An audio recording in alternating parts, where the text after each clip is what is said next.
Howdy, Matthew. I suppose I might as well start now. Let's turn the timer off and get back Light into of it. terror, guide our way. How you doing, Matthew?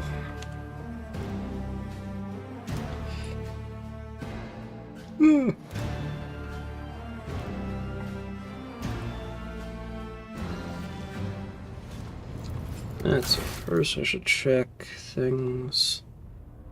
So, something at Odinethus 9 or 11. Senior ruler. Complete a development project of the highest difficulty in any colony.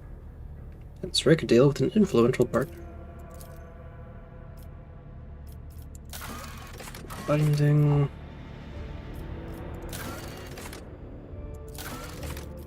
Yeah, then we got the caches on Dargonis and Kiavagama.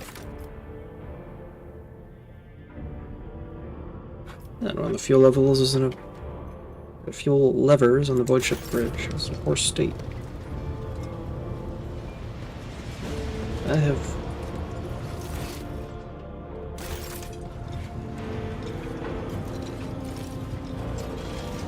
I guess I'll have to take a look at it if I can find it. There's Latard Forest. Where are you? A man of indeterminate age bows his head. His robes are spotless, and his rigid collar constricts his throat. The unsettling smell of medicine hangs in the air, and the man's pale eyes look bleached. Greetings, your lordship. Your chirurgeon Majoros is at your service. Let's see. Forius examines your face and hands critically and gives a satisfied nod. No scars. The consequences of your charge through fire have been successfully remedied. Very good. I'll make note of it in the journal. Were you the one who treated my burns? Forius raises his chin haughtily. Treating the Lord Captain is a job for the best Medicaid practitioner on board, which is me. It's only about your responsibilities. My job is to save lives, heal wounded officers, develop vaccines for onboard epidemics, discover new methods of healing. However, I spend most watches listening to patients about their many qualms, managing the junior Medicaid officers, and dividing the afflicted into those who matter and those who do not. A rather irritating addition to my duties as Chirurgeon Majoris. What sort of new methods? There are many. I am in ever search of solutions to dangerous afflictions. My latest work involves studying a particularly lethal disease that devours the person's flesh and skin. has already claimed a dozen lives, but their deaths were not in vain. I have learned much about the enemy, and the vaccine will soon be ready for testing. Not the most compassionate of healers, are you? Compassion has nothing to do with the healer's trade. I prefer conversing with diseases rather than their carriers. Patients are aggravating. I see. How did you come to serve on my flagship? I was the master healer on a world that belongs to the Corda Syndicate. I had managed to cure someone who was considered doomed, not because of their illness, but because a certain self-important priest had tried to cure them with a prayer and failed. After I put him to shame, he started spreading rumors that I owed my skill to the influence of the ruinous powers. I sought refuge with Lady Theodora, who expressed an appreciation for my talents and welcomed me and my family on her ship. See, are the customs of Corda worlds truly so uncompromising and blind to reason? You teach a man to read, you raise a bright heretic, I believe was one of the local sayings. As for demonstrating the superiority of knowledge over the advice of holy ecclesiarchs, well, that kind of defiance was sure to put my life at risk. Naturally, House Corda still has need of people like me, educated and capable of intellectual thought. However, anyone who is permitted to learn does so under strict supervision. I have heard Lady Incendia's ship has a dedicated compartment for sages and keepers of knowledge that more resembles a prison than a librarium. Faith can work miracles and cure those who are beyond treatment. This cannot be denied. He grimaces wearily, and neither can one deny the fact that miracles are rare. The belief that prayer can relieve a person of illness enables false hopes. Those who prefer healing themselves with reverent words still end up on my table, so I can perform an autopsy rather than a procedure. Something else I wish to discuss. How's the crew's health? Are you interested in a general report on the ship as a whole, or in hearing about how your immediate subordinates are faring? Give me a general report. I'm currently not aware of any epidemics or other large-scale threats to the lives of the crew, or anything more serious than normal. At least. Minor outbreaks are part of the natural decline process. Medicae are occupied with treating both industrial and combat injuries, as well as dealing with sporadically occurring ailments. The senior officers, what kind of complaints do they have? Master Helmsman's headaches, caused by his faulty implants, the High Factotum's occasional indigestion, the Master-at-Arms' combat wounds that can hardly be considered life-threatening. Euphorius folds a finger dismissively for every officer he mentions. Vapid cases that I'm obligated to manage as Chirurgeon Majoris. At least the Infernus Master doesn't waste my time and simply comes to pick appointments for his burns. To other matters, and that will be it.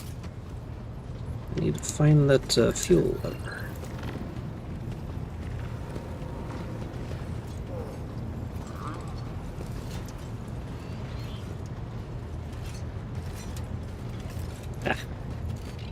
Down here then. Let's activate the control panel. See what's up. Fuel system analysis in progress. Status diagnosed. No failures detected. System operational. I don't think it's operational.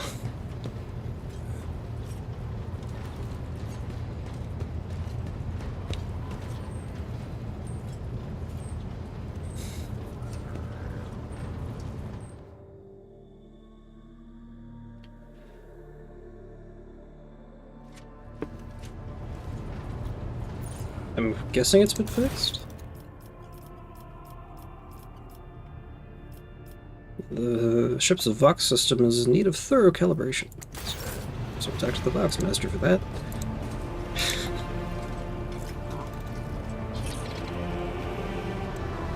Aid Mrs. Victus. Let's see if the Vox spirits brought you anything interesting lately. Nope. My personal log states that the ship's Vox system is malfunctioning. Can you explain? Lord Captain, the Vox Master is caught off guard by your question and takes her a moment to find her words. The Vox system is functioning as expected, and no communication problems have been reported by any of the crew. Please allow me to check the system's calibration settings in your presence to alleviate any concerns you may have about its performance. The Vox Master's thin fingers dart between hundreds of wires and cables on the control panel. Flipping switches and turning dials, she issues commands and methodically checks the lines of communications with the crew on every deck. At last, accompanied by the sound of static, the crackling of the Vox, and the flickering of signaling lights, the dance of her hands concludes. All finished? Lord Captain, no issues detected. The system is working as expected. She studies your face as she awaits your response. Thank you for your service, Mistress Tolman. Lord Captain, she offers an unusually deep bow, likely using it to mask her confusion. What next? Visit the Forgotten Twin System. Oh, there's some contracts are now available. Shadowy dealings. Ah, okay, this is how we get profit factor. Shadowy dealings. Vladim Takara is entering into a trade war with a competitor in the gold trade. Having lost several of his Xenotech procurers, he is in need of a powerful and influential supplier of forbidden merchandise. So if I can get a source of Xenotech, I can get some profit factor out of that. I got all the plasteel I need for this. A favor. Lord Inquisitor Calcazar's servants have been buying up top-quality plasteel and transporting it to an unknown location. While the nature of the Lord Inquisitor's secretive grand-scale manufacturing operation remains unknown, the names of those who are assisting him are uttered with great respect. Okay, everything seems to be functional. Yeah, sure, let's fulfill that. And fuel for the faithful. If I can get some more promethium. The Explorator Cognizance Fleet is planning a holy expedition to an unexplored sub-sector. Their emissary, Opticon 22, is prepared to buy a massive amount of fuel for their void ships. So if I can find some more promethium, that'll be a good spot for it. And rumors. Warden of the Expanse, Lord Inquisitor Xavier Calcazar, powerful mysterious figure who plays a pivotal role in the fate of the Cronus Expanse. His power is so great that it extends even over rogue traders. Stolen Stars, hotbed of Xeno heresy in Langren. He plundered Void Station in Langren's Belt. Lost in the Void, Footfall still waiting for news from an ancient Ark. Well, I completed another thing. Errands, Ritual of Binding. Gabella is waiting for the Lord Captain on the bridge. Oh, yeah! Some stuff there. Surrender on our phone. The Lady Navigator is at odds with the crew, which is causing serious problems on the ship. Man, we got so many people to talk to. But yeah, Mundus Valencius, Cavagama, and Mundus Nullius.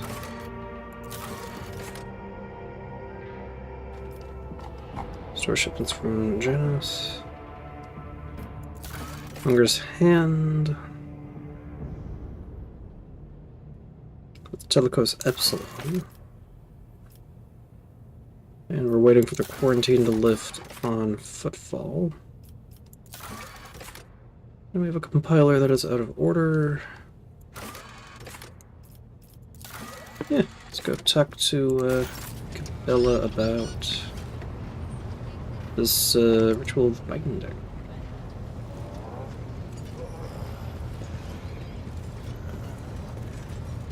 Domin. I am ready for the binding ritual. Then follow me, Domin.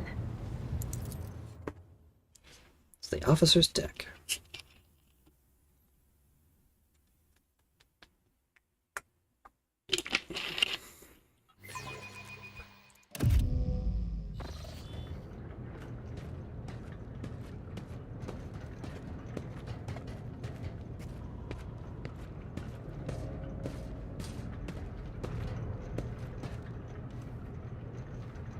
Are you ready to step into the labyrinth, Domin?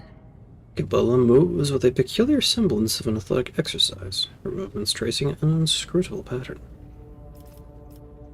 What exactly are we going to do? This is the ritual of binding. By the Undying One's will, our fates and ours one. But I must still guide you into the maze of my mind. Although it is my predestination alone to walk its corridors in search of answers, your image must become part of the tangle. For I am your shadow, Domin, and your presence will aid me in sensing whatever threats may be looming over you. What is all this on the floor? Instructions, directions, a depiction of the puzzle that can only be solved within one's own consciousness by following its bends and turnings. I do not require these lines to find my way, but for you, they will serve as a guiding thread. I'm ready, Cabela. Let us begin. Your weapon for the ritual. Watch the lines on the floor. You can only pass through the gaps. The rest, you need not know. Enter the labyrinth, Domin. Cabela draws a curved blade and offers it to you with a weapon, and she bows curtly and assumes a combat stance.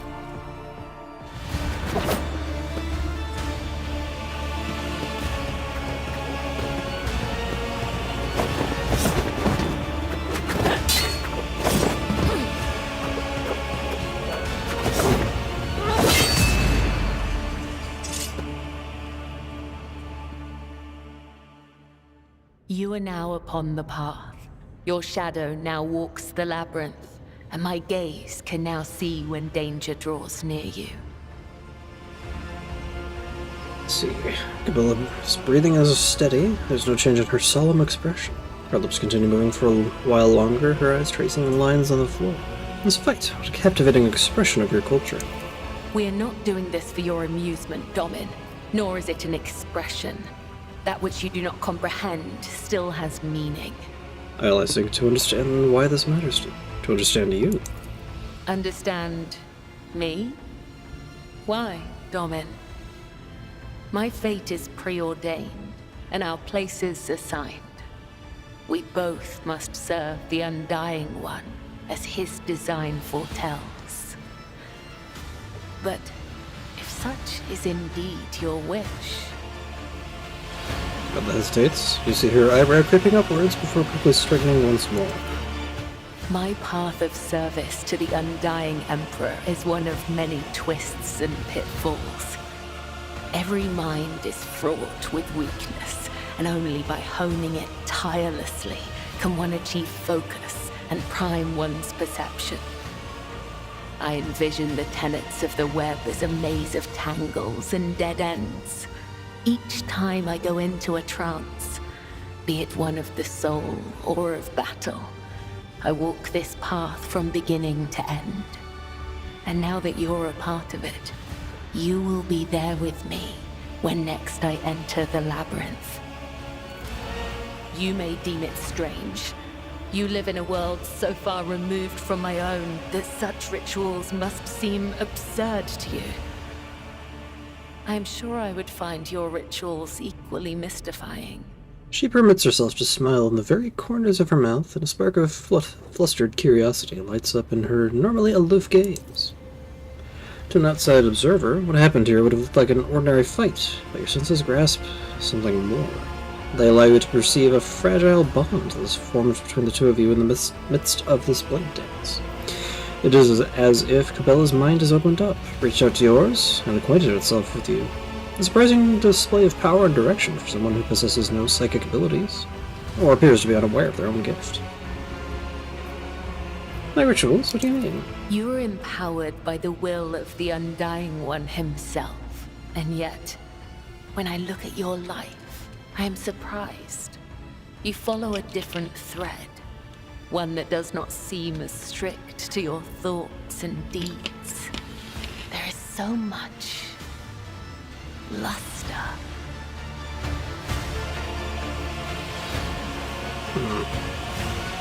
Would you like to see my world, Cabela? You've allowed me to witness your ritual. It's only fair that I show you one of mine. To partake in one of your ceremonies? Returning the courtesy. That is how you say it up here, isn't it? I will await your invitation. Cabela pauses to think, then offers a respectful bow. The labyrinth has accepted you. We have danced amid the crossing lines and minds, and by the dance, we are now bound. Cabela straightens, stows her weapon, and gives you a short bow.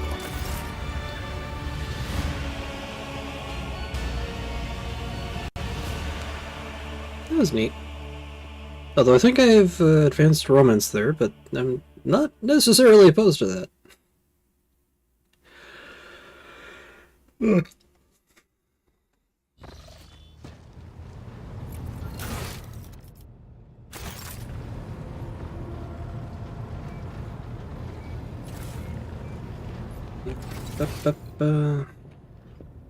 J. Complete a development project. That'll take some time. Let's see, map. Colony management.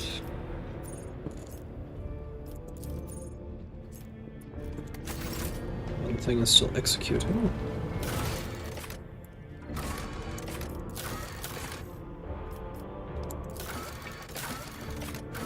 Controls of the upper decks. Stranger among her own. Let's go talk to Cassia real quick.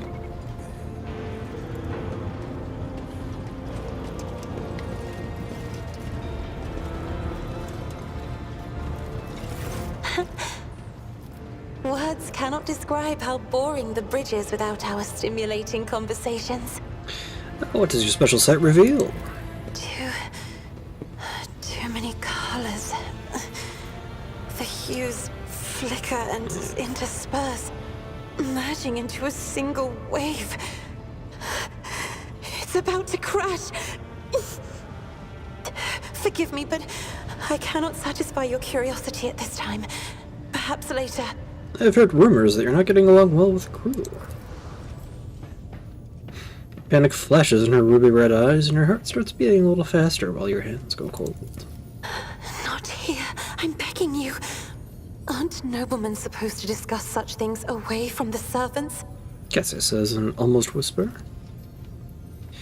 Let us go to my study. No one will disturb us up there. Then lead the way, and I will answer all of your questions.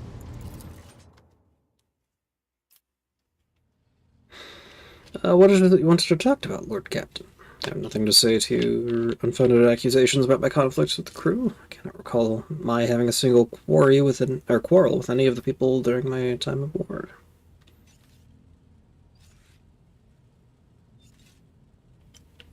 The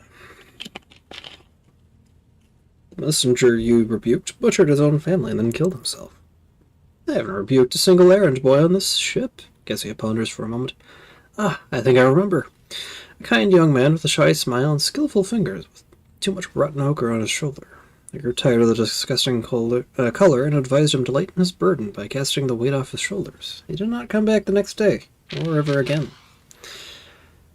During the warp voyage, he gave the wrong orders, which led to the vessel shifting off course and the service bay being destroyed. I saw something in the warp, something vast, predatory, shimmering with indescribable colors. It came from nowhere and stared at the ship with hundreds of hungry eyes, right there in our path. I decided to change the course while it was still possible, but did not want to sow panic. Would it have been better to tell the crew we were heading straight into a monster's gaping maw? The officers are reluctant to be quartered next to your chambers because of the constant emotional outbursts it causes them. Some even maim themselves and others. I already told you I cannot control my abilities. What else do you want me from me? Will I be assigned a pariah chaperone? Or will you put me in suppressing shackles? Would you mind telling me why you needed 100 species of bird and what you used them for? Admittedly, I'm at a loss myself. The day we arrived on Footfall, I sent a request to the ship's quartermaster and asked him to get me a songbird. But he never asked for clarification, and shortly before we left, I had a countless number of cages delivered to me, all wrapped in bright red panic with flickering tints of fear. There was a bird in every one.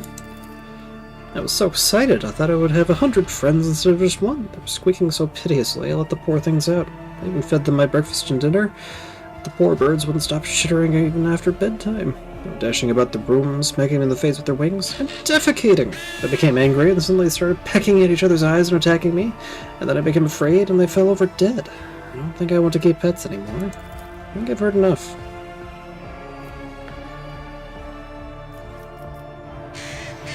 Let's see, what are...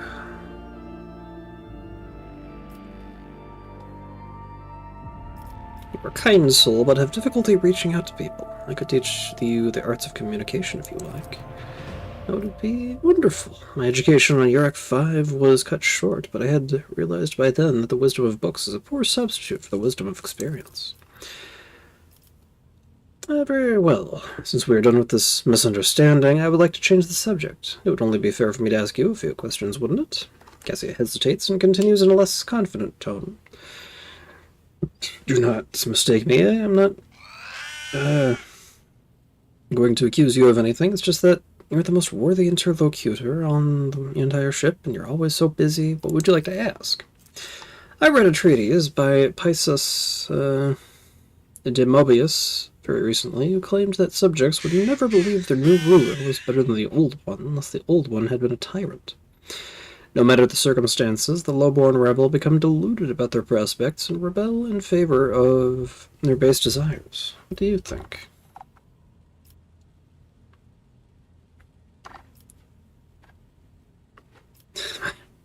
Persuasion is way too low.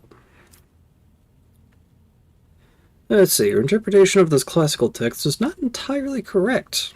If the subjects have grown accustomed to the ruling house, all the sovereign must do is refrain from breaching long-standing traditions, adjust unwanted laws as gradually as you would shift the bed of a flooded river, and no one will ever take your power from you. Cassia thinks for a moment and then smiles. Indeed. I was not wrong about your merits or your ability to hold a conversation. I hope my second question doesn't confound you either. According to the 20 tomes penned by the preacher Oistek Stefan the Forgotten, mercy and cruelty go through the world hand in hand, but people flock only to one pan of the scales. Would you rather inspire fear in your followers or be magnanimous and choose honor? One must be a tyrant, a friend, and a jester to one's subjects. What matters is to clearly discern which role is required in a given moment. And fellowship test failed. You're saying strange things. I don't understand how you can even... A jester? Stuff and nonsense. We may not think alike, but I do not always understand your motives. But may I be candid with you? Please do continue. I must confess that sometimes I can hardly bear the burden the house has placed upon me. I feel I am not doing my best. Tell me how you, heir to a protectorate, can bear the responsibility for billions of lives day after day, and not stoop under all the weight.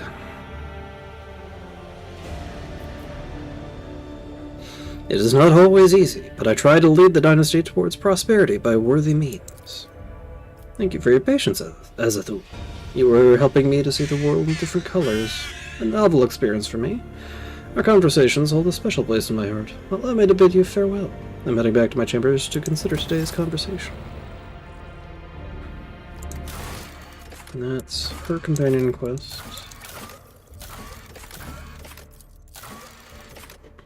So, let's see. It was lost. That's going to need some jumps.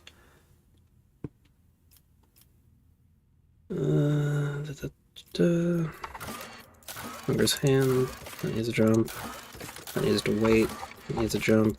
So, next is rituals on the upper decks. So let's go talk to our high factotum.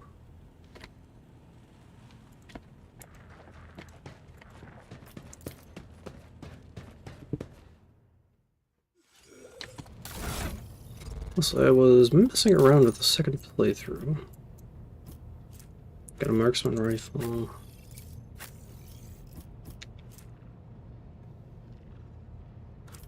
Auto gun. Should still have those.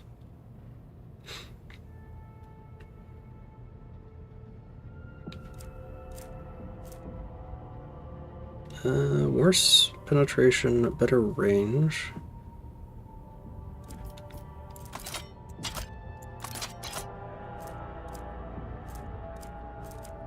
Where was the starter?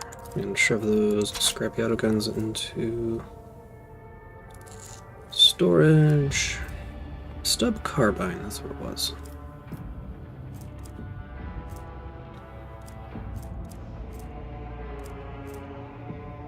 Let's go for Civitas pattern on you, even though you don't really use guns.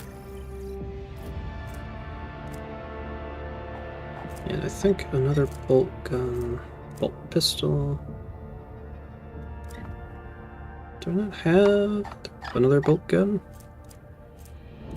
Pistols.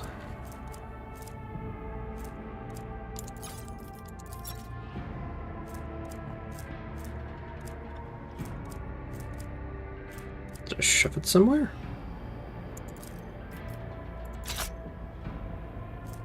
Long las, sturdy shotgun, stolen autocannon.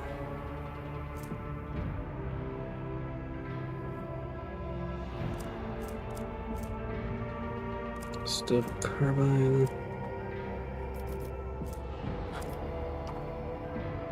Oh no, there it is. Yeah, worse rate of fire, but better damage. So we got that treasure shotgun, so that's good. No upgrades for you. Cassia, why don't I hand you...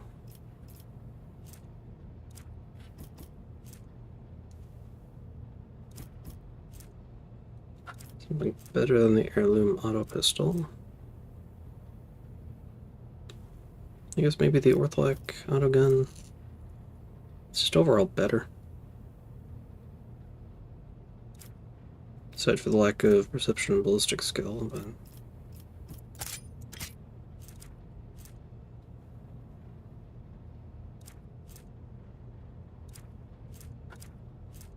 maybe a stub carbine.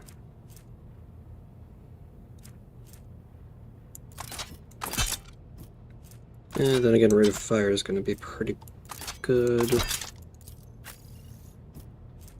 You got the precise las pistol there.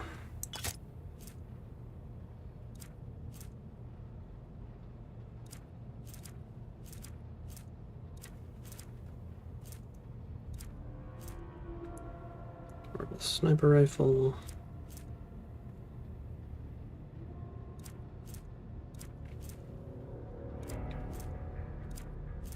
And you a stub carbine as well. Gotta love our Grumpy. Yes, for myself, I like the range. I haven't got decent ballistic skills, so that's the thing. Plus the perception to reduce enemy dodge chance.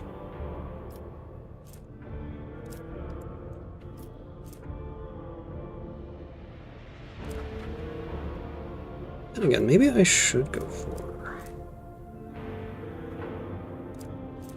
because how often am I going to have this? And the kind of... am I going to need that kind of range?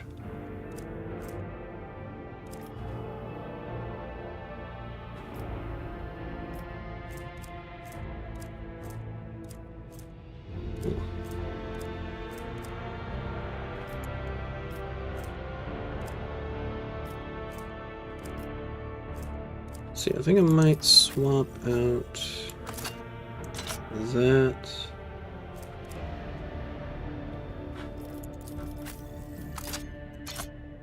Give myself the Civitas pattern auto gun.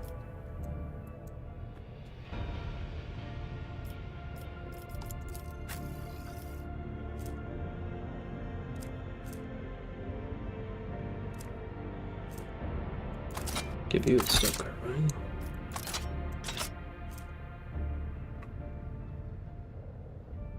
Maybe the Ripper.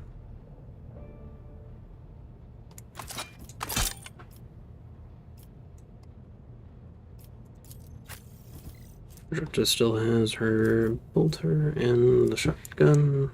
Shotguns are fun.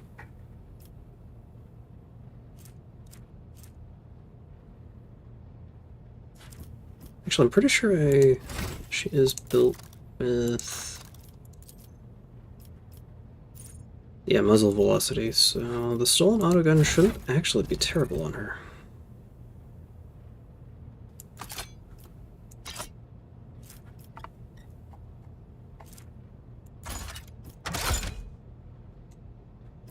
And she's got the shotgun for closer range. Engagements.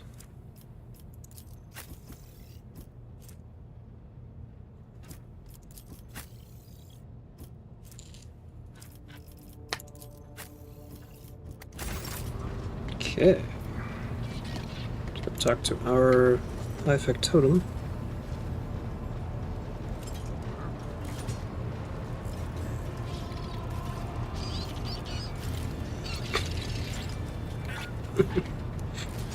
Anyway.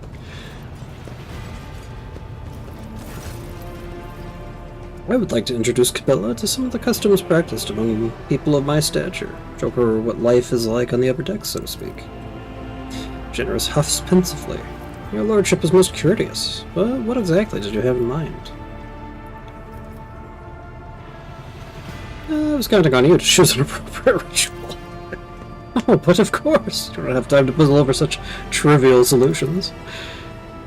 Generous adjusts his frock coat and nods enigmatically. I will see what can be arranged. Do not worry for a single moment. I promise to find the most suitable approach. I will contact you the moment I have something to offer. I shall await your instructions, Lord Captain. Alright. Time for a jump.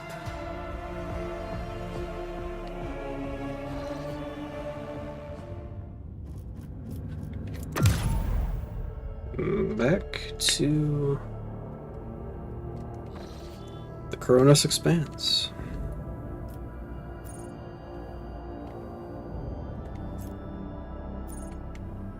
So, Telecos Epsilon.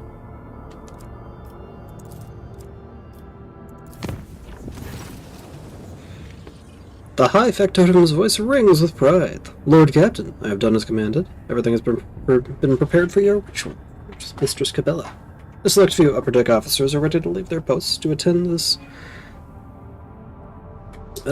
formal gathering and praise your lordship's name. We can begin at your convenience.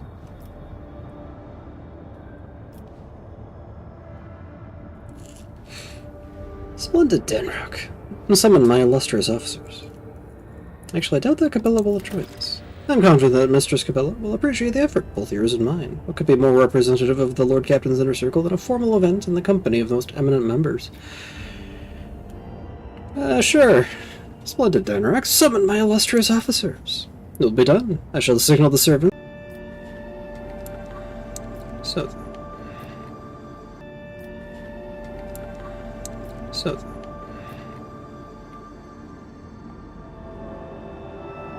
looks like Telecos Epsilon will be the first of them.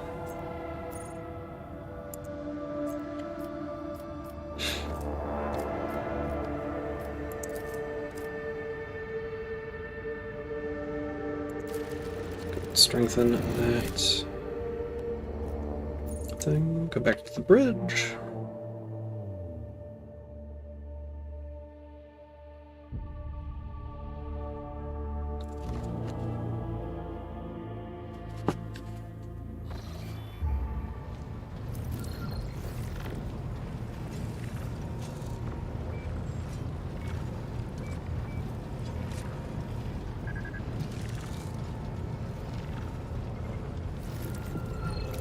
And who do I have to talk to initiate this?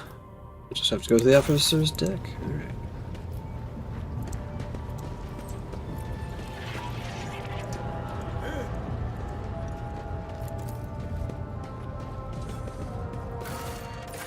And there it is. Wow, I haven't been here since the prologue.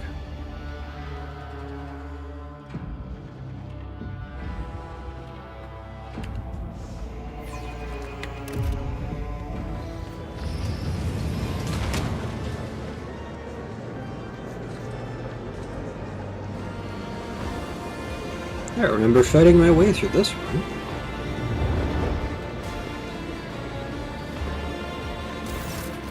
Capella stands out clearly from the officers in attendance, both for her favoring the full regalia of a member of the blood-spun web over formal attire, and for the empty space around her. The other attendees are keeping their distance, as if an air of mortal danger repels them from your companion.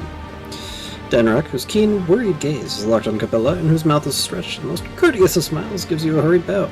Your lordship. Dominazatul, we're here. Capella sounds neither excited nor solemn. Her tone is indifferent as her fearsome middle claws clutch a slice of fruit from one of the plates.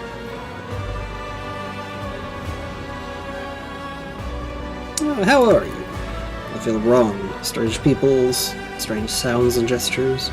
Cabela lets out a sharp breath. Her gaze becomes vacant, and her hand reaches for the table knife. I am losing myself in this whirlpool. Grasping the knife, she begins to carve lines straight into the expensive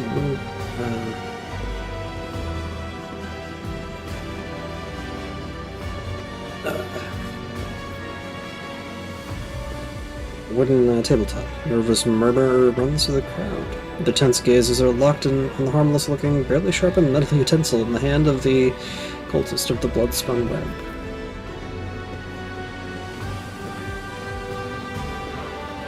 So you smile at Cabela! You seem to have already mastered the art of commanding attention. You seem to be quite in your element.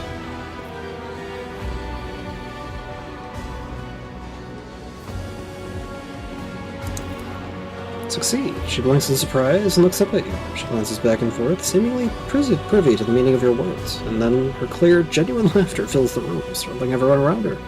I suppose that's true, Domain Azathoth. I will not fluster your subjects further. Cabela glances at the maze she has inscribed and sighs. Whenever I lose my thread, whenever I'm forced to astray by the outside world, I return to the labyrinth. It has all the answers, and meditation helps in finding my way out. I regain myself and praise the righteousness of serving the undying one. I see you found a delicacy that is to your liking. She smiles. Food that like this is impossible to come by in the lower bays. I do not know what this is, but it tastes incredible. Juice is dripping down her fingers and hands. It seems she is the only one here who has not lost her appetite. The officers' faces have turned into pale, alarmed masks, and none of them is in a hurry to enjoy the feast. How do you like these ceremonies on the upper decks? I have attempted to peer through the florid shell to the core, yet it continues to elude me. Cabela looks you in the eye. What is the purpose of this ritual, Domain Azathoth? Explain it to me. Camaraderie. Spending all your days in toil can be dreary. Dreary? Serving one's thread not the greatest joy there is in life? You of all people should know this, Domain Azathoth. And too conspicuous beside the rest of your servants. Cabela looks at the other guests, and they quickly avert their eyes. A fitting mask. That is what is required for a ritual like this. I came unprepared. It will not happen again. A gesture at her spinner's mask and regalia. Your choice of attire is not customary for such gatherings. Cabela looks at you with mild confusion. My appearance tells those around me who I am. Everyone here is wearing a mask for their respective thread. Is this not a requirement for your rituals?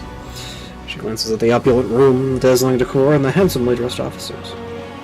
I sense that this gathering was a terrible mistake. Benrock sighs heavily and looks down. Why, have you looked behind the curtain of my existence, and now I have looked at... you have looked behind the curtain of my existence, and now I have looked at yours. Cabela stares at you intently. I do not think that we have heard all the words that should have been spoken here today. Is it because you do not wish to say them in front of witnesses? I grow dreary of the crowd. Take a walk with me. Cabela avoids her gaze as the two of you walk away from the other guests. She seems calm, but the slight tremble running down her right hand betrays her agitation. Once you are alone, she looks straight at you.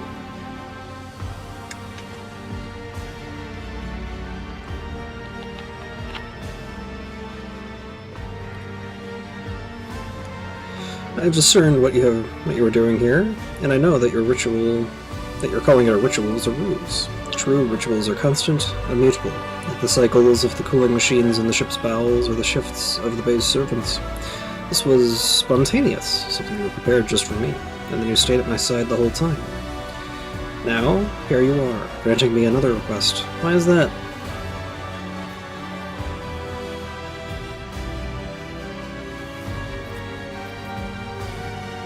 You are my instrument, my blade, one that I intend to maintain. You want to sharpen me? Cabela's expression hardens. You are wise. Now that I have studied your world, I can excel as your protector, your servant. Thank you for gifting me this clarity. I have seen enough to understand what masks and gestures his servants use around you. That is enough. Let us each return to our respective threads and aspire to give our all to the Undying One, now and forever.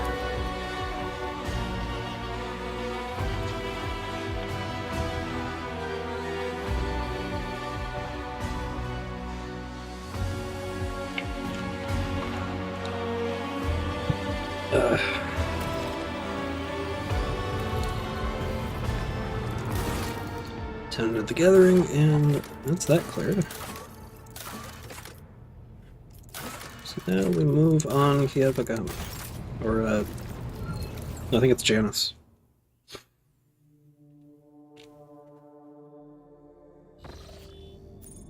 Oh, did I talk to Jai? No, yeah, I did. To Telecus Epsilon, then. Actually, no, I need to drop into Trinitas to see what's up here. No, I already did. Already explored. Give me resources, Fellstone.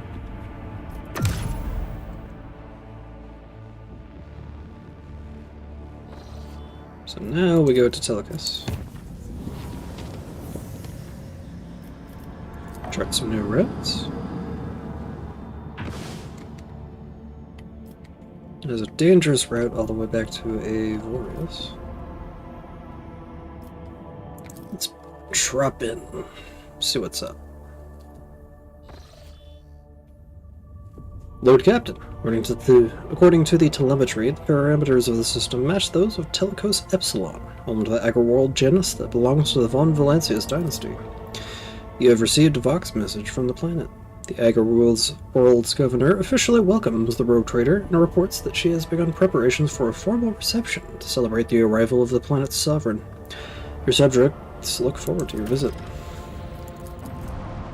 But first, we must scan. Potential Promethium? Some trophies. No, I want to go to the other one.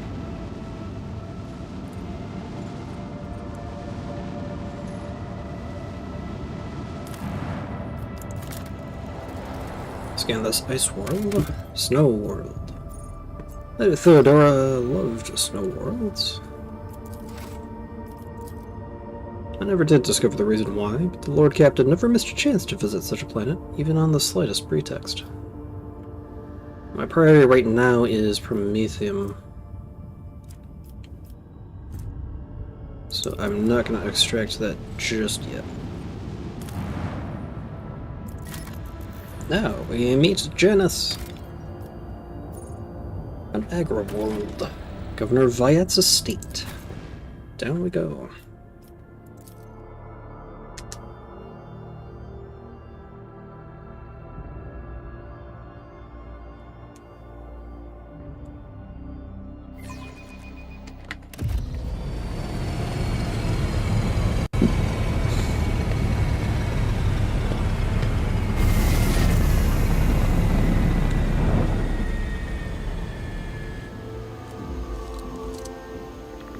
And we meet our first Zenith.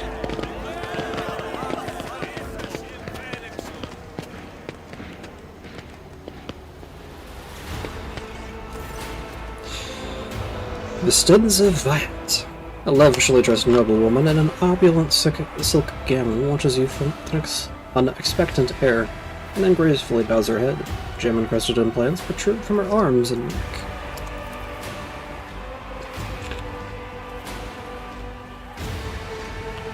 I welcome you on behalf of the noble house of Viat Ab Aram.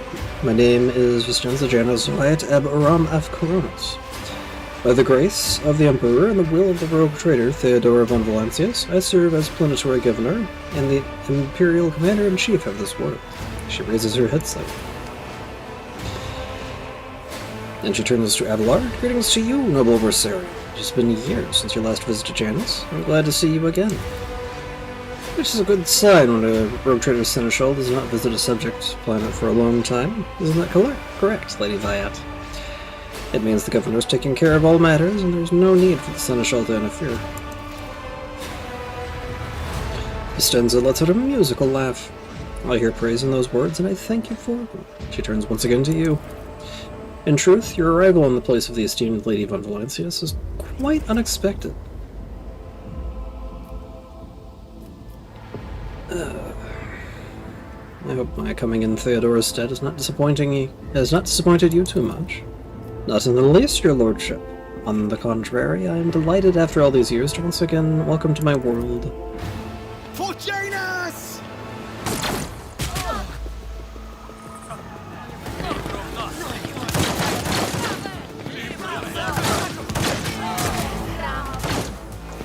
Oh joy, another ambush.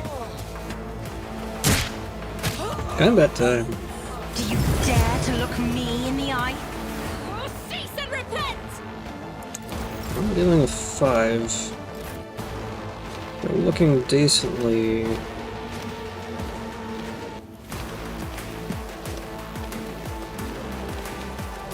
hostile.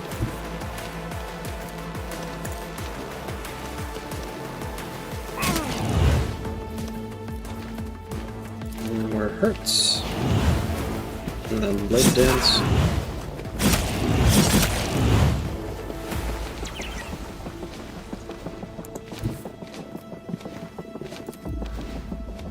Death from above over there.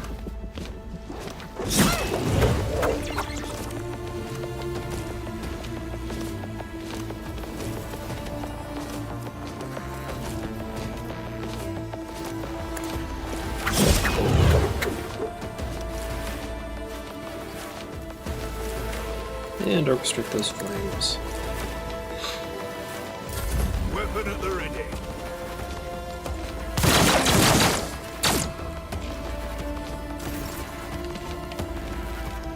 Lord, could you take care of this rebel? I've seen worse battles than this in my time. Let's strike.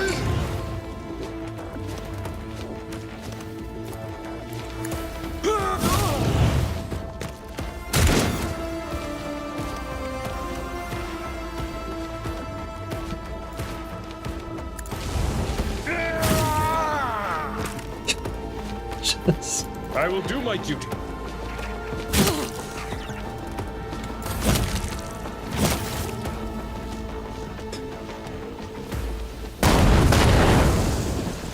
There's more filtering in.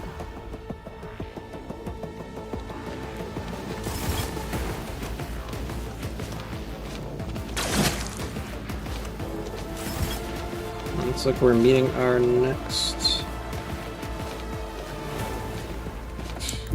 The enemies of the Emperor will be undone!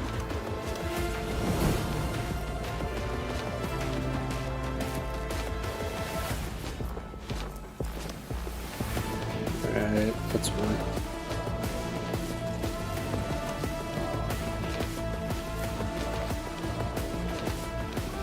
Deals double damage and has reduced dodge reduction.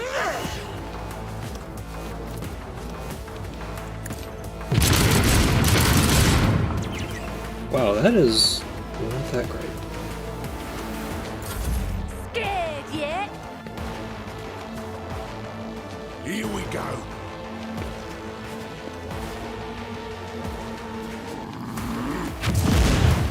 Let's get to it. Maybe there's a better heavy weapon hiding somewhere. I'm enraged! Let's see. Charge.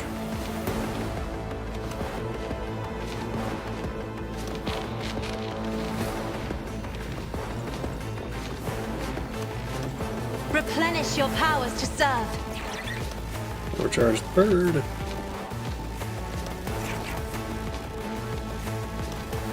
Move over there. Frankly, you could just do some. Be careful not to cross my gaze. Good work there. Let's go and start pushing this Neither side. of us has to fight alone anymore.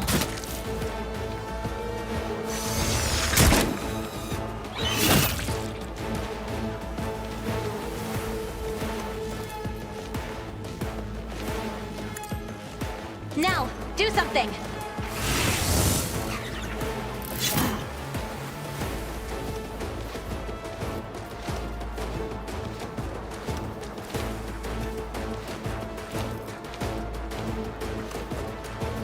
Can you not see Argento? That is foolishness. No, target. Ah, stunned. Yeah, that would do it. If I may. Buff up Abelard. Me? If There's a you chance to insist, activate. Lord Captain.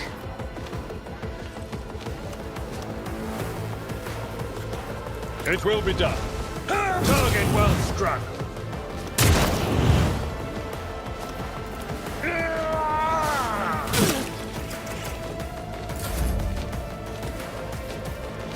Let's get live bait down on Abelard.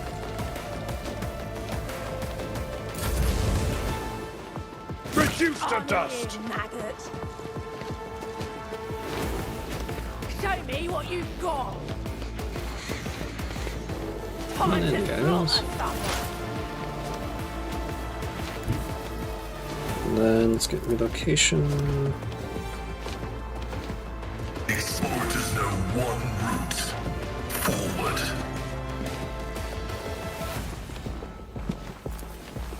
Request approved. Shade and Spirit Communion.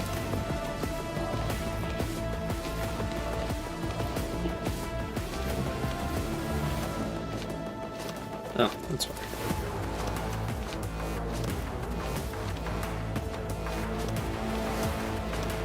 The spiritual problem. Taught you to fight like this. Hold on.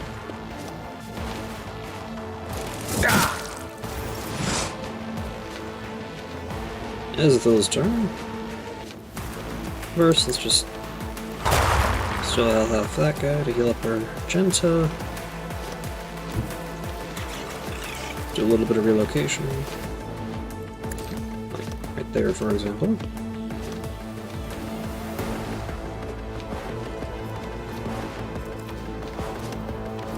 And then purification and discharge.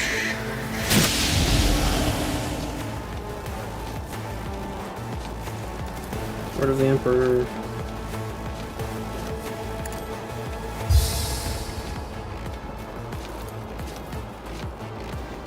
Yeah, it's not gonna affect too many people.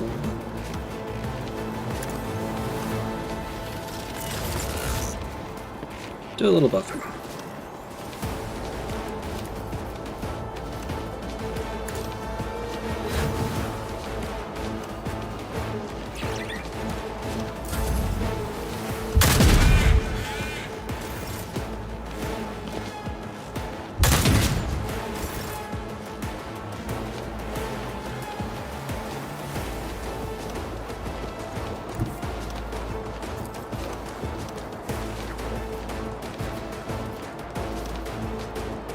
Gonna get that Ironclad Rebel burning. Flames orchestrated. No. No, it's your turn.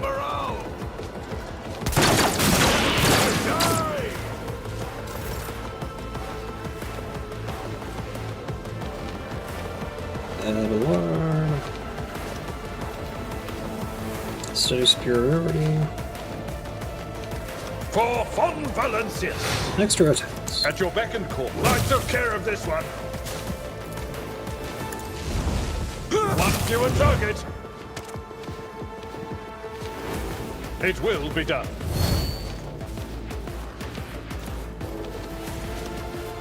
Victory is in.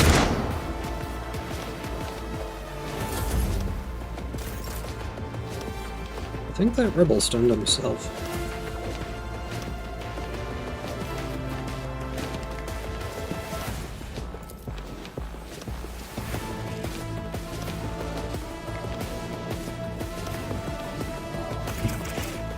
Yeah, might as well finish off those two.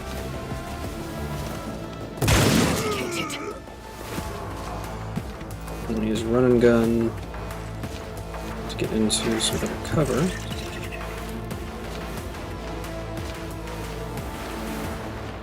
Take a shot over there. I will bathe this battlefield in righteous fury.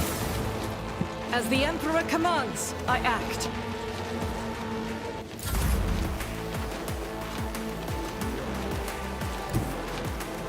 So you can go ahead and get Battlefields are always drowned you in to act some scarlet. more.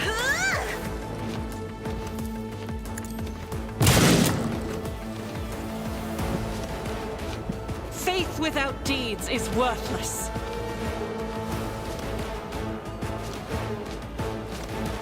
Let's move there. Guided by faith. Man, Sharpshooter Rebel is tough.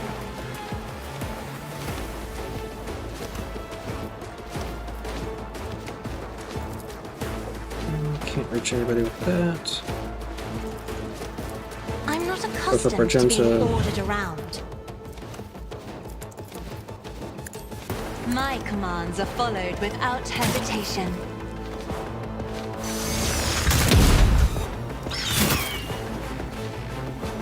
Somehow the bird is stronger.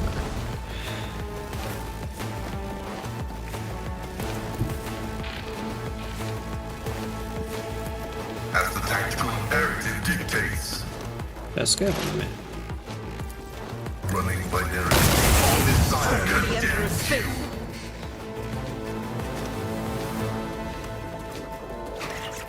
Move the servo skulls Setting forward. target parameters protect familiar unit. Priority 7. Administering blessing for this feat of destruction. Glory to the Omnissiah.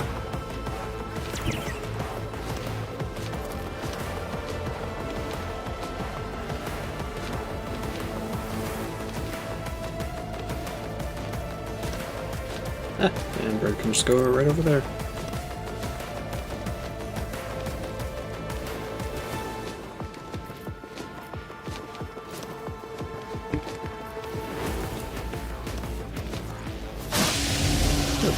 Purification discharge.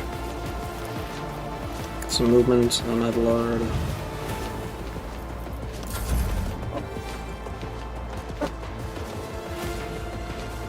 No! These ruby flashes are choking me. You get line of sight on him. No. Still no.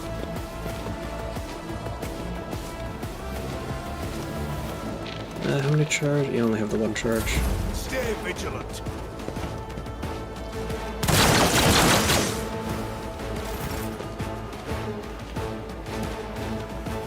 Abelard can just walk up right behind him.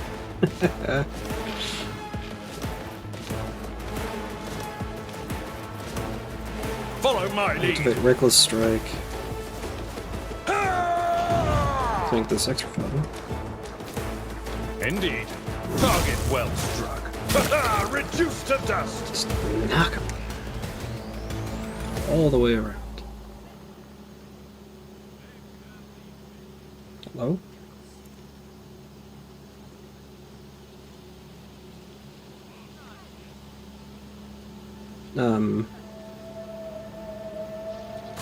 Oh, there we go.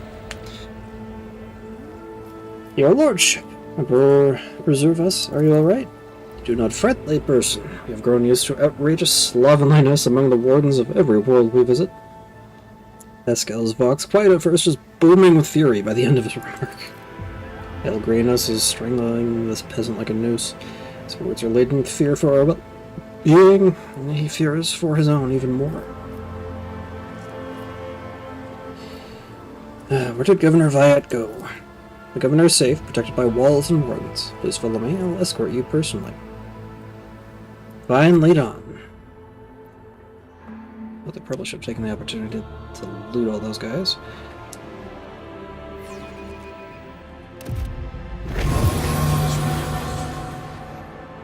Actually, I'm gonna go ahead and take a bio break at this point.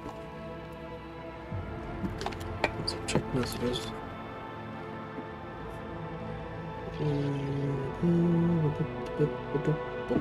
Nothing of interest.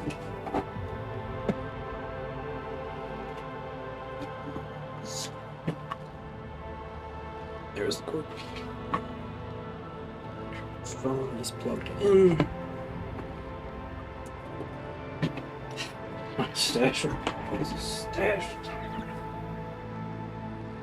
Everybody's good.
I return.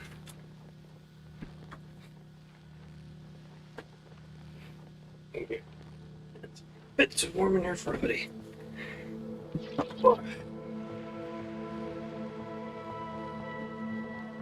Maybe I should start putting a timer for that. Anyway, Serpent. Upon seeing you, the guard at the door lets out a frightened yelp, doubles over into a low bow. Your lordship, the most honorable Azathoth von Valancius. The governor is awaiting you in her office, where she is protected by walls and guards. Would you like to meet with her alone or with your entourage? My entourage will accompany me in my meeting with the governor. They are my protectors and advisors.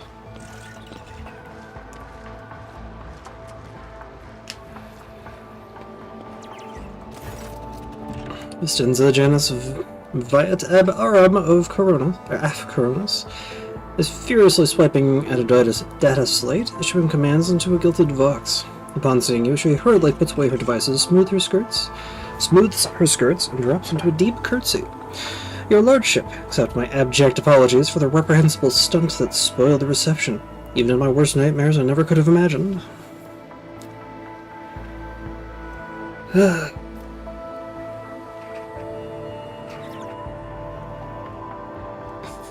Reprehensible stunt? I thought firing at moving targets was part of the ceremony.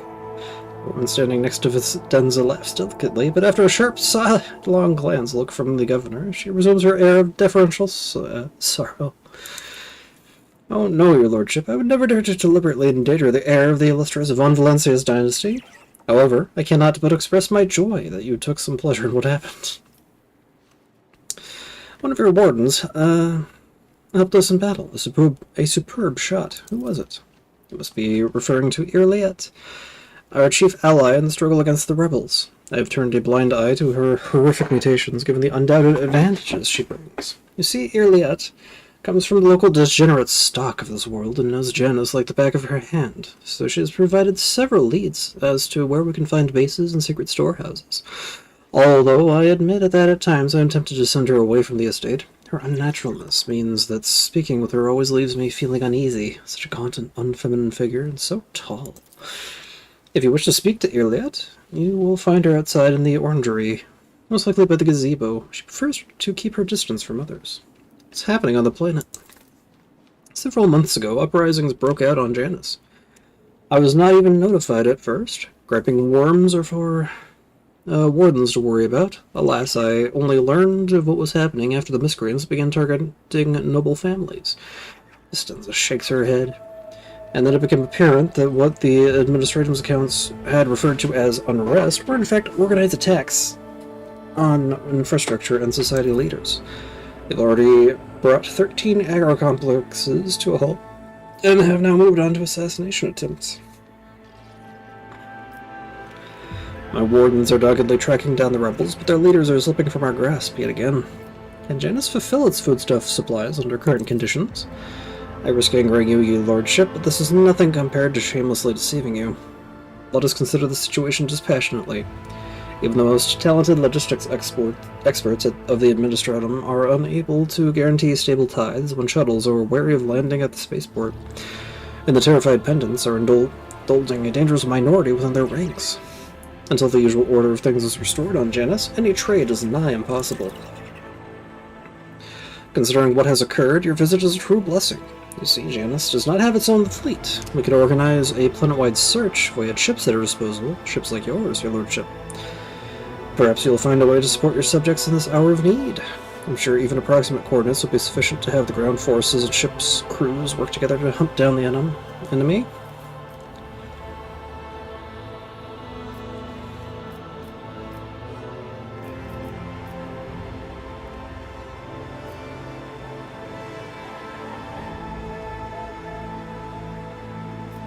Let's see. I promise you, Governor, I will hunt down the seeds of rebellion and heresy on your planet and burn them to ash.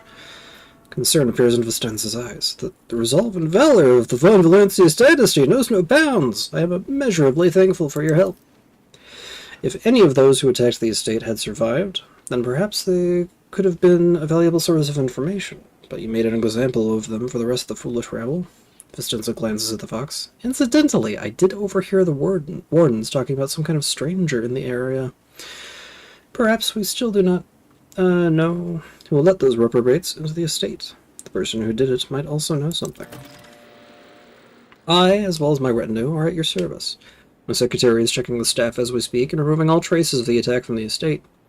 An esteemed Magos, who is responsible for agronomic efforts on this planet, is also here. He happened to be visiting this week to deliver his personal report. And, of course, there is my aide in the war against the rebels, Irliet. I have no doubt she'll be delighted to share her knowledge of Janus with your lordship. Footfall Station is on the verge of starvation. Can Janus supply the people with their provisions? Yes and no, your lordship. If the question is, can such an expensive and fertile world as one feed a few thousand void rats? Of course it can. We lose more provisions to gnawing pests every cycle than those on Footfall could eat in their entire lives. But can we ship said provisions to Footfall? Not a chance. Any cargo shuttle that lays a surface will be target for attack. The rebels will not hesitate to bring it down, sending flaming debris over the capital. Our silos could become targets for sabotage. Food could be poisoned or mined. The logistics of transporting the supplies to Footfall will only be possible once the uprising has been completely crushed. Nod towards her companion. Who is this person standing next to you? One of my ladies-in-waiting, Amelia. Amelia performs secretarial duties and helps me to remain in constant contact with those families who are most responsible for the productivity and prosperity of Janus. I trust my advisors implicitly, and over time Amelia has become not merely a faithful companion, but almost my shadow. Losing her would be like losing my right hand. Senza laughs, and gives Amelia an encouraging nod. Amelia drops into a low curtsy. To bathe in the light of your greatness is a true honor, traitor. Tell me about Janus. Vistenza leads forward. Janus is a remarkable world, both in terms of its vast potential, and in terms of the work that has been carried out to transform it into an agri-world. House Viat has ruled on Janus for many generations, and each new governor has, without fail, contributed to the planet's taming. The world was once a wild planet, full of xenobeasts and utterly unsuitable for growing anything. To this day, despite our best efforts, Janus regularly rebels against us. Earthquakes, tsunamis, the emergence of new pests and weeds that invade the arable land. Sometimes I cannot help but think that this world is endowed with consciousness, the consciousness of a capricious and stubborn child who likes to spoil everything that we have achieved. What do you grow here? Mainly Helican flint corn and red turnip. Apart from that, in the southern hemisphere we have set aside vast tracts of land for the Grox population. And of course, I cannot fail to mention the several thousand acres of tilled land given over to cultivating fermentable fruits for personal use and limited export. Even for an agri-world in the back of beyond, this place is a real dump. I must take my leave.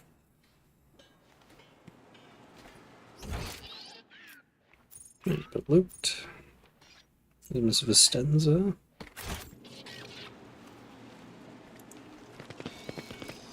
Praying before the sacred warrant has imbued me with the determination to fulfill my mission. With the support of the rogue trader, I will wrest the relic from the heretic's clutches. Your resolve gleams with every shade of gold, sister. Your words blaze like a fire, and your faith in what you say is unshakable. I'm almost tempted to swap in Jai in place of Pascal, because I mean, although no, Pascal is great for skill checks. Incredible. Your heart, esteemed Magos, shines with a kaleidoscope of colors, albeit one made of metal. Only laypersons believe feelings to be the preserve of flawed flesh. We know the higher passions granted by the Omnissiah, the aversion to tech corruption, the blessing of compliance with the canon of maintenance, and the satisfaction of effective devotional service.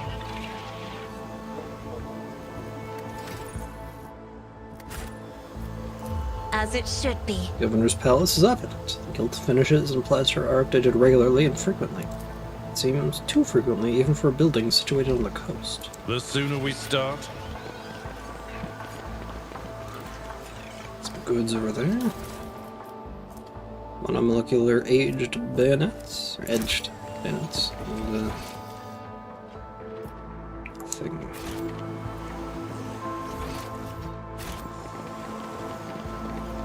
Let's actually go down here. Let's pick up some loot.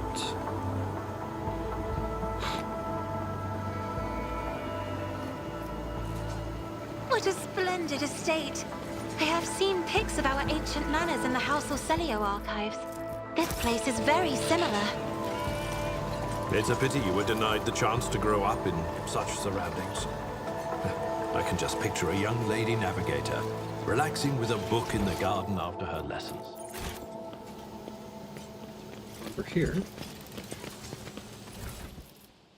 Some dried berries.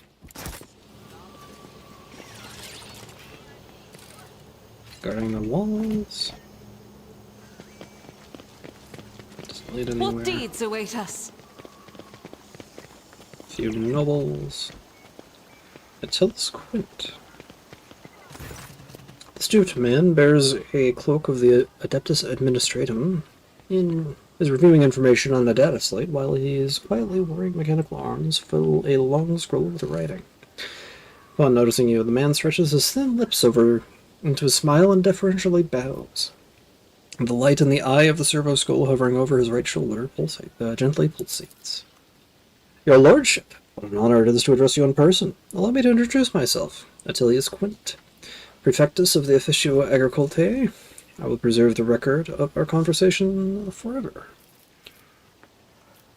What record of our conversation? Your lordship, I painstakingly record every conversation with high-ranking personages, and afterwards I fill out all 7 accompanying forms personally. Attilius rolls up his completed scroll in a practice gesture and stows it away, pulls out a new one. Your words and judgments are in good hands. Attilius's mechanical fingers fly over the scroll as he fills in another line. Of course, we're very fortunate it is to see, for the first time in all my years of service, an emissary of the Nephis nobility here on Janus. I humbly welcome the esteemed Cassia Tisifia Evriela, Lady Navigator of the House Orcelio. Everything from her condescending gaze and confident bearing to her calm but commanding voice marks Cassia as an heiress of a great bloodline. Awestruck, the secretary writes down each letter of her name with particular fastidiousness. Laudable foresight, I thank you. Moments such as the appearance of a rogue trader must be preserved for posterity. What do you think of Vistenza Viet?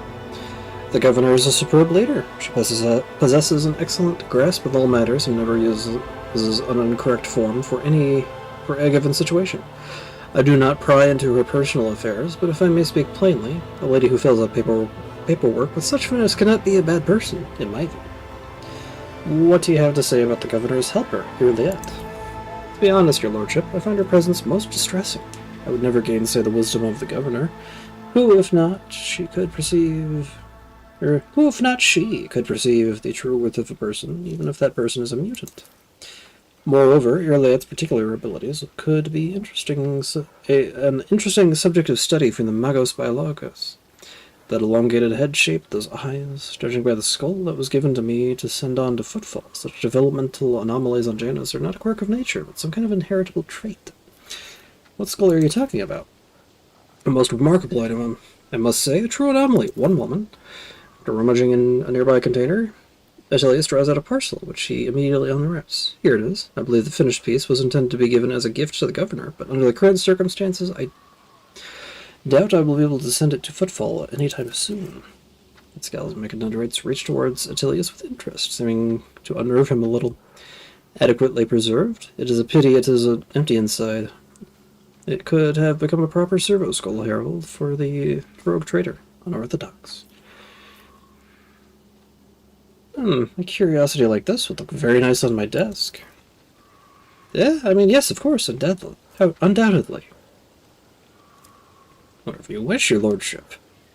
If it will raise your spirits after the recent incident. What are your duties here? By the grace of the God Emperor, I oversee the administrative apparatus on the planet and serve as secretary. I am also responsible for the logistics related to supplying the planets of the House von Valancius dynasty and the timely payment of tithes to the Imperium's official collectors. Speaking of the von Valancius dynasty, when were the last shipments sent? Oh, your lordship, our supply shipments are all in order. All foodstuffs and other items are ready for export and are simply awaiting the arrival of the transport ships. However, given the current circumstances on the planet, Janus could not provide even one tranche more than what is already prepared. I'm certain the situation will be rectified in the near future. When did the collector ships last come to Janus? Oh, your lordship, I must confess that as yet I have not had the pleasure of filling out a sacred tithe protocol form, as the last Imperial ships to come here did so under my predecessor. Come to think of it, that would have been several decades ago. I do hope the logisticians responsible for such an unforgivable oversight lose their heads over this. Tell me about Janus. What's happening on the planet? Alas, your lordship, rebellions have caused us too many problems in recent times. The rebels are interfering with established processes, interrupting supplies, sabotaging the serfs' work. A few nobles have even been killed, and worst of all, some of the victims occupied important administrative posts. Until their replacements pass their checks, complete all their induction forms, and go through the official appointment procedure, important paperwork is going unsigned. It's a bureaucratic catastrophe. If things continue in this vein, I dare not even imagine what it could lead to. There are worlds that are ravaged by war for generations. Generations, your lordship, like that deranged planet by the nameless star, so close to our own peaceful system. The inhabitants there supposedly live under the patronage of rogue trader Winterscale. I shudder to think what he has created there. I want to know the details. Where have the rebels struck, and how? Of course. I would be delighted to furnish you with all the information I have. In the last months, 15 organized attacks and 7 terrorist attacks have been perpetrated. Irrigation equipment has been sabotaged in agrarian sectors 3 to 5, transport routes 2, 7, 4, 13, and also... I suppose this will not tell you much. Please. With a fussy gesture, he presses several buttons on his data slate screen, and a 3-dimensional map with coordinates of the attacks appears on your cogitator.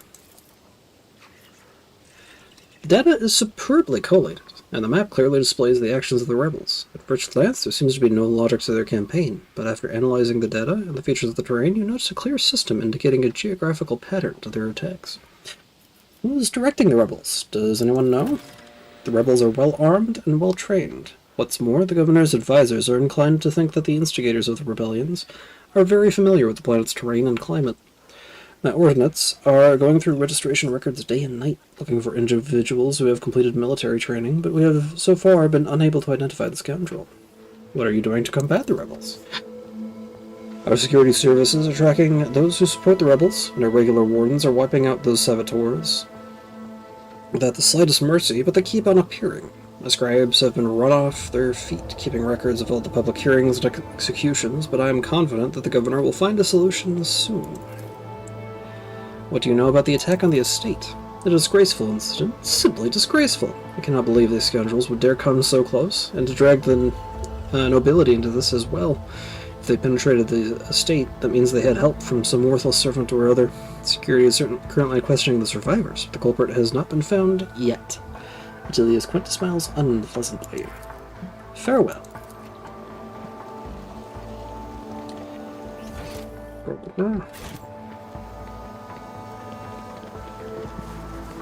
State Warden. A decorative spire hastily turned into a watchtower for sure is a sure sign of a turbulent situation in the agro world.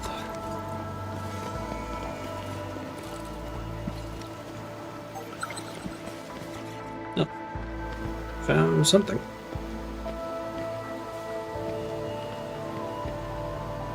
Look, we could go down to the water this way. Could we perhaps take a brief detour for a closer look?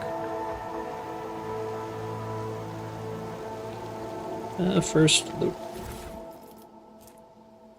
Warp conductive frame for a Cyber Raven. 50% more health, and plus 20 willpower. Whenever it relays a psychic power, it gains temporary HP. But that's heretical.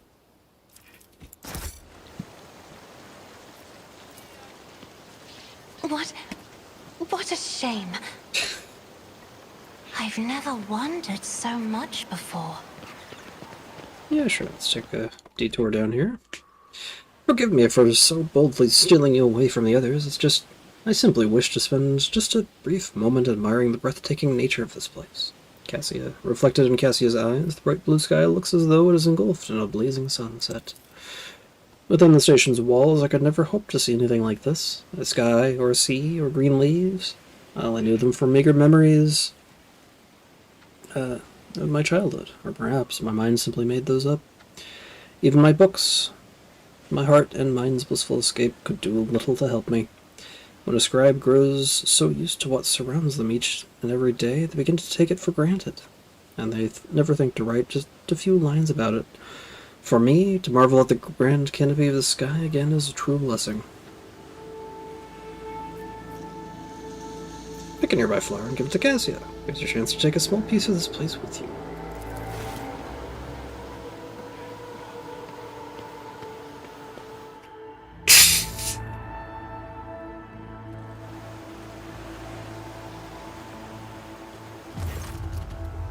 Cassia gingerly accepts the flower from your hands. Its petals are like velvet, and the fragrance is both sweet and spicy. Fascinating specimen of the local plant life, and I do not remember seeing it in the great concordance of flora and verdure within the coroner's expanse reported by Magis Biolotus Clarissa Pratt. Cassia stops herself sheepishly, although I suppose I simply ought to thank you for it. This flower is beautiful indeed.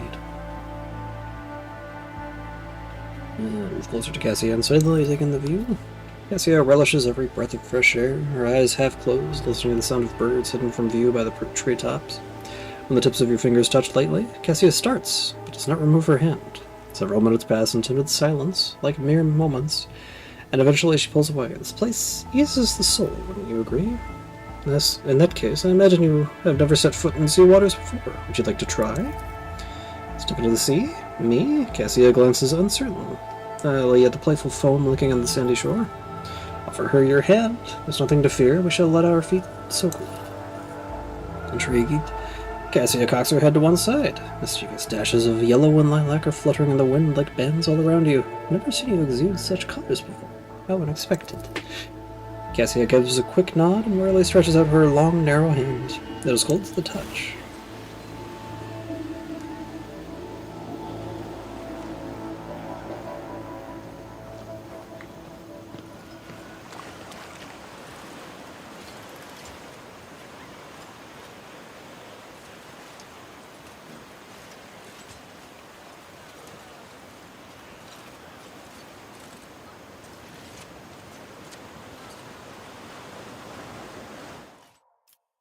The sea, it's so wet and cold. Tiny pebbles tickle my feet. Cassia's reserved seriousness gives way to genuine wonder. I never thought it would be so agreeable, and a little startling. Thank you for encouraging me. Cassia catches herself, her expression changing in a flash. She gently frees her hand and awkwardly looks away. It's time we were on our way. Already? Yes, of course. Cassia gives the azure expanse of the sea a parting glance and whispers quietly, I think I know what my next painting will be. Oh, there's even some stuff down here. Yay, loot. Chartist's Pendant. Fellowship and Commerce. If the wearer has dogmatic, adherent, or above, if their lower Imperium will depend on on Fellowship instead of Intelligence. Yeah, plus 10 lower Imperium. Yeah, sure. Put that on Cassia if I can. Yep, she is adherent. And she doesn't have one of those things.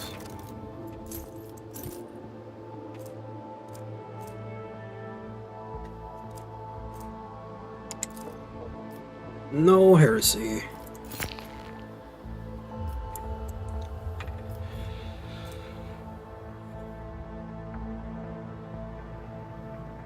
Yeah, let's get the battle cycle boots while we're at it.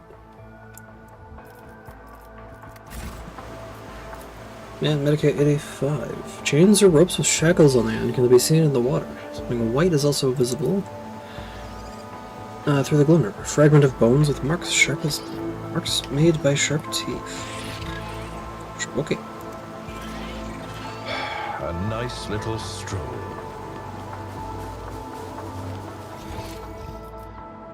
Security officer. Responsible for Tilly's glint. The ivy covering the archways gives off a delicate, heady fragrance, although you do not see any flowers. A noble...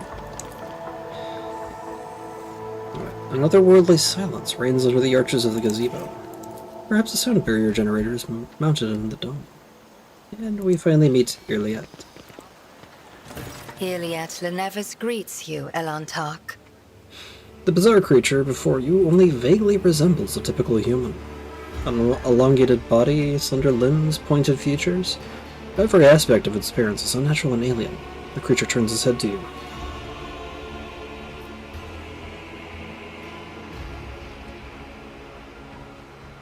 You're not immune.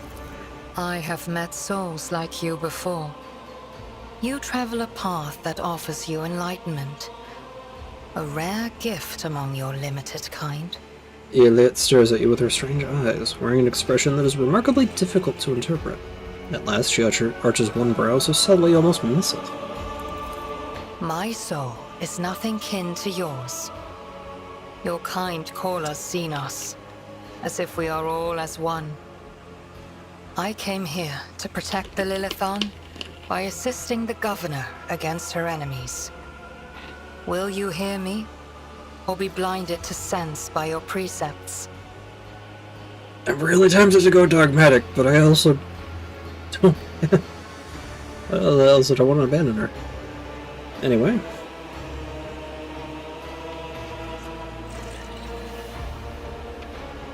To be honest, the only part I understood was that you have no desire to fight. That is one thing we have in common. I have banished the shadow of doubt from your thoughts regarding my nature. Now you will answer my question. Iliad? Why have you sought me out? Iliad inclines her head by an infinitesimal amount. So you're the Governor's mysterious helper? I am Elantark. My hand parried the death promised to the ruler of these people, and I aided you in battle against the Lost Ones. Why are you helping the Governor? This world is in distress. I wish to protect it from unnecessary suffering. What do you know about the rank-and-file rebels? Only that they threaten the established order. There is much risk to this world should the ruler die. Iliad's face is unreadable, but you detect a strange tension in her voice, as though she's choosing her words carefully. Do you know who is behind the uprisings on the planet? There is a malevolence here that drives your kin down the path of violence. Your answers are not particularly helpful. But you are not asking for help, Elantark. You are merely asking questions, the answers to which are either unimportant or wreathed in shadow. Explore this place. Speak to those who know. A simple task for you, and an insurmountable challenge for me, since my very appearance provokes fear and suspicion. When you learn anything, tell me. Perhaps then my answers will be helpful to your search. If you want, you can join me. None of the locals will dare look askance at you in the rogue trader's presence. So be it. I will go with you. Iliad is silent for several seconds, her gaze fixed on something beyond you. Slowly, drawing her words, she replies. I am ready, Elantark. Let us go forth. Ah! Well, sorry, Grumpy. We got a new friend. You interrupted my thoughts. Huh, I can... So you're an operative. So many operatives. I just don't like that archetype.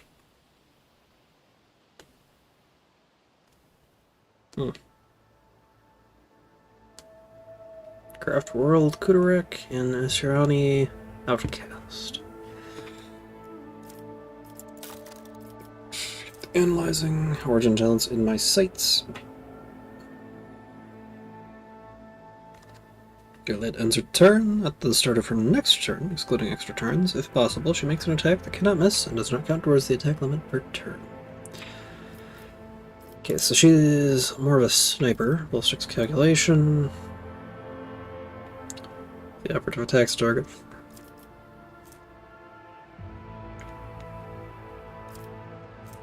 Swift sights, when my sights only cost 1. Other equipment. Shriani. Supernatural agile can advance their agility, perception, and awareness skills, regardless of their archetype. Extra dodge and initiative. Strong control.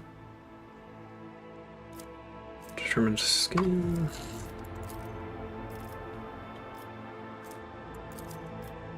Oh. Well.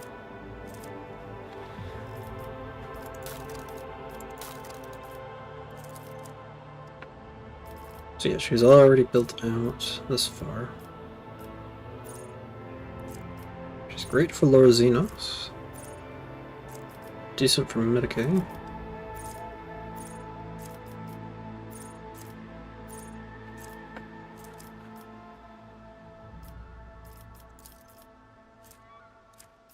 Assassin.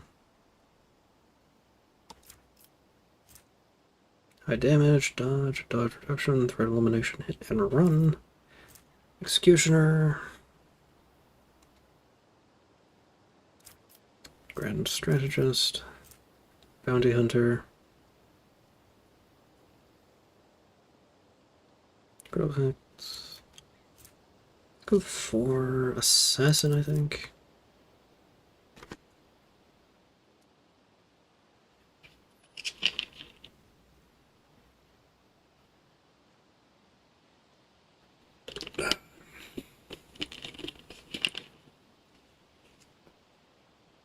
See, whenever the assassin hits an opening, excluding over penetration. Okay, so you are about positioning.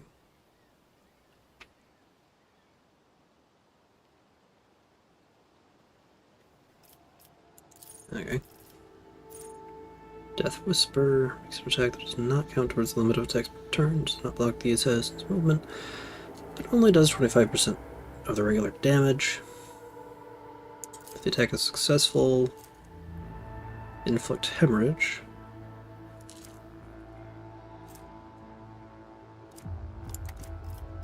Elusive Shadow for 1 round. The assassin becomes the lowest priority target for enemy attacks and gains the elusive effect, which lasts until the assassin attacks. Poised to strike. Assassin makes an enemy suffer, or reduces an enemy armor and deflection until the end of the turn. There is only one enemy adjacent to them. The assassin gains dodge until their next turn. And if there are no enemies, more dodge. Or no, do a lot of dodge reduction. So basically makes vulnerable. Dance Macabre dashes in a straight line for up to 3 cells, suffering 3 less damage from attacks of opportunity, and a dodge against enemies that they dash through until the next turn. The assassin has not dashed through any enemies. At the end of their turn, they gain extra cover efficiency until they move. Doesn't stack. After the first use, the assassin can use this ability again for free. Fainting attack. Assassin's next single target attack will have reduced armor penetration to a minimum of 0 and plus 10 lethality.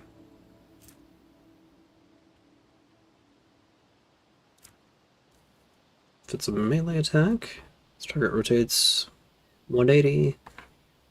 The enemy's dodge and parry against the assassin's attack is equal to 0 until the start of the turn. Ranged attack, target is forced to move to the closest cell in a 3-cell range with no adjacent cover. Be nice. And Killing Edge. Assassin's attacks, granting plus 40 dodge to the target. If this attack hits, it deals an additional 24 damage, increased by twice the percentage of that target's missing wounds. And Death Whisper. 0 AP, but only once every couple of turns. Yeah, let's get some AoE down.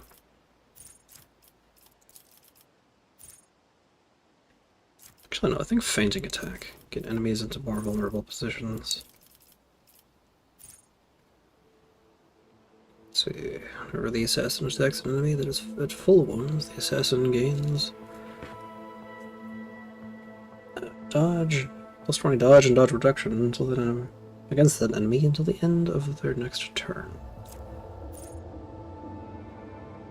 Bringer of Doom. Whenever the assassin attacks an enemy with a single target attack, this attack reduces the target's armor and dodge until the end. Create an opening. If an enemy suffers a critical hit from one of the assassin's allies at the start of the assassin's turn, a new opening is created on that enemy on whichever side is closest to the assassin. That would actually be very nice in combination with Abelard. Each use of aim for the opening. Which I don't think I have. Gains a lethality chance to deal 5% of the target's maximum wounds, more damage when hitting an opening. At return, first use of assassin ability, you get ambush. Unsuspecting effect. Improved hit and critical hit chance for the assassin. Deadly calculation for every 10 damage dealt by the assassin's attacks. That attack is also deals +1 direct damage. Disarray. Whenever the assassin deals direct damage, the target must pass an agility resistance test at penalty or become slowed until the end of their next turn. Exquisitive.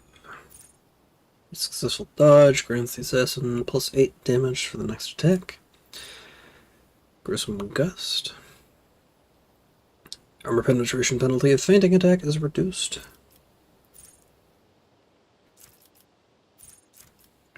To -20. Yeah.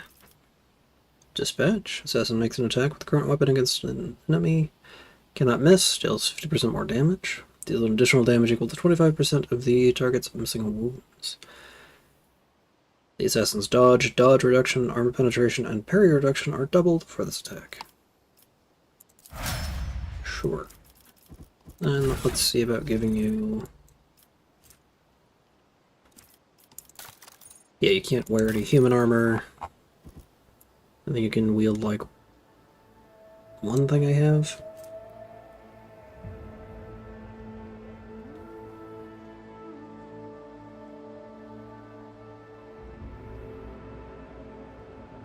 Let's see, more damage, but can only do Deadeye attacks.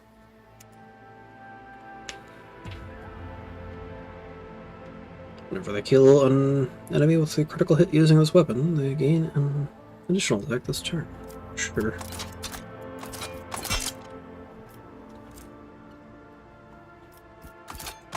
Actually, might as well equip both of them, since I got them.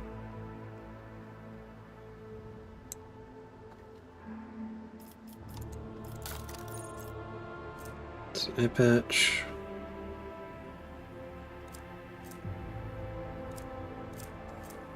The end of the wearer's turn, they gain 20 dodge until the end of...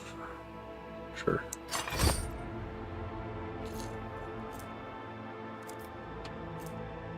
So once per turn, when the wearer scores a critical hit with a pistol, the next attack with a pistol no. Let's see. It's 15 bonus to Lord Xenos. Stun hit chance against Xenos.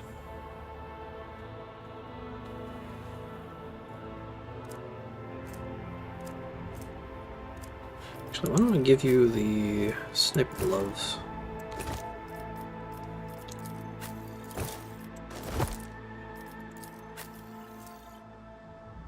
I'll keep the warp seer goggles on.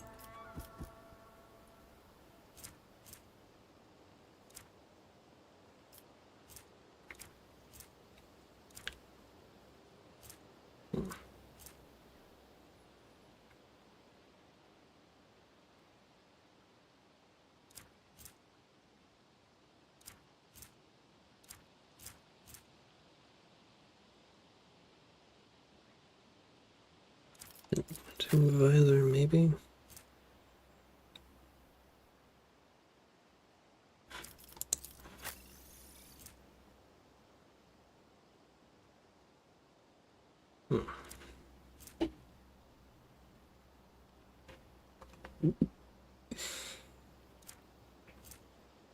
Lose some armor.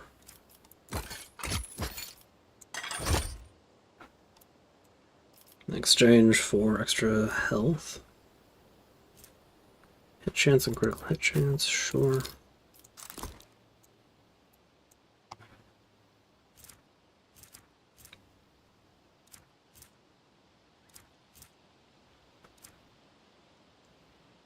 Have any mantles I want to give you?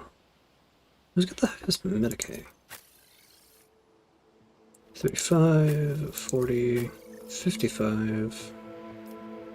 I guess I could keep that on me.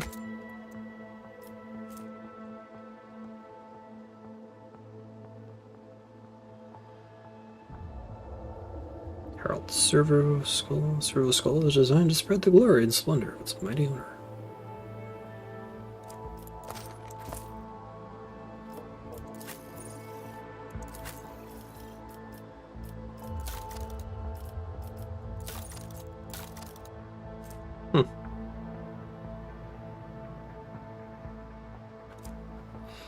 Well, anyway.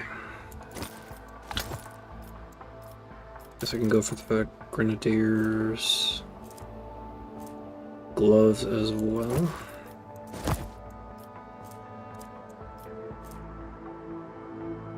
Fireproof cape, immune to burning.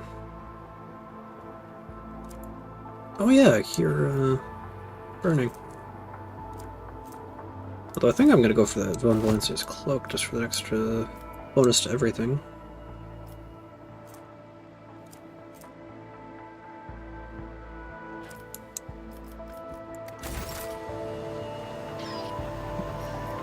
Now we got a weirdo.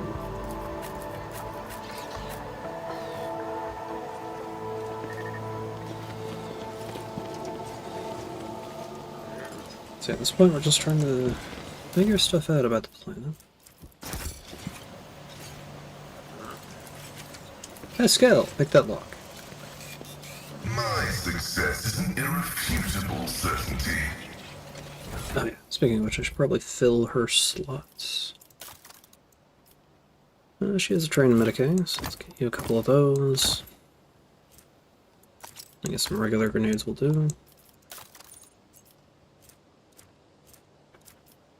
I guess immunity to burning would be good.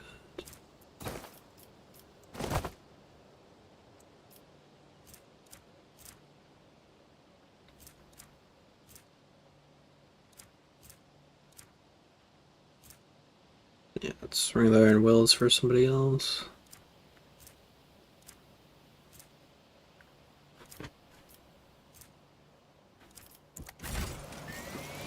Vinzilex. What are you up to? Draped in a red cloak, the Magos' body barely looks human. Wires, tubes, and metal manipulators turn him into a whimsical machine, while implants hide his face behind a sinister mask. The tech priest intermittently dictates something in Technolingua to the servo skull floating next to him, but at your approach he falls silent and offers a reserved bow. Greetings, your lordship. Lex Mechanic Vinzilex. How may I serve you? Pascal and the Lex Mechanic exchange trills of binary greetings. A series of sounds issued by Vinzilex sounds much longer and more differential than those of Pascal. Let's see. What do you do here on Janus? The tech priest's mechanical voice comes from the speaker on his neck. By the order of the Adeptus Mechanicus, I have been entrusted with the management of the Adeptus Administratum in order to catalog agronomic data and analyze information about the planet during the process of subjugating it to the will of the Imperium. Be blessed, Tech Brother. Your diligence and the diligence of those like you turn anarchy into order. It bestows classification to knowledge. One of Pascal's mechadendrites lightly touches the Lex Mechanic's body. The tech priest bows respectfully in return, clearly a little startled.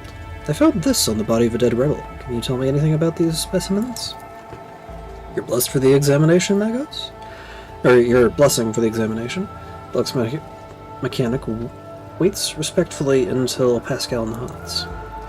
The tech priest studies the droid's berries and goes still. You hear the distinct clicks as his cerebral cogitators process the information. Creeping Cree weed, the typical plant of the Western Hemisphere. We have studied the possibility of industrial cultivation, but the process was found to be inefficient due to the specific requirements of the soil, which is found in the right composition only in the archipelagos of the planet. Tell me about Janus. Initializing report. The planet's soil possesses a unique composition suitable for the re-engineering of the planet and the mass production of foodstuffs. Significant cultivation of the Eastern Hemisphere with the aim of improving production processes and logistics operations. Traces of xenoactivity that do not pose an immediate threat to ongoing operations. Undesirable pathologies of flora and fauna have been noted, which may pose a threat in the short term. What pathologies? Genetic and chemical pathologies, your lordship. Harmless species mutate and become aggressive, while plants change their chemical compositions and become poisonous. This is happening more and more often, and if no action is taken, the ecosystem of this world will be irreparably disrupted. The changes may be artificial. Has the possibility been considered that someone is manipulating the ecosystem to reduce our living space? Not at all, Venerable Magos. Other tech comrades from the Magos Biologists are humble workers, not warriors. They could not have come up with a thought of such a militant nature. The mind must be open to all forms of knowledge. I order you to commence a check. In the event that your account of the indolence of their minds, I will petition for the appropriate penance. It is the Lilithon's wrath that is becoming manifest in nature itself, the workings of this world. Preserve us, how did we not notice this sooner? Iliot glances at you before immediately looking it away. How is the governor dealing with undesirable pathologies? I have analyzed the genome of the affected species, and I am currently developing suppressor genes to make the planet's organisms resistant to pathology. But so far, I have not been able to solve the problem. Further exploration of the planet would perhaps speed up these processes, but the administrative apparatus has imposed a ban on expeditions that are not directly aimed at improving production. Traces of xenoactivity. According to the data obtained during the initial survey, ruined structures of non-human origin were noted in different sectors of the planet, but I do not have the administrative capacity to study them in more detail. For now, I must defer the quest for knowledge. The Lex mechanic speaks the last words with distinct envy, his eyes fixed on Magos Hanuman. Let's talk about something else. How many servants of Mechanicus are there on the planet? According to the data stored in my cogitator, all infrastructure nodes for food harvesting and processing have their own contingent of technomats. The total number accounts to 253. Correction, based on the latest data, the figure is 211 units. How are things with you and your fellows? The current situation on the planet is assessed as stable. The progress of the prospects is assessed as encouraging.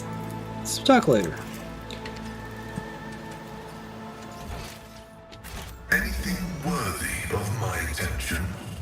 What about the estate? See if we can't find anything.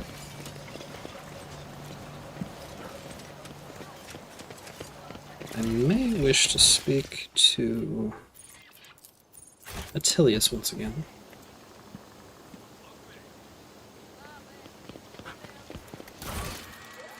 Let's see, World Shapers. Coordinates of the attack indicate a definite vector for the movement of sister in search for questioning servants and other witnesses.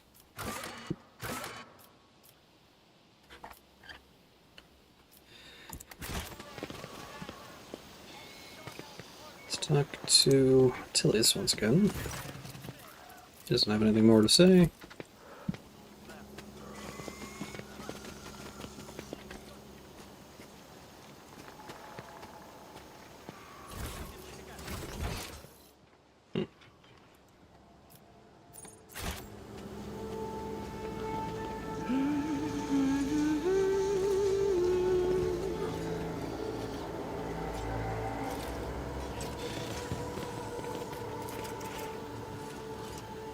Corruption, decay or disease, but how? The deceased's arms and face are covered in small boils that ooze cloudy pus even after death.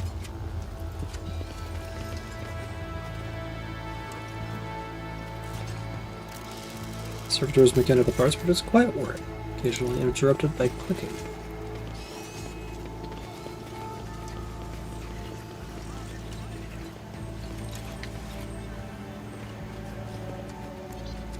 Onward.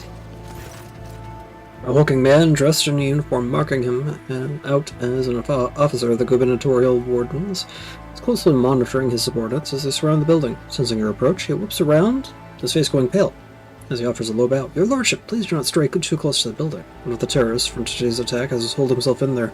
It could be dangerous. What's going on here? Ready to report, your lordship. We conducted a sweep of the area after the attack. All of the assassins were arrested or neutralized except for one. The officer scowls darkly.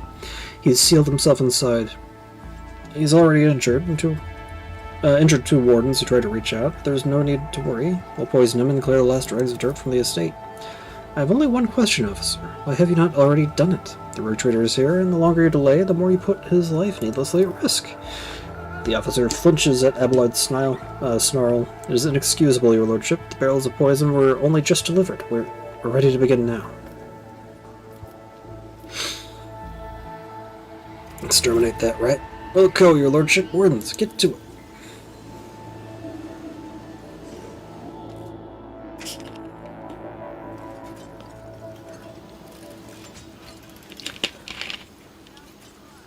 The threat has been eliminated, your lordship. My people have checked in the area. Locomotives are fully You operational. can look around for now. For yourself now.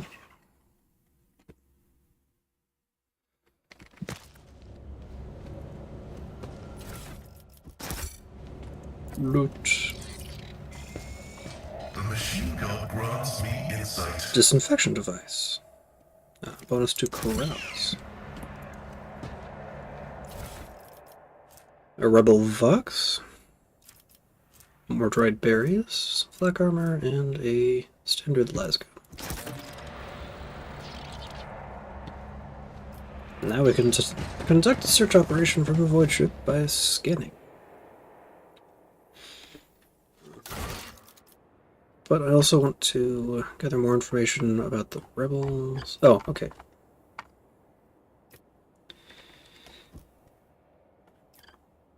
Vox with recordings of the rebels' conversations will make it possible to launch a large-scale reconnaissance operation. But we must return to the void ship to make that happen. Most effective representatives of the local flora are assembled in the floor. Unfamiliar fruits are ripened on carefully pruned plants. Let's proceed.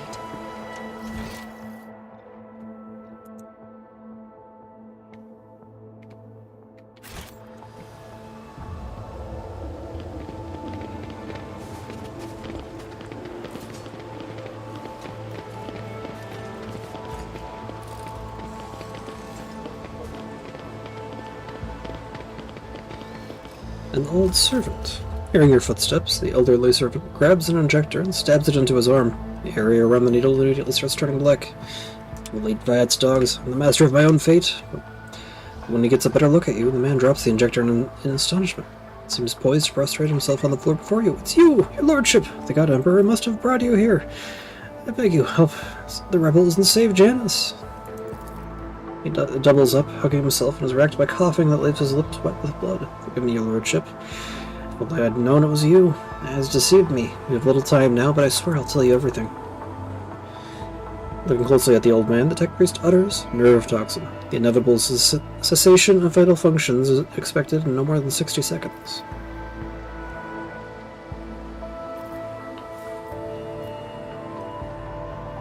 Silent clicks emitted by the visor indicate an ongoing picked recording.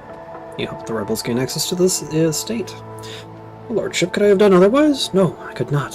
Not after everything I've seen in the palace. People being shipped in and tortured, servants being driven mad. For a long time, I thought it was only going on inside the estate. But when I was contacted by people on the outside, I learned that all of Janus is under threat. Only your mercy and the light of the God Emperor can save us. The old servant lets out a moan. The dark stain on his arm seems to creep through his veins until his arm and neck are a lattice work of black. The servant's breath quickens and becomes irregular. Say whatever it is you want to say and be quick about it. In the name of the Golden Throne, your lordship, show mercy on the humble workers, the salt of Janus. Save them.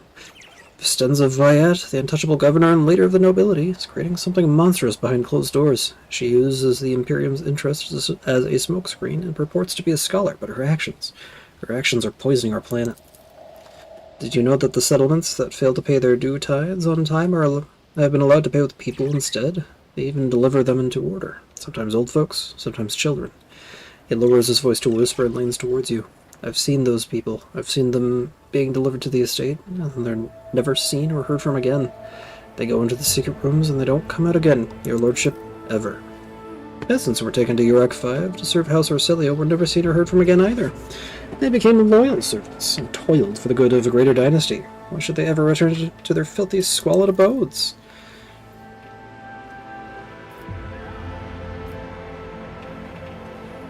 I'm not sure I'll last long enough to answer all your questions. What secret rooms? Hidden chambers deep within the palace. I've never been inside, thankfully. Servants who are allowed in, the ones the governor trusts, they change. She changes them, pretties them up, defiles them.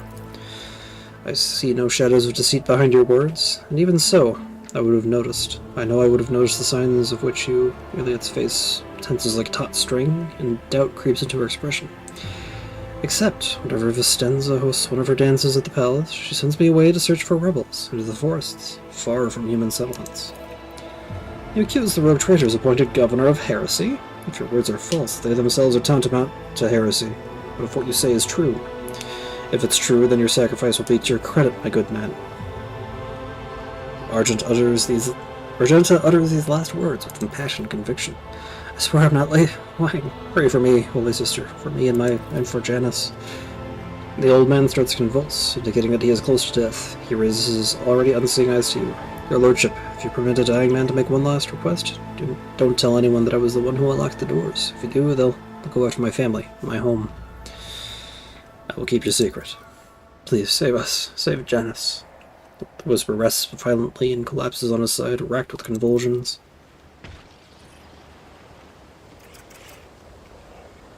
But it's not as simple as dealing with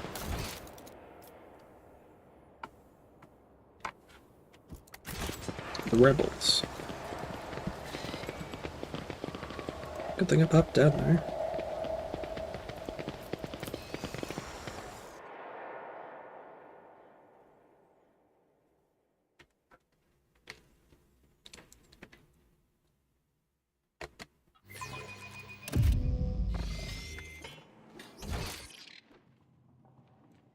I had a feeling there was more. Servant.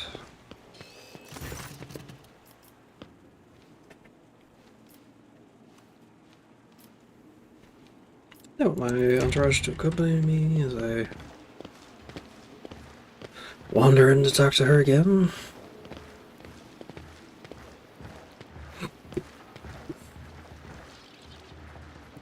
Because that lines up with the,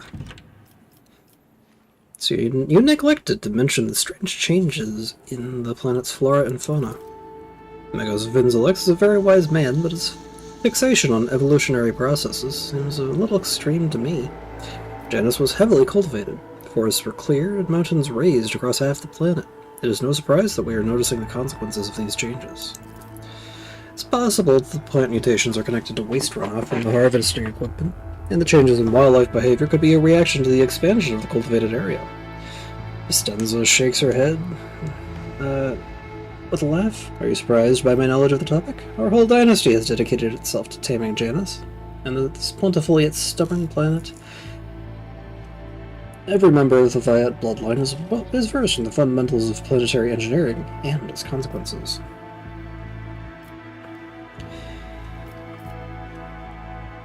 So even for an agri-world in the back of beyond, this place is a real dump. What do you all do here for fun when you have free time, that is?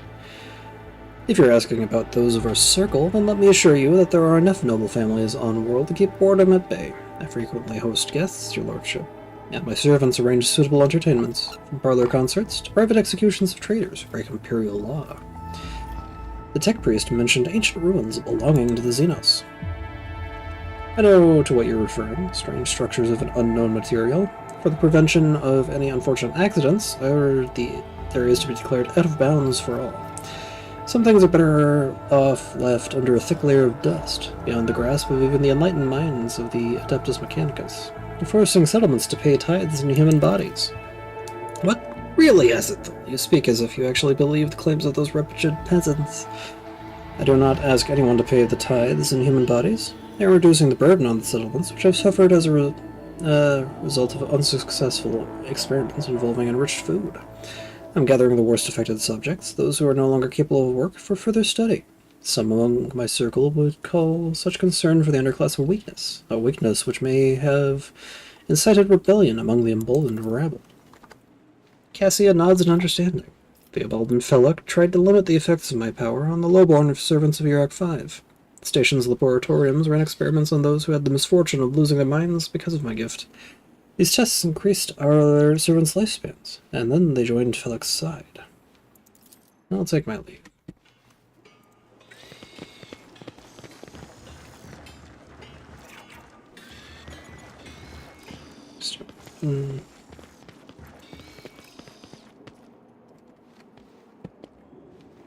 I can't go poking about. Dynamic exploration canticle.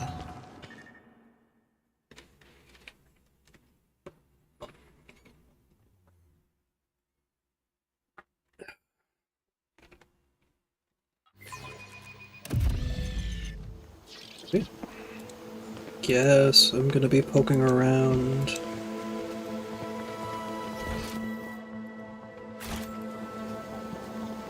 Here then. Maybe the security officer has something more to say. Nope. Back to the ship we go. Elentech! Merely I trust yours for your attention. As you once sought my help, now I am seeking yours. The time has come to dispel the final shadows on our path. I've hidden the truth from you. I know a great deal about those who are disturbing the peace of the local ruler, and I also know where they are hiding. Allow me to show you the way, on the condition that you bring me to them.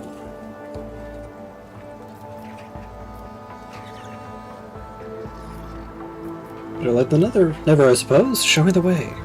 Let's go, Elentech. I pray to the gods that we are not too late. The forests of Janus.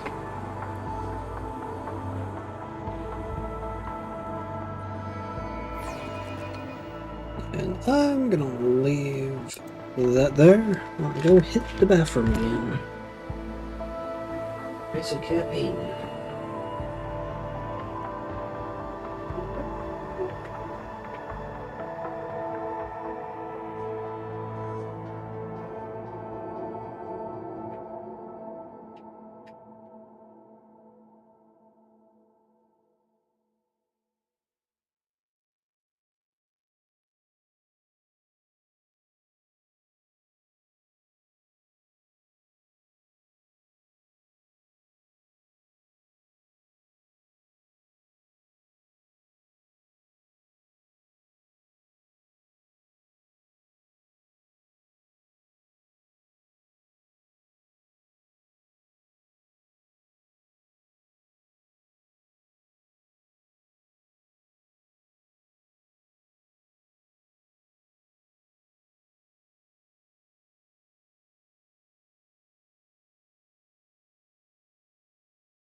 Okay. Break off. And we finally make some more progress on figuring out what the hell's going on in... Woo! Finally have more action points. Hell yeah.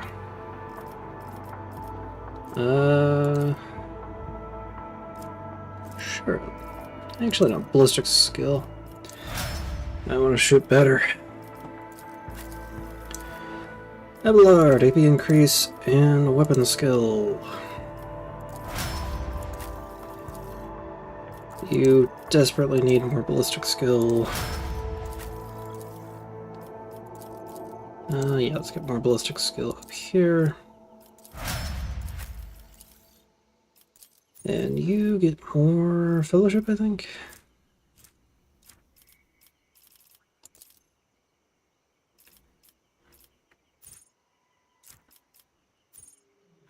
Yeah. And then Earliet. That and that.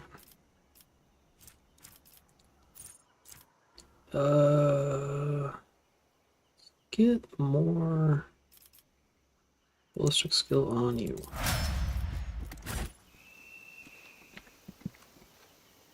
I need to find the answers.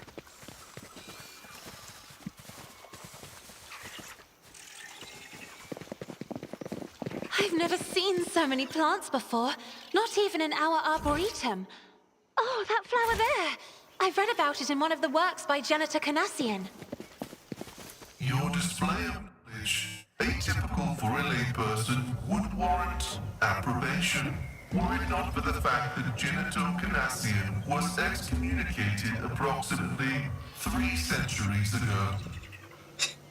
The Emperor's will is your torch. Oh, please, you try. Damn it, we're under attack. Kill the intruders.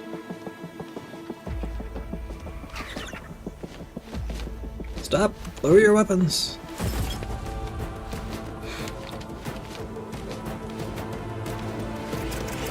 Well, I'm sorry. I don't think that's going to be an option.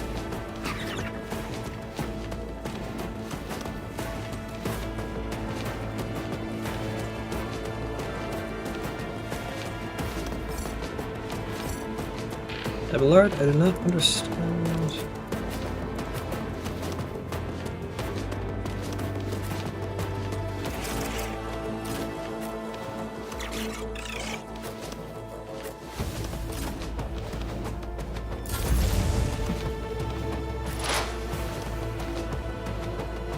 Hit, nearly hit.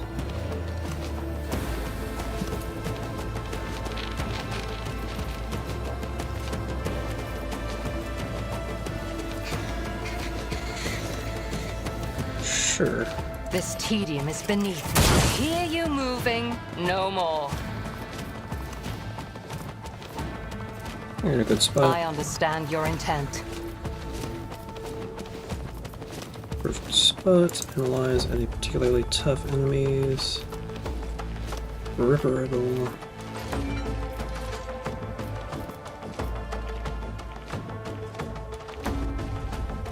I am not your Xenos pet monkey.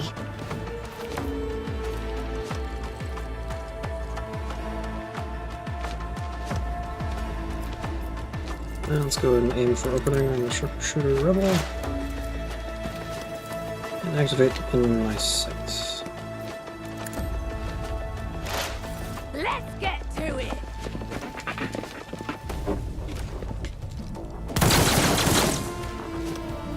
Let's get to it.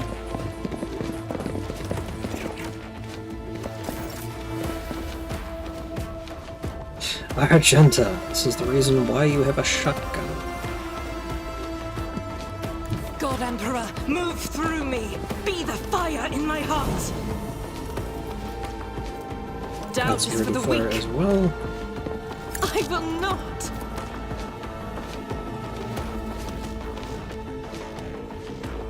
As the Emperor commands. I'll do it. And take another shot. Faith without deed to strike is a prayer. Doubt is for the Revel weak. in slaughter. And move on. Scared yet?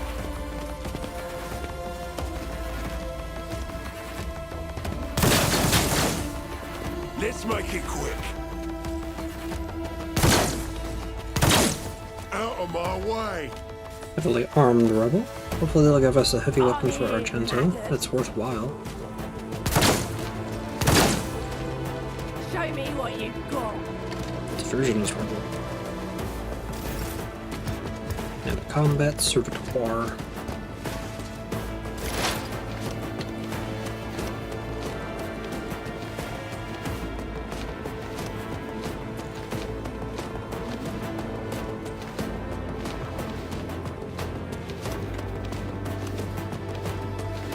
Anyway, let's go and get Pascal moving down.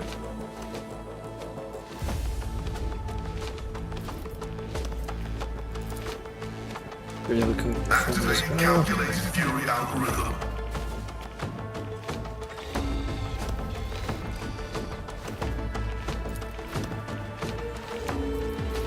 Buff on the party.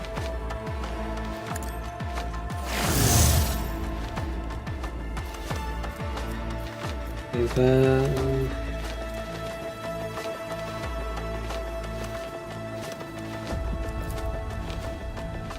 focus down there. The Omnissiah knows all, comprehends all. And have yourself a little blast.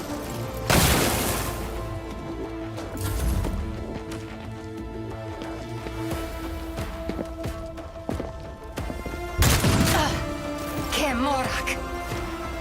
Damn.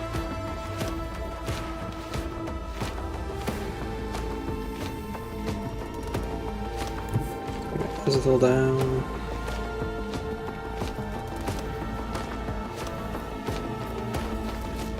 Actually,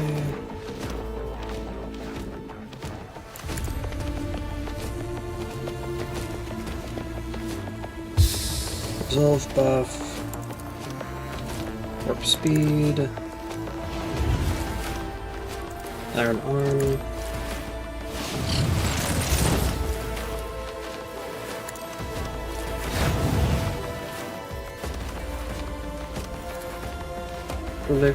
Hit bird down there.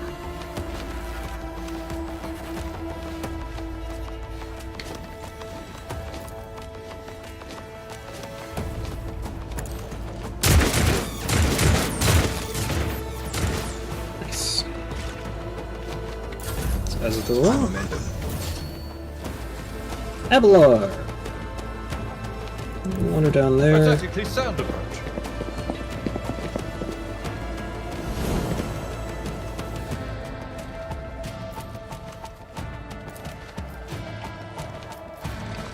At your beck and call.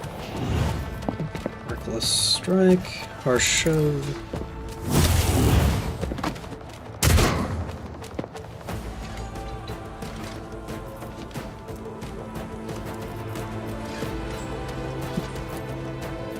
Keep them. It will be done. I took care of this one. Just absolutely Victory is in one fewer target. execute that guy. Indeed. Shout. No matter the cost. And then take another shot At there your because beck and why not? call.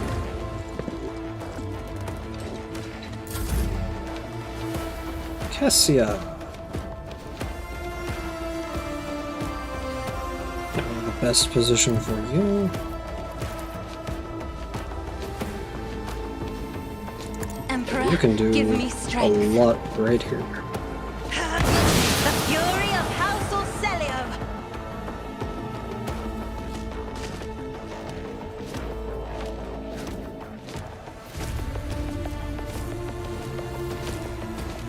Let's see.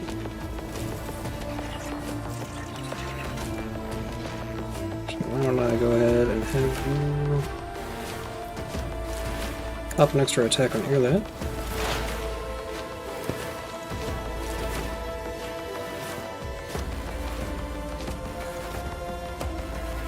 So, doing a little bit of damage down there. Ancestors, guide me.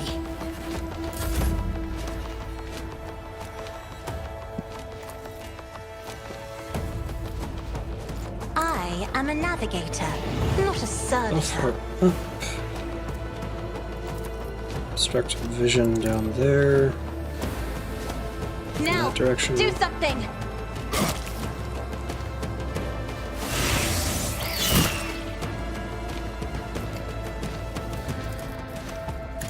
Neither of us In has the to other fight direction. alone anymore. High momentum.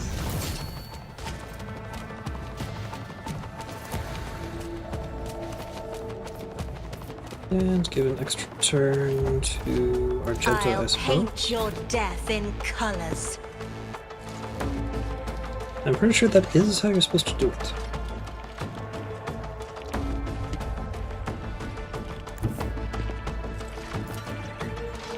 I'll do it. You can escape the Emperor's judgment. As the Emperor commands, I act. I think that's your turn because you're blocked by Abelard. Cassia is done.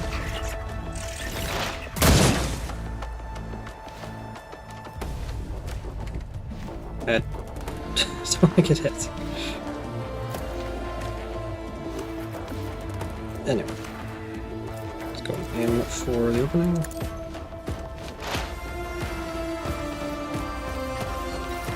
Analyze.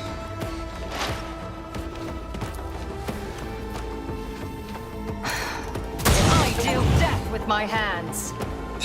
Killed an enemy with 100 damage dealt by one attack. Nice. And then Argento can move through.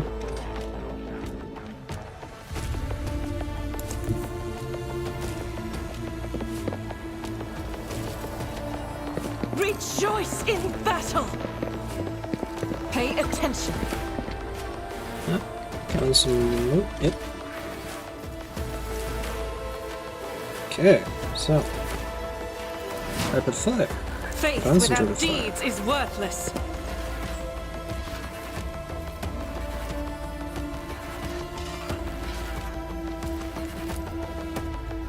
And then As just the Emperor absolutely commands. unload.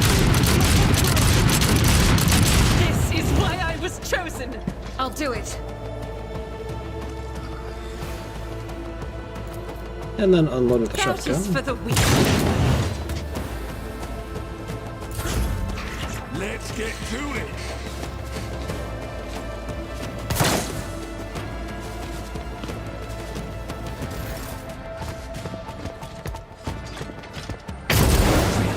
Endure. Pascal. Running binary override.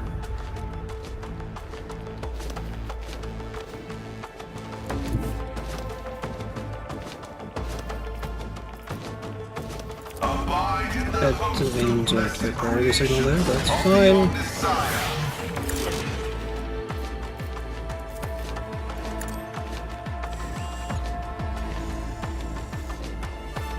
Locate. The scriptural prognosis is favorable.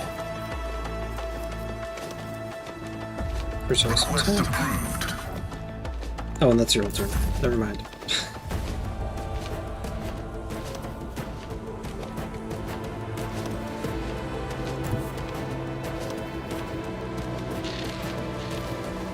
And relocate the bird over there.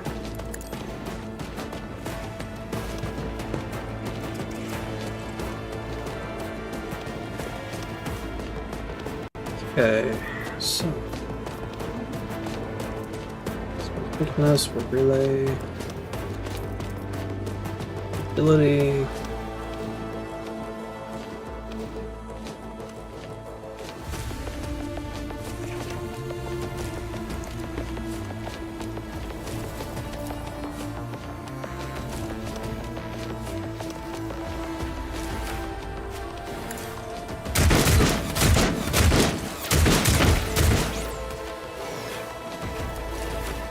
run and gun. Get up a little further.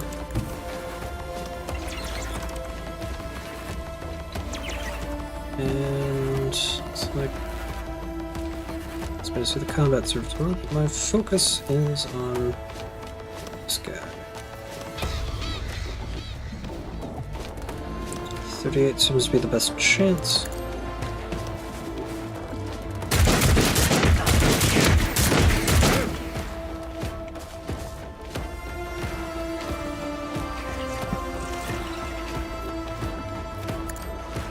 Buff yourself, bro. Abelard, my man.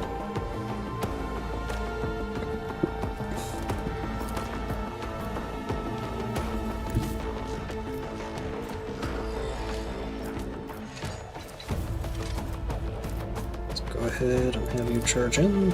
Tried and tested tactics are the best ones. An exemplary strike. I will do my target well struck.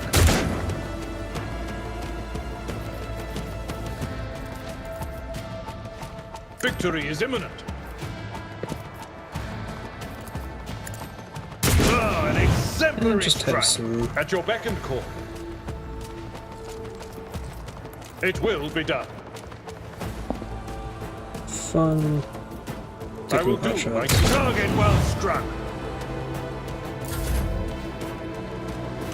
Cassia, you still have that guy you could shoot at.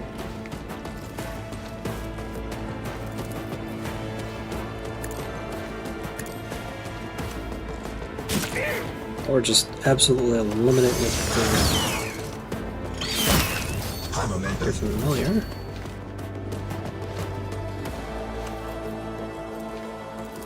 Struct vision, can't do it down there, that's fine. But you will be able to do it from there.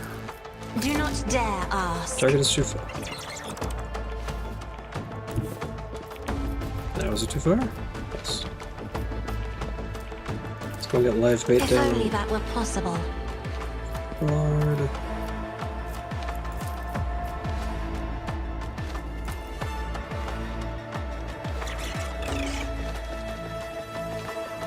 So how about you just Me? If you insist, Lord Captain. nearly it. Some more opportunities.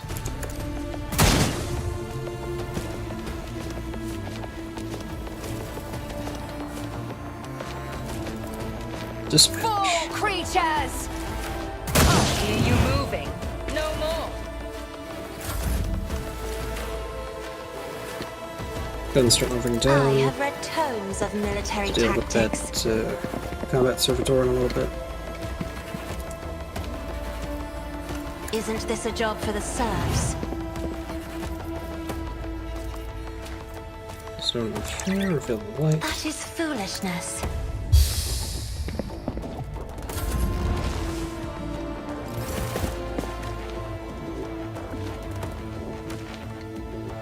Something's going on. Sure wish I could see what. Stop! My kitten! It is me! Oh, did you get some more spawn in? Where from? Elder Guardian.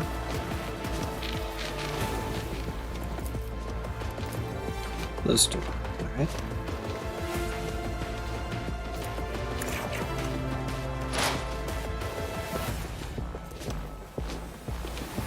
If it serves your cause. I understand your intent. Expose weakness. Aim for opening. I am not your Xenos pet, monkey. Aim shut. Make sure it hits. My spirit fades. Thank you, Elliot.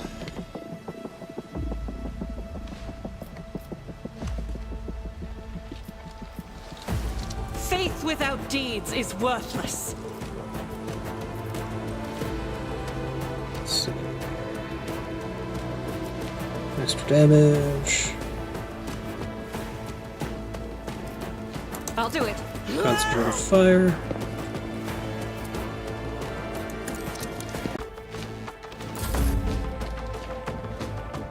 Azathoul.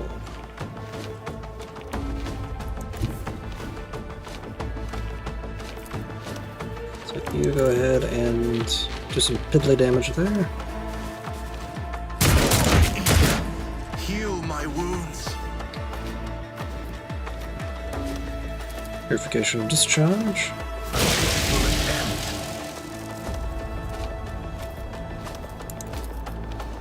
Speed yourself.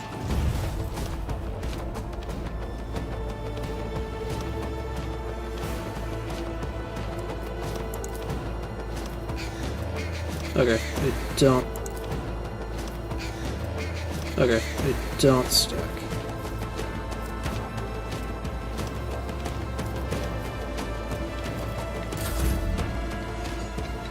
Good Lord, finish that thing. It will be done. I took care of this one.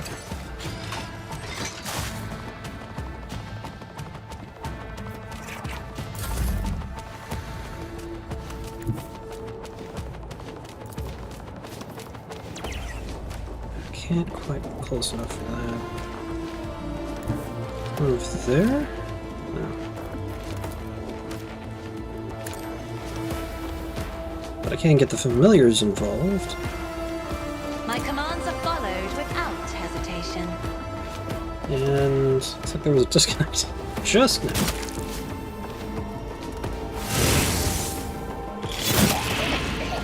And there he goes. Ilet's usually dispassionate face is contorted in a grimace of pain and rage. Your elucidator activates when she begins speaking in her own language. I swear on Kane's riven heart, Moran, you'll pay for your treachery. May Morai Heg sunder your fate and cast her away. May the blood of Eldenish flood your throat.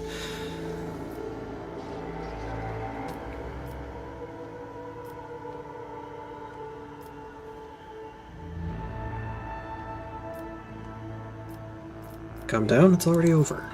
Over? Oh no, Monkey. This path is far from its end. Irliet is almost shouting, her voice ringing with fury. But when we get to Muran, I will make him reveal the full extent of his duplicity and tell me where the truth ends and the lies begin. Please excuse me, Elentak. I allowed the turmoil in my soul to win out over my reason. A slip like that could cost me more than you can even imagine, my very soul. I must be more careful, even in the face of treachery. What is Muran? What treachery are you talking about? Muran is the one responsible for the rebellions against the ruler of Janus, but allow me to tell you everything from the beginning. We call ourselves the Children of Assyrian, a branch of the Eldari race that inhabits planetoid-sized vessels known as craft worlds. Eldari is another name of ours. We are the echoes of the great empire that once ruled the galaxy and created new worlds. The planet that you call Janus is one such maiden world, the Lelathan, a haven that our ancestors made for their kin. For many millennia, only the shadows of our predecessors lived among the ruins, until you humans came here. We are the heirs, and we are entirely within our rights to call the maiden world our own. However, our arrival is a tragedy, not a homecoming. Sorrow seeps into Irliet's voice. We belonged to craft world Krudarak, which fell on the border of the star region. Only the providence of the merciful gods allowed us to escape the fate that befell those whose souls perished amidst the stardust along with our abode. Destroying an Eldari craft world is a serious achievement. I'd like to shake the hand of whoever did it. His green visor flashes with interest. Pascal carefully clarifies which border exactly. You don't need to know that, Iron Monkey. I am aware of your looting practices. After the calamity, the Lelathan offered my kin a sanctuary, a place of respite in the ruins of our ancestors, under the canopy of the forest, created with the wisdom of our world singers, living alongside your kind, who reap the fruits of our labor with such vulgarity. You came to Janus along with the rest of the Eldari? No, my path brought me to the Lelathan later. Irliet hesitates, by another route. It was Moran who welcomed me here. He was one of the surviving Farseers of Krudarak. He was with a handful of Assyriani who had escaped death and found the path here, to the destroyed cradle of our kind. They were outraged when they saw how the Monkey had arrived at our flourishing garden. How are your kin connected to the uprising on the planet? The Assyriani do not enter battles they cannot win. However, it is in our power to direct the currents so that the elements themselves wash obstacles and enemies from our path. And so it was in this case. Morat, the Farseer from Kudarak, saw a future without the Monkey, and we followed his lead. We simply used the Monkey's passions against them, their love of freedom and anarchy, their love of domination and violence. Stoking enmity between servants and rulers is easier when your targets are governed by emotion rather than reason. My kin became military advisors to the Monkey, who rose up against the ruler of this realm. I had a different mission, to become Vistenza's handler, since the rebels would be unable to get to her using it until both sides were sufficiently weakened. The ruler of the humans had never seen a child of Assyrian before, and so she accepted the lie about a degenerate branch of Monkey dwelling far from their own kind.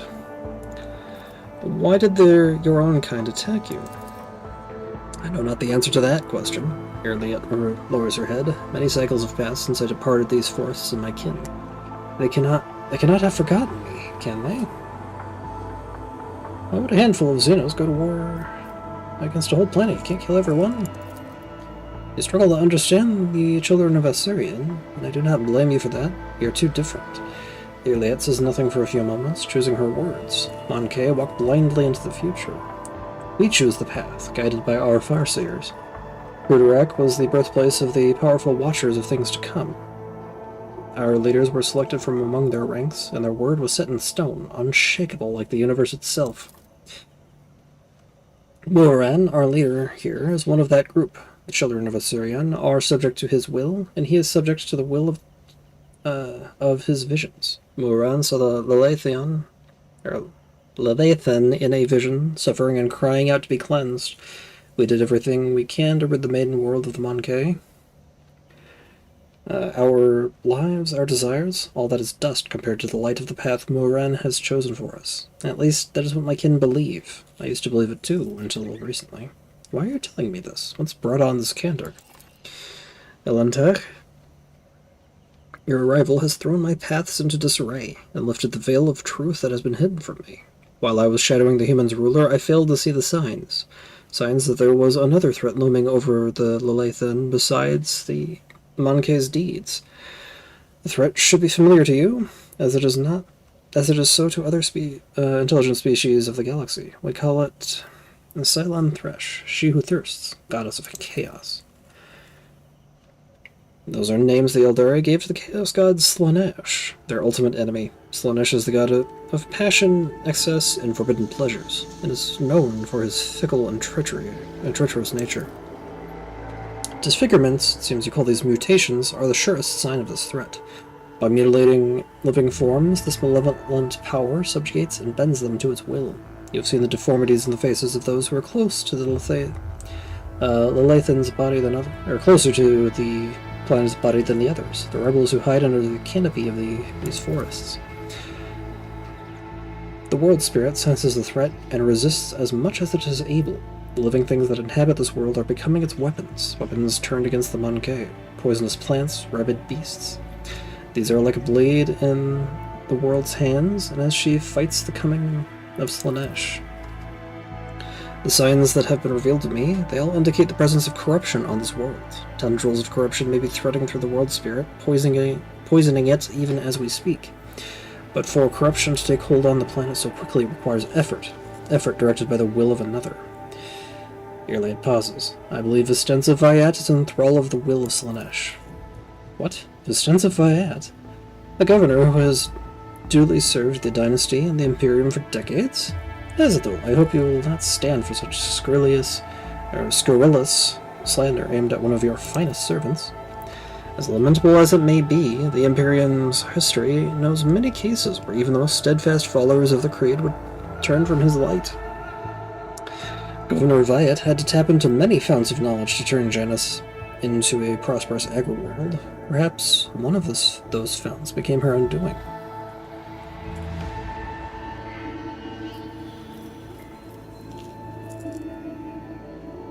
Trust your judgment, Irliet. Vistenza will be punished for her betrayal. The only punishment for such crimes is death on Elentak. The one who steps onto the path of Slaanesh forfeits the light forever.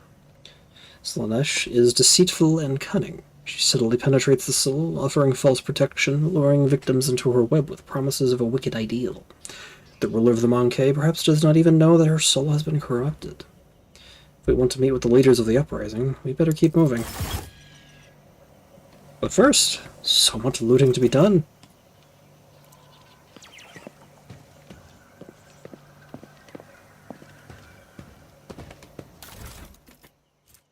More flak, chainmail. Oh, weighty axes this time. Regular chain swords and las guns. Let's see, in the dimness under the canopy, you notice the outlines of machines. Portable generators that provide power to the camp. Some of the machines have fallen into disuse. It would be impossible to make sense of the cables and wires strewn about the floor without the help of a tech priest. Some goods hidden down there.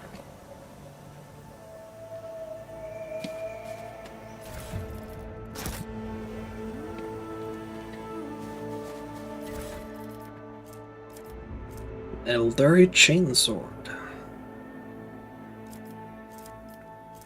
Carapace chestplate. Eldari ranger armor. I wonder if those are going to be upgrades for Iliad. No, already has that. And I guess I can give her the Wanderer's Portent.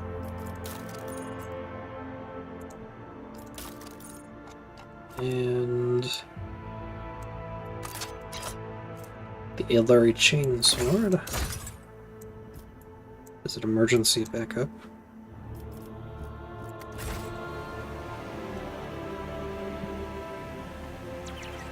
Anything over there? More assorted goods.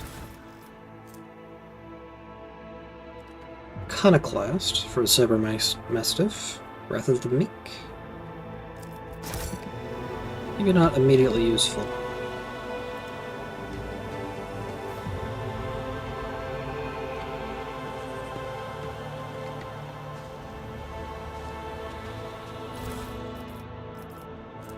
Melta weapon proficiency. It's light.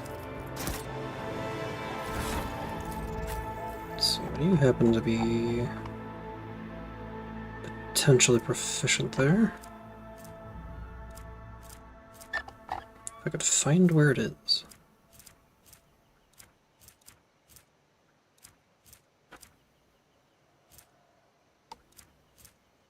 Flamer. Or is a pattern foe hammer? Because they're really tempted to hand that to... You know what? I'm gonna do that. Step revolver is great. But just blasting the enemy with a shotgun every time is just... Whoa. Great fun.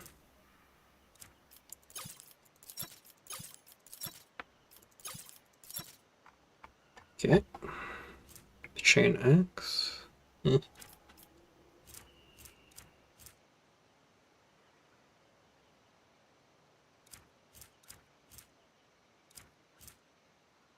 And Verchain sword.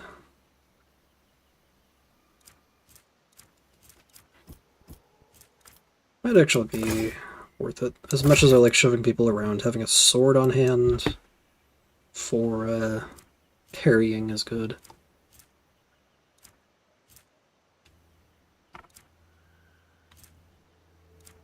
Packed.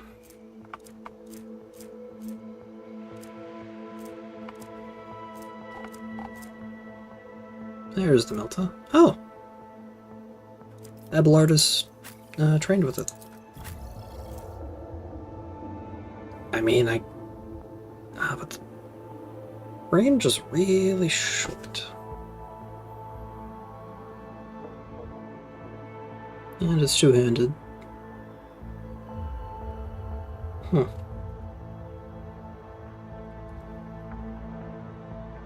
But that damage. Yeah, he needs to be up close anyway.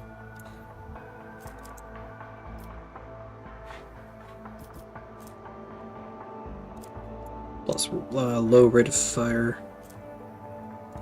Speaking of which, maybe something with high rate of fire would be good for...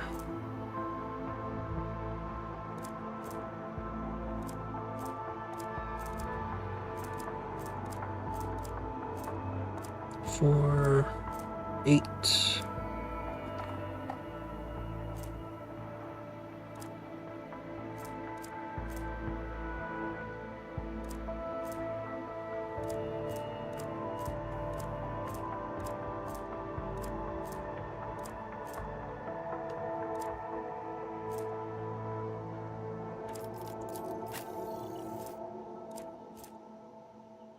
So pattern hand flamer.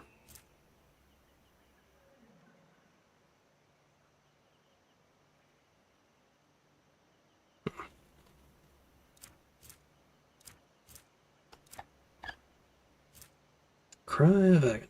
Drakari. Well, anyway. You got the Sin Skin.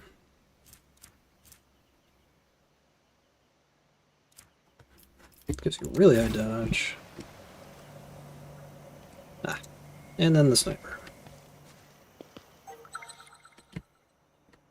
There's some traps down there. Marksman Rifle. Already have one of those. Black Armor. And the second Eldari guy. Some goods over there. Possibly some stuff hidden back there.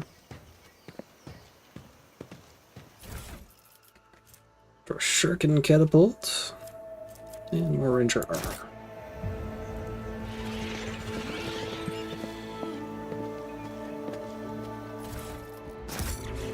Guys can't move up over there. I did almost miss.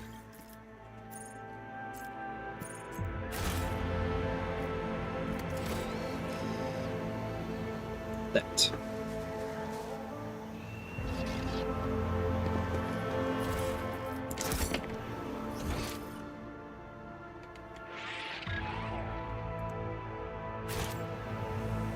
The light of terror shines for us.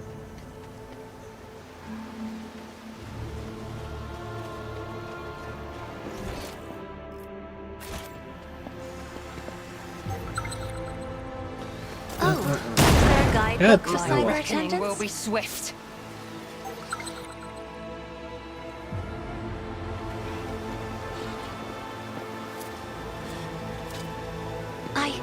I did it? What? Oh, because I don't have everyone selected. Somehow.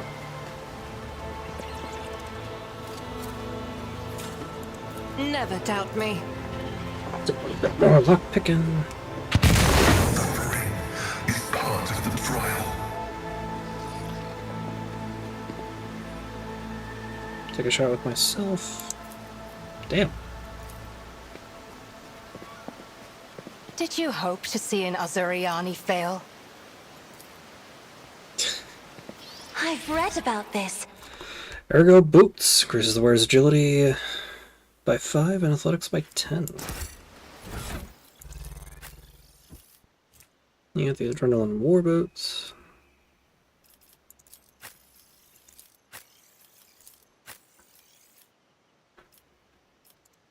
Okay.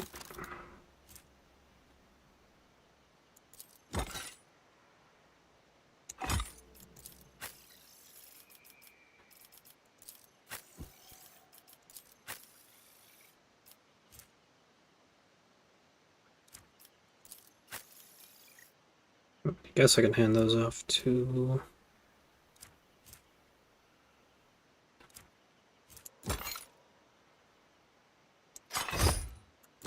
No, I think that's potentially better. I actually know the Dynamo Boots are fantastic for Abelard because he needs to get into position. I guess I'll put them on the other for now. Heal. We need to move on.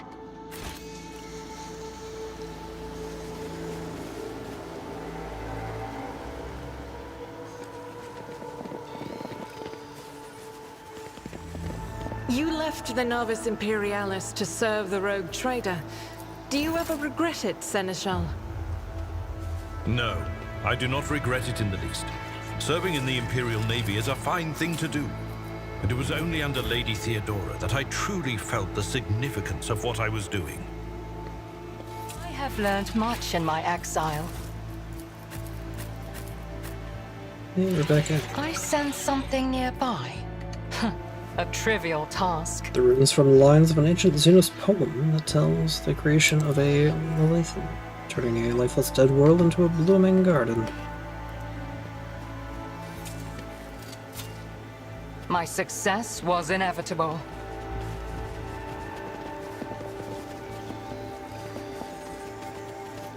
Lower warp. That's covering with pulsating purple spots. Young shoots are already covered in similar marks. Clearly a sign of mutation, not a disease. The touch of she who thirsts has just figured the Leviathan down at the smallest for children.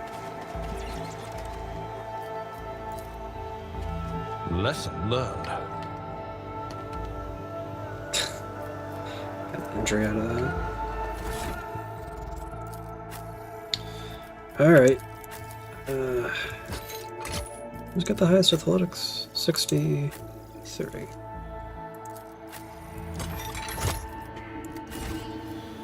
An expected Unworthy soul. And then immediately get hit with more traps. Data slate with notes. Kurt, I know it's been rough for you since the meeting by the ruins. First contact leaves an impression on everyone. When I recommended you to the commander, I never thought you wouldn't have the stomach to process the truth. Think what you want, but I'm still your friend. I don't want anything to happen to you because of your own stupidity. I saw your bag with the packs of Nutribars that our lads brought from the settlement. And if you thought no one would notice a couple of clips missing from Torben's backpack, you thought wrong. I want to give you a chance. Return the goods. You know every Nutribar counts these days. The stuff that grows in the forest is no longer edible, and we're in need of weapons more than ever. I can guess why you need all this. I want to split. Abandon our cause, or you want to split. Abandon our cause, go back home, and pretend nothing happened. But I'm not writing this to appeal to your conscience. I just want to say that you're a marked man now, Kurt. After meeting the higher-ups, cutting and running is the worst thing you could try to do. They're watching those who've seen them. They won't let you leave. Let's talk. Just talk, you and me, in private. Let me know when you're in the camp. Some more medikits. Civitas pattern autogun. Some Eldari plasma grenades. And other stuff. Actually, could I equip a melt-a-gun?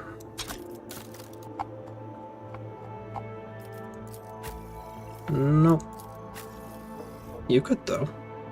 Although I've built you around the arc rifle. You can't. You can't. Could give it a shuriken catapult.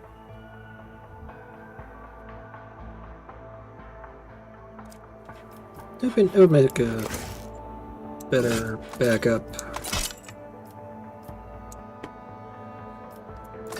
Not really built for melee. Oh yeah, I got the Civitas pattern autogun.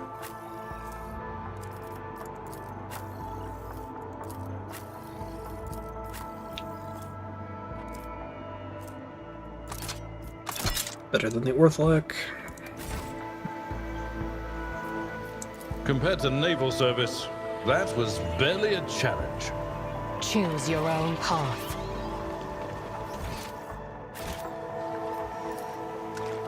In the back of the corpse's head, there is a strange, narrow hole that does not look like it came from a conventional Imperial weapon. A hole like this could have been left behind by a thin blade piercing the skull.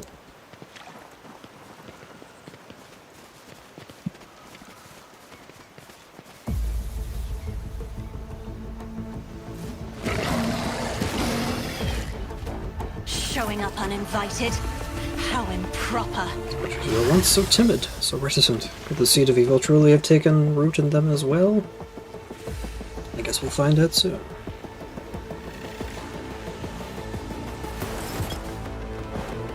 Ambushed.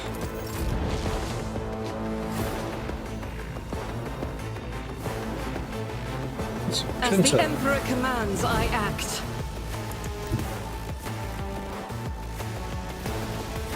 Activate The enemies of concentrated the fire. Emperor will be undone!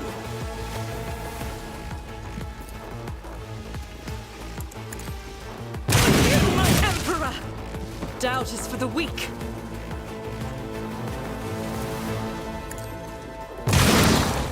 Genesian Lesserix.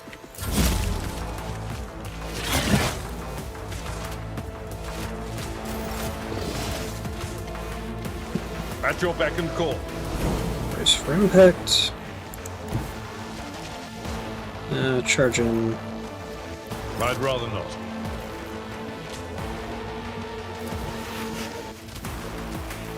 It will be done.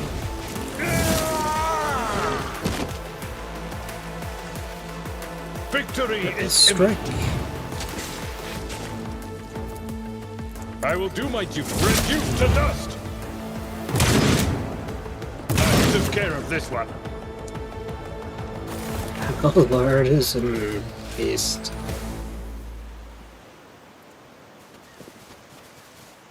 Alright, everyone, let's get in Activating line. tech familiar I'm movement still new protocol. to the art of exploring. Let's disarm that trap. Cast your eye there. I better myself through my I have service. failed my kin. This massive statue, knocked over by an unknown force sometime in the distant past, has almost disappeared under the green canopy of the jungle. Duty prevails. As it should be. Giant ravenous creature whose hide is pierced with spikes and spines. Skin around the growths is inflamed, as if the protuberances have appeared recently, causing the creature pain. Saw somebody walk off in that direction.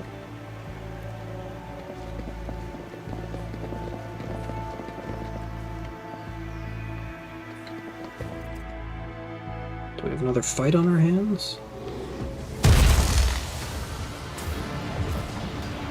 Nope. That's a webway gate that they were having trouble starting.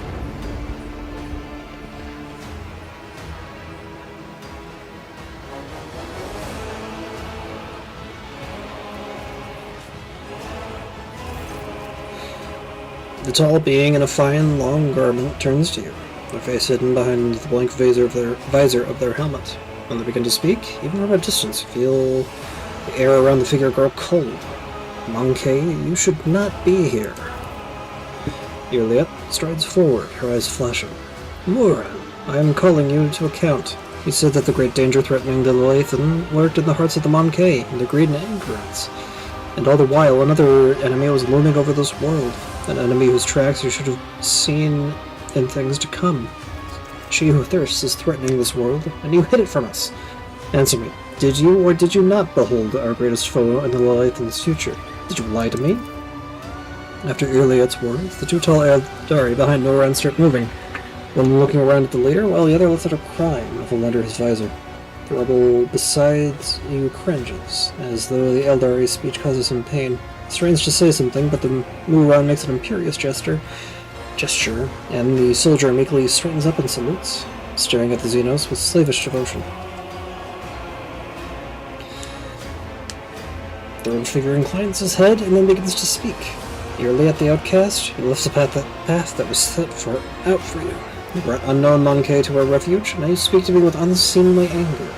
Your lone wanderings far from Kudarak have altered your mind and tainted your sight.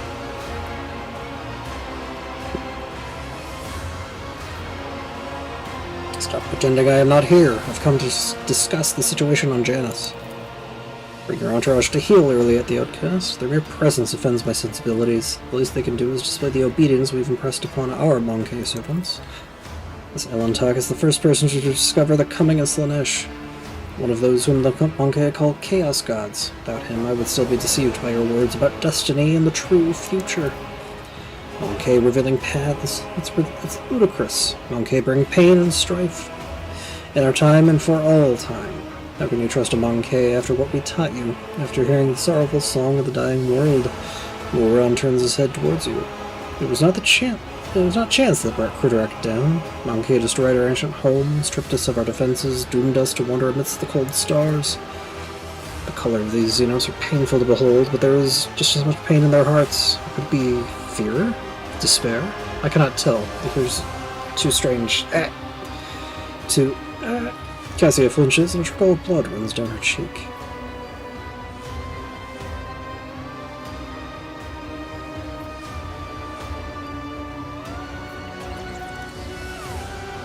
Even if Cruderek was destroyed by humans as you claim, I imagine you gave them a perfectly good reason to do so. Or, sorry about your home being destroyed, I wasn't there, know nothing of this calamity. Yeah, that. What agrees is that you intended. These words have come from an Eldar, you would have believed them, but you were merely a Monkey, plaything of our passions, any emotion, or of your own passions. Any emotion that takes hold of your soul can drive out any trace of reason or honor. You're playing with words and avoiding the question. Words of desperation and rage are creeping into Iliad's voice now. The Leithan is under threat from our eternal foe, and yet you're more concerned about the presence of the Elantok than the corruption that is flowing through the veins of this world. Did you even consider that your war might simply be hastening Slaanish's drive? Perhaps the ruler's servants, in their efforts to protect her, will resort to more and more instruments of corruption. Moran leans over Iliad, his tone menacing. You left Cruderek in our darkest hour to satisfy your ego. You came to us on the Leithan, and I accepted you as one of our own. I even give you a real purpose. Iliad the outcast? And you dare to insult me, a Farseer? It was a mistake to let you into our circle. You have turned our efforts to survive into dust with your own hands. I am a child of Assyria, Nuran. Not a plaything in the cold hands of fate, which you claim speaks through your mouth. My choice of path is no worse than yours or any other Eldari's, and my path calls me to fight our true enemies, not eradicate the Monkey. If it comes to it, I will stand with them, for this Elantak can see that you are blind too, Farseer. Iliad's eyes are alight with fury. She pointedly lays her hand on her weapon, looking away from the Farseer.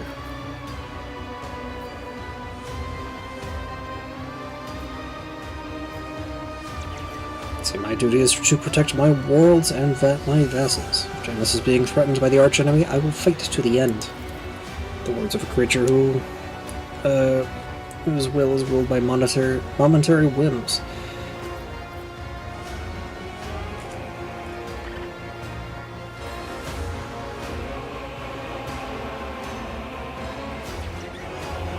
There's nothing you can do to make me believe in the strength of your convictions. If this world is in serious danger, there is no sense in fighting each other. Let us deal with our common enemy together. The name of that danger is Monkey, and I will see to it that the Leviathan is purged of those defiling her face. Then again, there is one way to prove to me that the Monkey truly do care about the well-being of their captured world. Eliminate the ruler of the Monkey sojourning on Leviathan, and relinquishing the governing of this world to me and my kin. The Leithan herself will stand as surety with our agreement, as will your compatriots who live on it, and the profit that you gain by tilling the maiden world. Moran tilts his head to the side. Our human helpers will replace the leaders of the Monkey, and will be the ones who govern the Leithan from the shadows.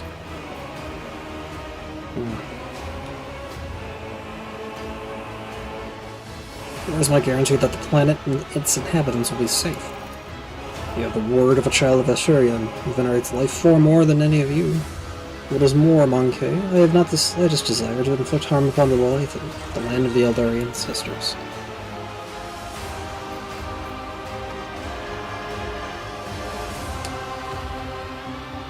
Ren says nothing for a few moments, then adds mockingly, I suppose my demands can be considered a gift for the likes of you. I could not wish for anything better than Eldari stewards to rule over Monkey without bloodshed. Let's see if I can manage this persuasion check. I cannot give Janus to the Eldari. Humans will only be ruled by humans, but I promise that no harm will come to you. Succeeded. A heavy silence falls between you and the assembled Eldari.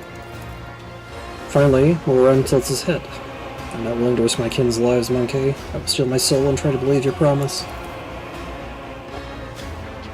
Iliad shakes her head. The governor must die, and she must be replaced by new rulers, ones not corrupted by she who thirsts. We must return to Vistenza Viat and put an end to the taint that has afflicted the Leithan. We? Do you wish to join my entourage? Your light gives you a long, studying look. The tale of the children of Assyrian and on the Leviathan is coming to an end. But somewhere out there, among the cold stars of the cosmos that your kind calls the Expanse, there are others deprived of their home, lost, suffering. Your Layette shuts her eyes, and grief twists her finely sculpted features. We can help one another, Elantek. You will be my wings, and I your wounding spear. Your voice of reason, should you encounter my kin. If that's still not enough, she thinks for a moment and continues carefully. I promise you a wondrous reward, Elantek. The treasures of my world hidden in the vastness of space in exchange for the rescue of my kin. If you remain true to your word and do not go back in our covenant. And your kin from Janus do not object to sending you throne knows where, looking for survivors all on your own? Irelia opens her mouth, but Moran cuts her off. Go on, outcast. Your place is on the meandering roads of space, not among us.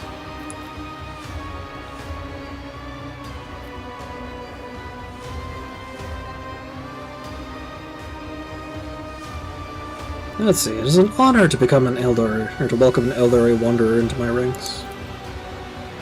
The Eldari shifts slightly and lowers her head, a ghost of a smile appearing on her lips. My heart sings at the thought of the Leviathan's approaching liberation.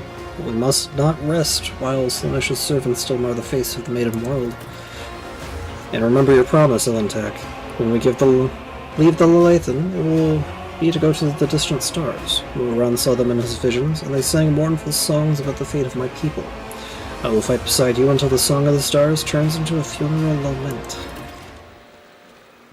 Yay! We got levels out of that. Hell yeah. Bound by warp. Reduced willpower around Cyberraven. Autonomous medkit. Familiar's maximum wounds are improved. Feathers and arms. Dependable ally. Key characteristics improved by 5. Impure force. When moving, the Cyberraven deals 10 warp damage to each enemy it passes. Rather nice. 4 temporary wounds at the start of each turn. When the Overseer relays a psychic power to the Cyberraven for the first time in a round, they gain +1 AP, rate of calibration. First use of the Overseer's ability in combat costs 1 less. Ruinous flows. At the start of each round, failed degradation is high. All creatures in a 4-cell radius around the Cyberraven suffer warp damage. Sacrificial penance. Side by side. Suppression factor. Enemies in a 3-cell radius around the familiar suffer a -5 penalty to characteristics. Warp buffer. The Overseer is close to the Cyberraven. Whenever the Overseer triggers Perils of the Warp. Blade of Light. Scrabbed Soul.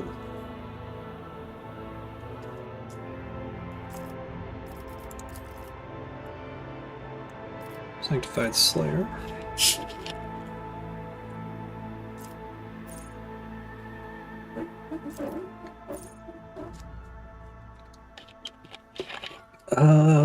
Sure. Crit chance in our healing.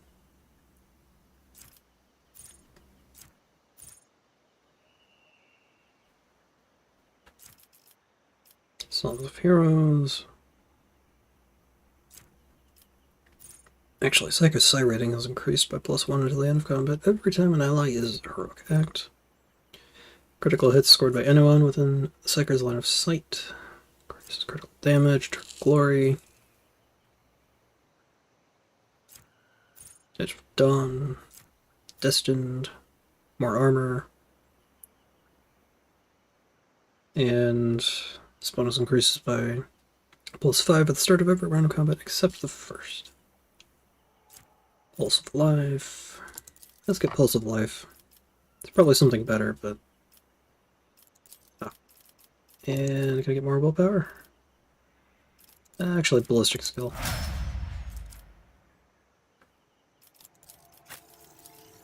Abelard. Broad Expertise. When entering combat, Gain +6 weapon skill and +10 ballistic skill into the end of combat. Could actually be nice. Let's see, Pendable.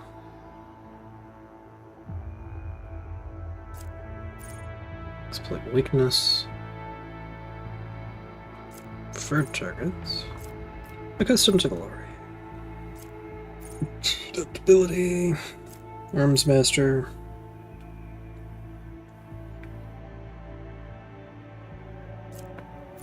Waiting orders every round. The first single target ability used by an ally on the March Militant grants +1 action point to the ally. Blood Haze. As long as the Arch Militant has killed at least one enemy with a melee attack this round, they gain dodge, close quarters training, can use two-handed ranged weapons within melee range, but at a penalty. Contempt for the Weak. Arch Militant does extra critical damage against stunned, prone, and blinded enemies. Crippling Blast. Any ranged area and ranged burst attacks. Oh, that could actually be really good since I put the Foe Hammer on him. Discipline gains 1 stack of versatility whenever the ally grants the Arch Militant an extra turn. Holy fuck, that would be good. Any of the Arch Militant's area attacks, both melee and range, reduce the deflection of the enemy hit by 2 and their armor by 7% at the end of combat. Reduced dodge. Flash Fire. The cost of Wildfire is reduced by 1 EP for every 3 stacks of versatility instead of 4. Focal Point. Arch Militant deals 15 damage. Targets that have a priority target. Heavy Gunner. If the weapon attacks cost 1 less. Ingenious. Enemies that are forced to make resistant tests. Take a penalty. Let's see, doing my part. No heresy. Ready to serve. Stronger together. Evasive maneuvers. Allies with braced or affected by the Navy officer's other non-attacking archetype abilities gain dodge for 1 round. Non-stacking, and they also do not provoke attacks of opportunity. Centaurian Voice.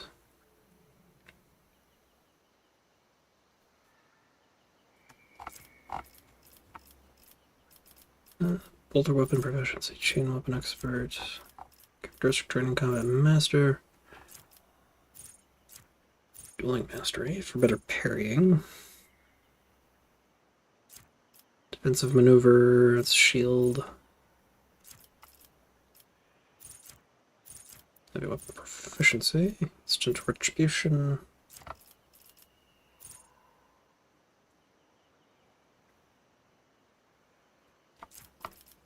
Will Not Die, Las Weapon Expert, Melee Weapon Specialist. Could be good. Nimble for just extra dodge.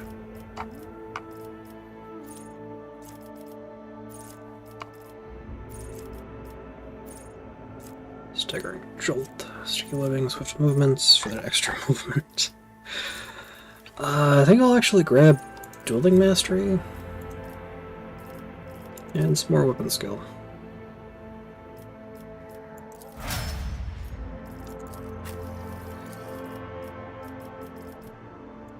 So as far as you,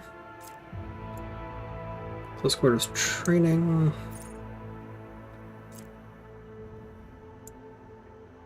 Heavy Gunner. Get your ballistic skill up. Do you have any more? You got Manipulator Push, its movements, Sighter, Safety Training, it's Plasma, Promethium Treatment, Power Weapon Expert. I forget, is... Yeah. That's exotic.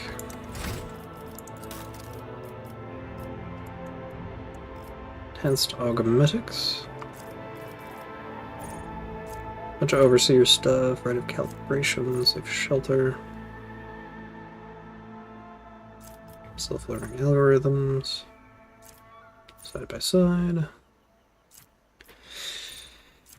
Sport. Calculated relations, fires of the forges. Persistence of the forge, pinnacle of weaponry. Steel of the forge, aiming protocols. It's like a lot of stuff that would be great for plasma, but not for the thing. Chain. Loading, enhanced splash area for plasma, extra power block.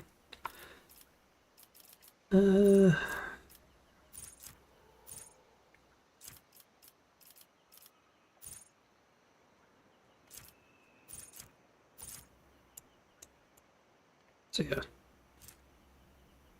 Autonomous medkit, brother in arms. Each ally within 3 cell radius of the familiar has +2 resolve, cohesion, familiar gains, improved dodge against their overseer's attacks, dependable ally, emergency stimulation.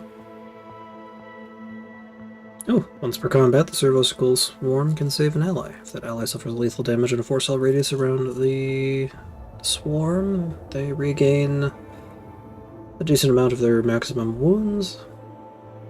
And then the servo skull suffers shock damage. Impure force. Yeah, might as well. Do a little bit of extra damage, and let's get some ballistic skill on you.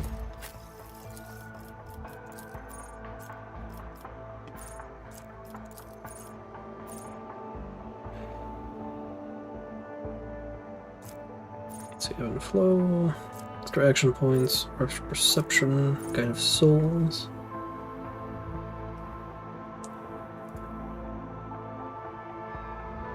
First ally targeted by the navigator with a single target ability, open the warp.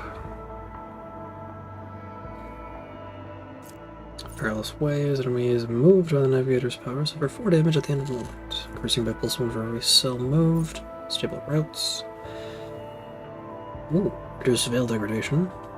When using power, this course untraveled. Threads and faults. Whenever an enemy fails a resistance test against a navigator power, attacks against them have improved critical hit chance. This stacks, but is reset whenever a critical hit is made. Navigator powers do 1 additional damage for every 5 bonus characteristic. Oh, the navigator is currently equipped staff. Unblinking stare. At the end of combat, enemies damaged by the navigator suffer additional damage from all attacks of opportunity and cannot dodge them. Enemies that are targeted by the navigator's abilities give +5 double resistance test against warp effects till the end of combat. Stacking. Natural allure, +5 fellowship, and +1 for every navigator talent or navigator power taken.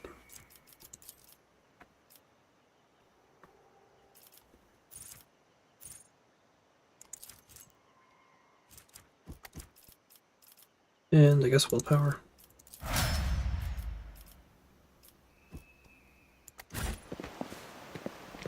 Yay! I didn't have to fight them. Go, go! So that's what the Overlord of Janus look like. Yeah. Foreseen future. Attack against this. Oh, that would have been a pain in the ass to fight. So yeah, just gotta fulfill the vow or whatever.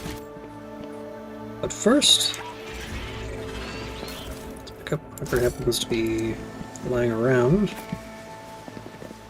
Oh, and Irliet. Path of the Outcast. Irliet kills a target with a single shot attack from an elderly weapon. For the first time in a round, she immediately gains an additional attack. Oh yeah. Yes, please. Also, let's get your ballistic skill up, maybe? Agility for dodge reduction. Yeah.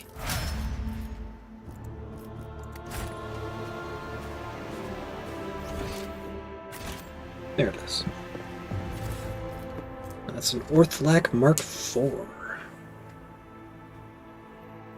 Auto pistol.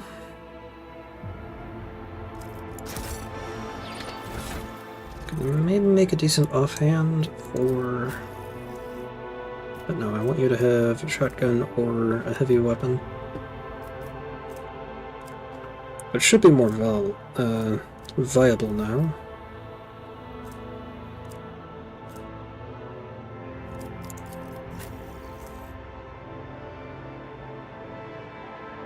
I'd still rather have the autogun on you. I mean, it could be fun on you, but I want that faux hammer. Also, let's give you that autogun back for longer range problems.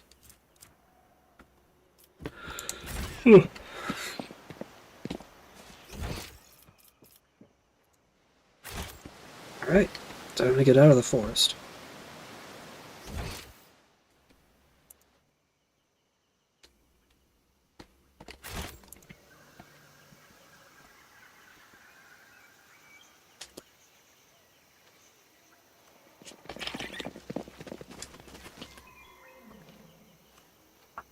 Ugh. Experience. Nothing matters more.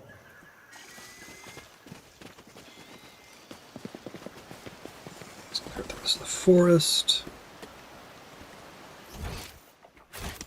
What deeds await us? This is definitely a place for a fight. The pad is speckled with black tracks and scratches. Judging by the evidence of landings and takeoffs, flying machines land here on a regular basis. Could be one of the local types of shuttles.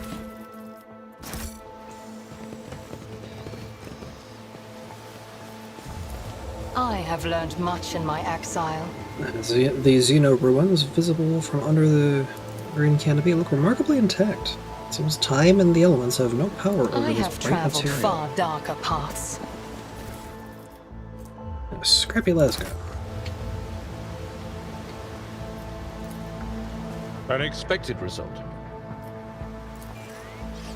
Its poor sap was clearly mauled by a large predator, but you don't see any signs that the creature gorged itself on his flesh afterwards. Appears the beast did not kill the man out of hunger.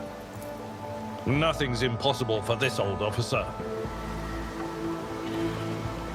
Grace and strength of will.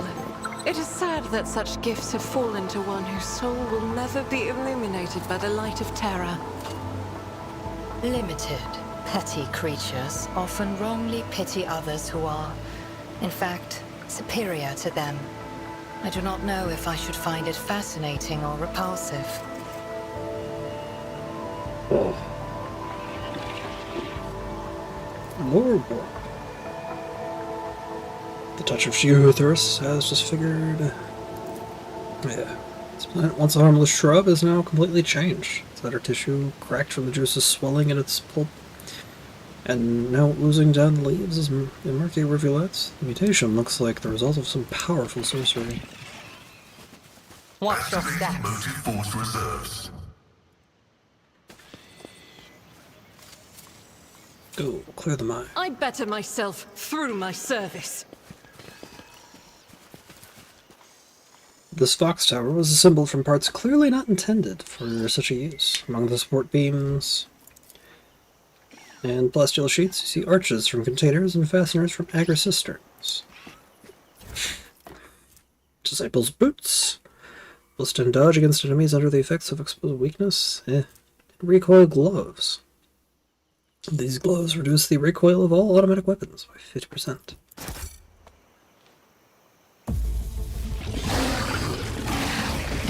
I was hoping to adjust. Run, fools, or fall. Oh, I do. Maybe. I would like to put those recoil gloves on. Yeah.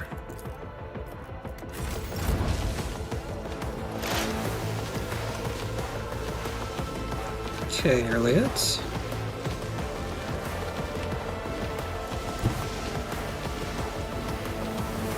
Maybe move there.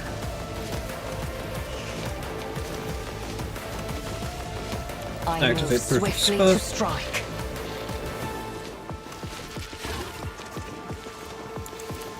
If it Analyze the serves enemy. your cause.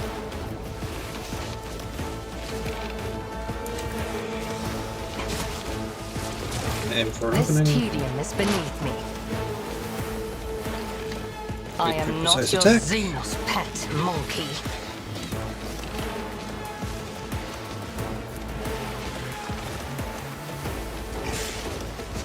And If I Rate of fire. must. alright, Cassia. Let's have you move up and immediately If I may, open your eye.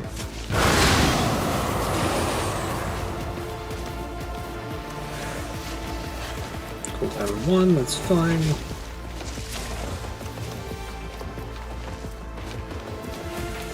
I'm buff up isn't this a Abelard. job for the serfs? Give him a chance to get everyone braced. We get charging in. Grey hair, sure hand. It will be done.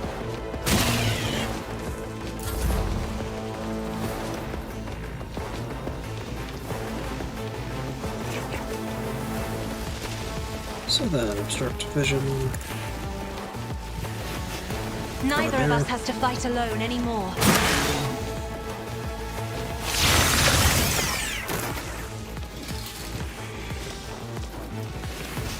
Well then.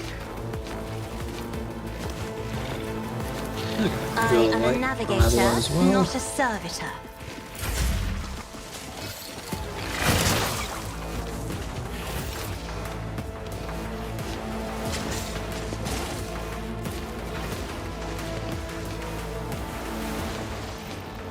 Actually, let's have you move the bird here. Start popping buffs. Swiftness. Word of the Emperor.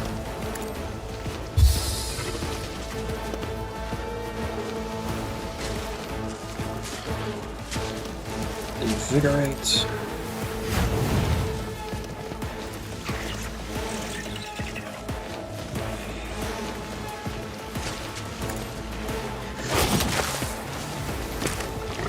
Meaning damage to bulk.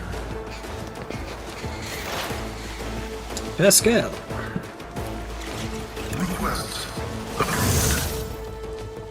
Same deal.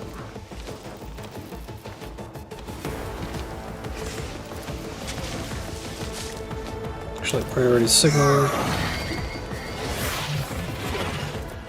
Let's get joint analysis down. Look at the enemy real hard. Is favorable.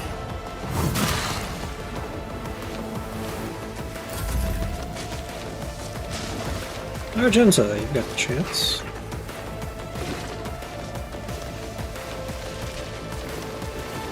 Faith without deeds is worthless. Furious Recital down.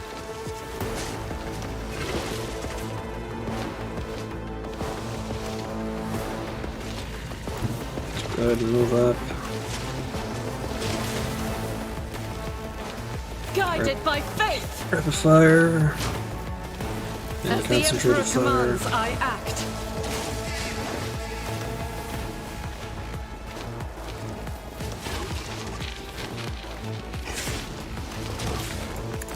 Unload over there. Holy shit.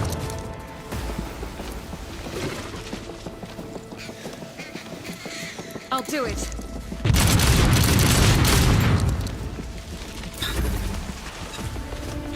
Really coming online. Indeed. And if that one. Reduce to dust. Momentum.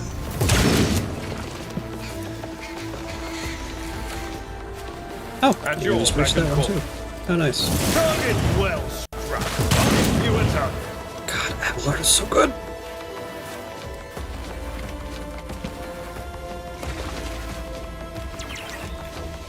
Then turn breach.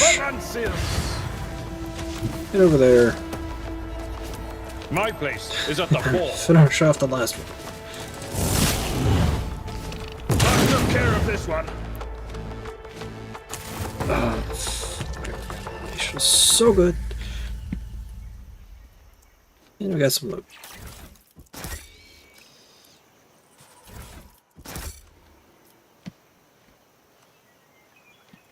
And that's it for... yeah, it looks like that's it for the forest. What's a chance to return to the void ship down there? Alright.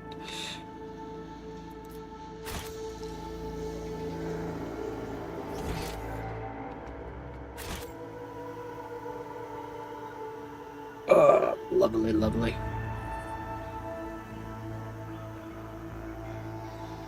Abelard is the goat. Back to the void ship we go. We just gotta deal with Ms. Aristocrat.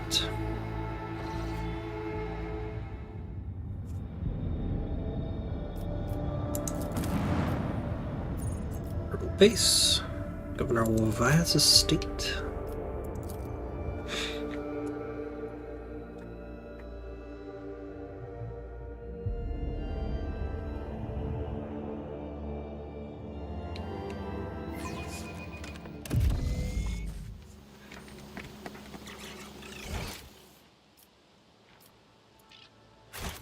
The mansion we go.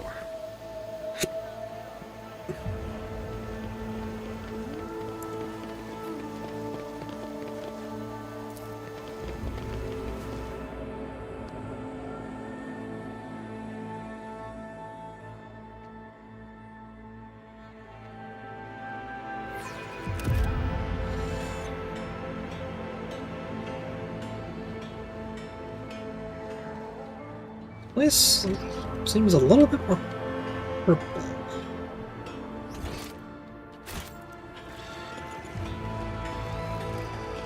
As Grantis is. Stay by my side, attendant.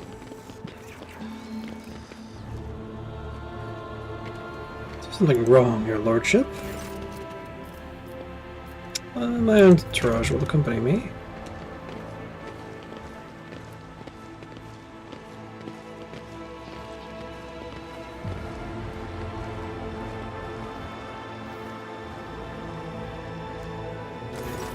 Greetings, your lordship.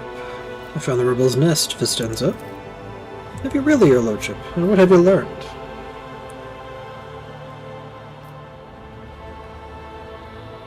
Let's not waste time on meaningless chatter, Vistenza. You are a servant of the archenemy. Vistenza gasps in astonishment. What? No! You have woven your web of deceit in vain. You can no longer hide behind the veil of ignorance. As if they'll seen the evidence of your deeds, heard the cries of the tormented Lelathan, walked amidst the decay that you brought to the maiden world. Enough of your lies, chaos wretch. You're late. Vistenza exclaimed breathlessly. How dare you, you filthy vermin! I will have you flayed for that outburst. Your lordship, what is going on? The colors are darting to and fro. From a startled, like startled shadows. The colors know that they're the veil that stands between the soul and the truth. If the veil falls, all will turn red and purple. Even now, I can already see the muted purple seeping through.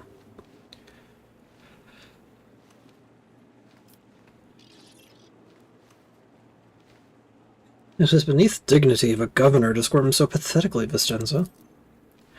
She clenches her teeth so hard you hear a crack. I, daughter of House Wyatt, governor of Janus, and the citizen of the Imperium, serve no one other than the Emperor and the Von Valancius dynasty, and what you're accusing me of is merely a tool at my disposal, a tool that I have the power and courage to use.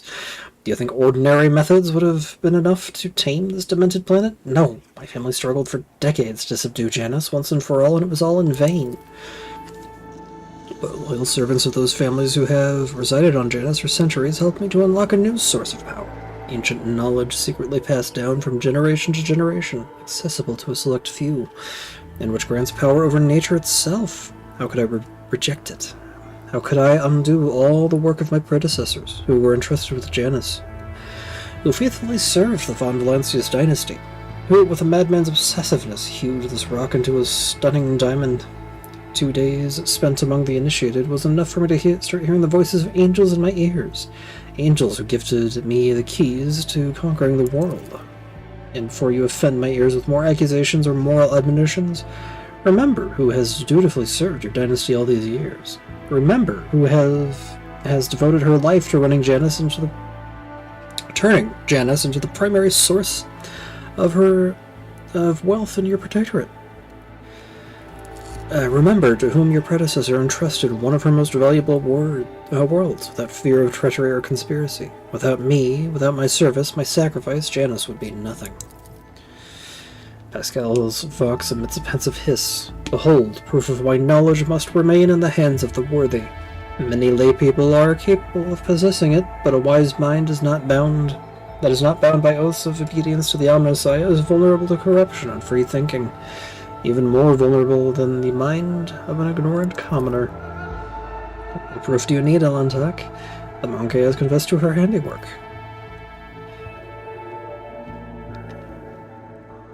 Theodora knew about your inclination? Did she know? She owned this planet for many decades. She probably did pick up on the local gentry's quirks, but she did ask me outright. As you are doing. But did she ask me outright as you are doing now? No. Your predecessor was much more interested in supplies and tithes, which I provided without fail. In the name of the Emperor, I, rogue trader of the Von Valancius dynasty, sentence you, Vistenza Janus Viat Aram Af Coronis, to death. You made a mistake to think that anyone would come to your aid on my world. Servants, to me!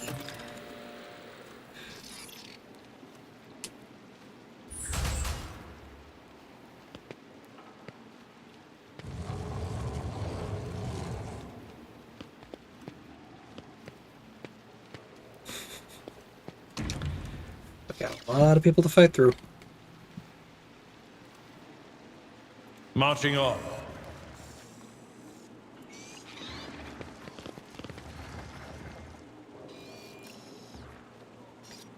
Governor? What happened to the governor? Your lordship?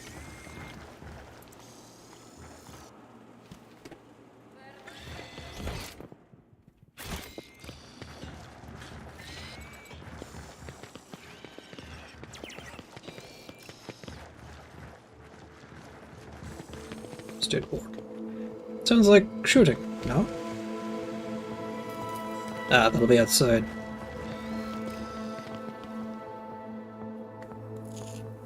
So I guess we're gonna have to find a way through.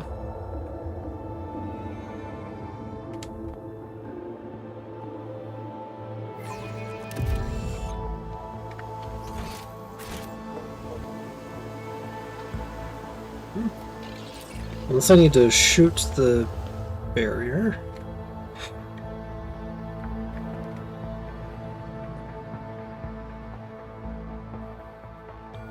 That happens occasionally.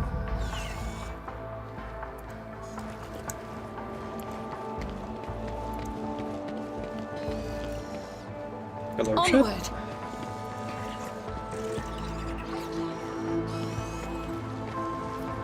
Okay. I'm restless. Argenta, if you would. Maybe not from there.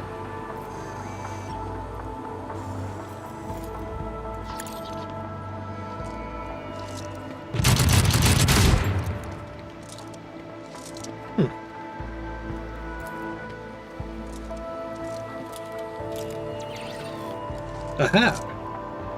Never doubt me.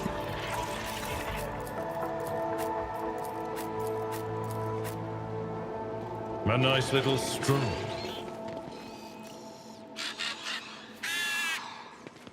Cages. None are better at searching. And traps. Demolitions. I woke up Argenta. with a feeling of Once again. wonder, as if a field of flowers was blossoming nearby. A child was saved from death. 1,000 heretics were burning alive, begging and sobbing and howling. The Emperor favors me today. Nice. I better myself through my service.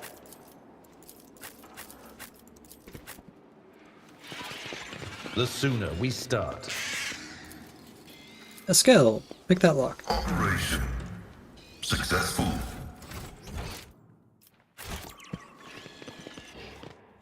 Oh, look.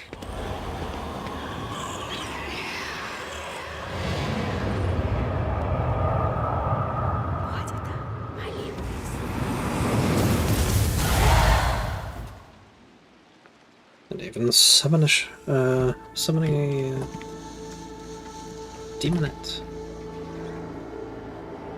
Blessed be the road How that many leads foes have you, Alantak? Your Emperor won't save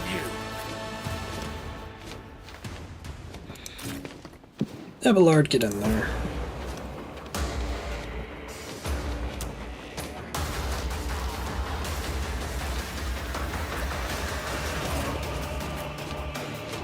Elliot.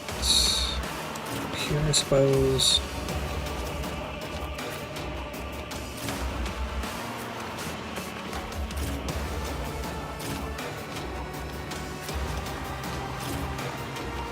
And then myself.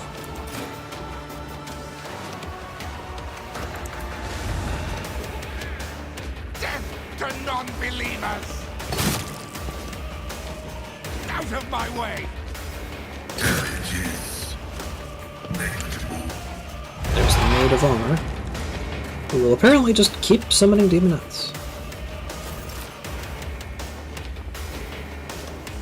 So, Cassia. Isn't this a job for the serfs? I'll get Abelard a little bit. No line of sight, huh?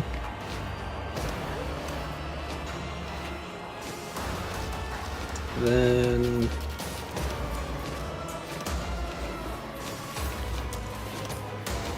let's go for Reckless Strike. An exemplary strike. Some nice damage. I will Shut do them my away. duty. Me? Buff up If you Abelard. insist, Lord Captain. Buff up Abelard. Let's get Obstruct Vision down Now, there. do something!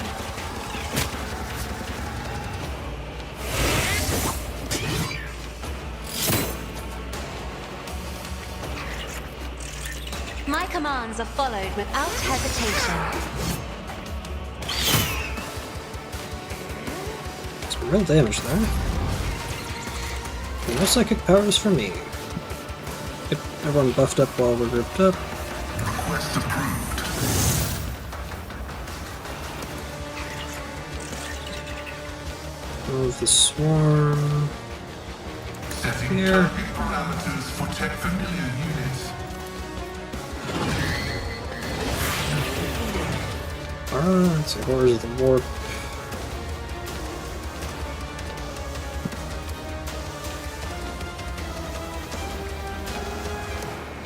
Ah. Well, The Omnissiah knows all. do that thing.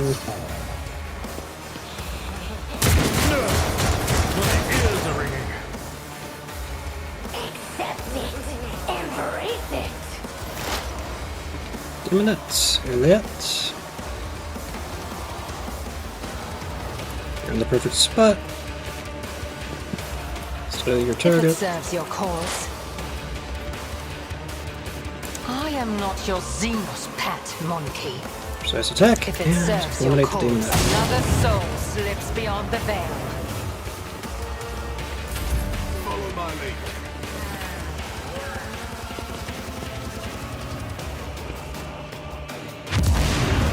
Oh, you bastard. My faith strengthens me.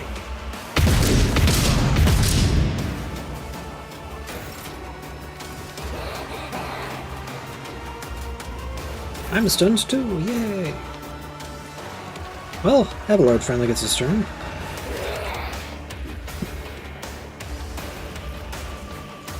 Stuns, where you at? Back there.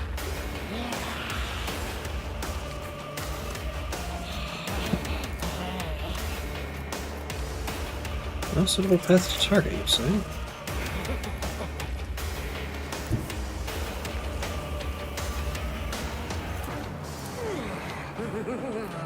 Let's get the wild strike. I've seen Reckless worse strike battles going. than this in my time.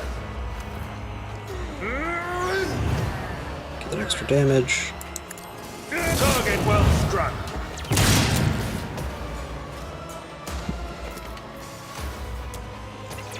See if you can't get over there.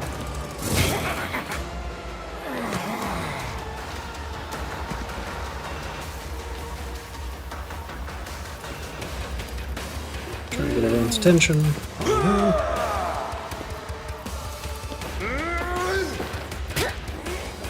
I am unsatisfied. I serve the ruinous powers. demonic regeneration.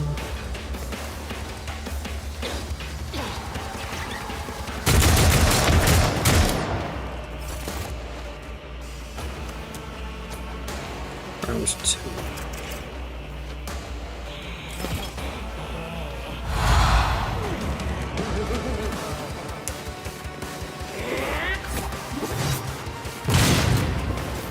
To the brink of agony. Already doing great work. Let's get Johnson Analysis down.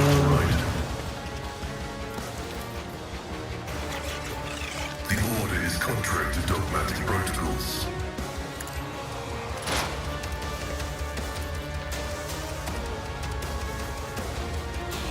But let's clear out this bastard first.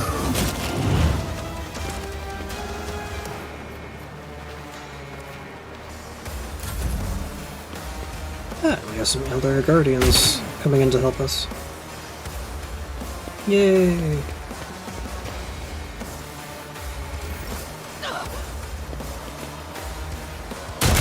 Just a minor setback.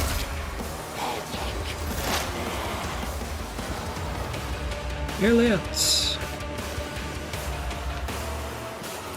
We'll just eliminate that guy. Cover efficiency. Chance. I understand your intent. I am not your Xenon pet monkey. There we go, that guy should be dead soonish. Oh, you actually have decent sight lines. Okay. This tedium is beneath me.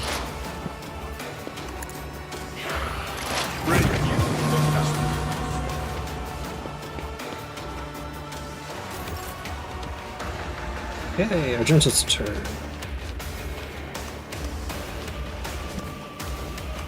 I don't know why I have full cover there.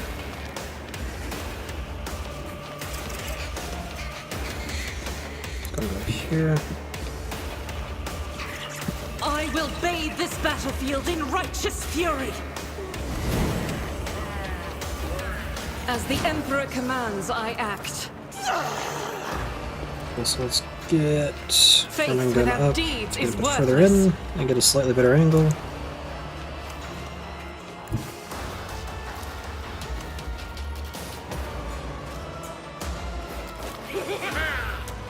Rejoice in battle! I hope I don't hit Abelard too hard.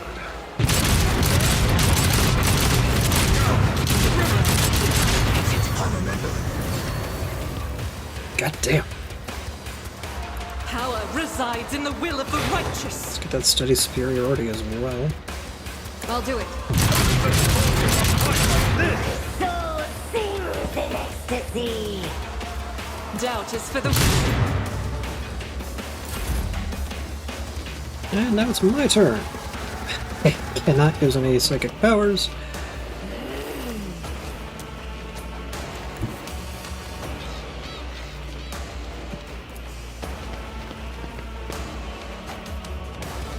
But I can relocate third.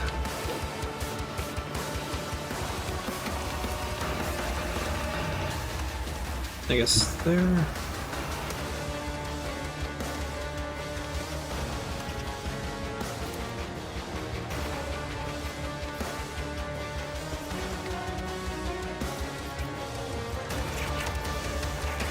Maybe word number.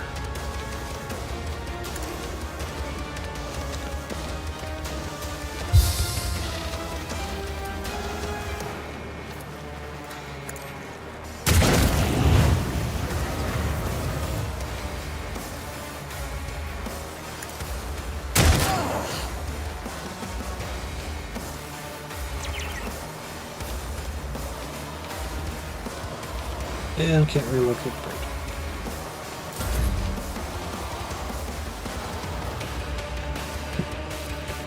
Abelard, why don't you get the demon summoner slain? Oh, damn.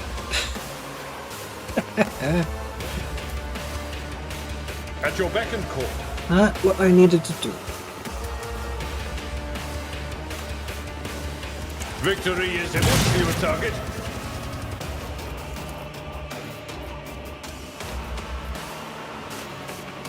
Wildfire. Indeed.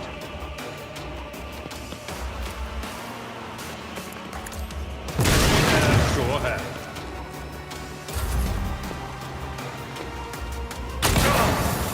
Toxic. Pain and duty go hand in hand. Dinosaur.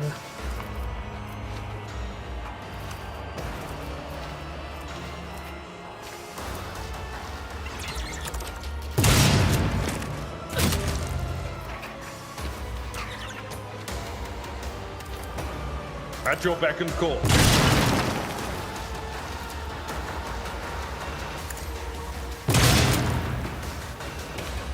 It will be done. I will do my duty. Indeed. At your beck and call. What? Are you invulnerable? Oh, whatever. And make you target him. And Cassia can go ahead and put live bait.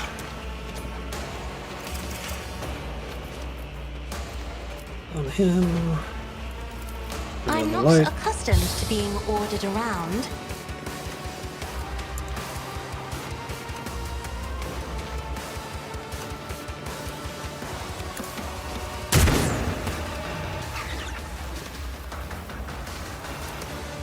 If I may. Continue making attacks.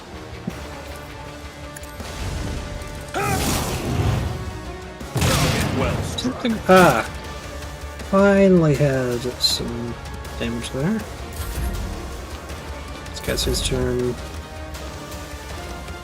Pascal can move up and Advancing. relocate his pet.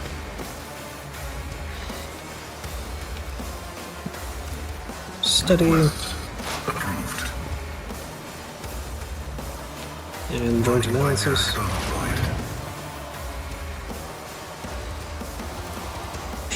Banishment can't quite reach. Can Spiritual prognosis is favorable. make her more vulnerable. Request denied. Yeah, take a pot shot. Going swiftly. I will not fail the craft world.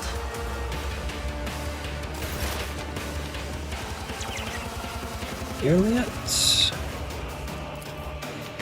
Cannot see her. So I'll have you set back up. Just designate a target.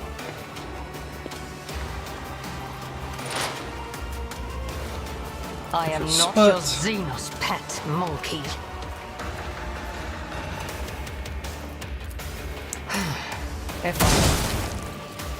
And kill the governor. Juliet lowers her weapon, but her shoulder remains tense. She finally catches her breath, shaking her hair out of her face in a fluid motion. Looks at you. You have done your duty, Ellen Tech. From now on, the Lathan has hope for the future. A future without Slaanesh and her followers. This world is yet to be cleansed, but there's time for everything. Now is the time to thank you.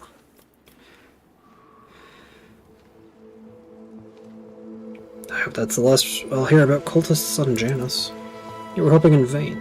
Seas these spawn leave behind may sprout in 100 years, and on other people and other deeds. I pray that I am wrong. I will most likely return to Janus in the future. I must keep an eye on my worlds.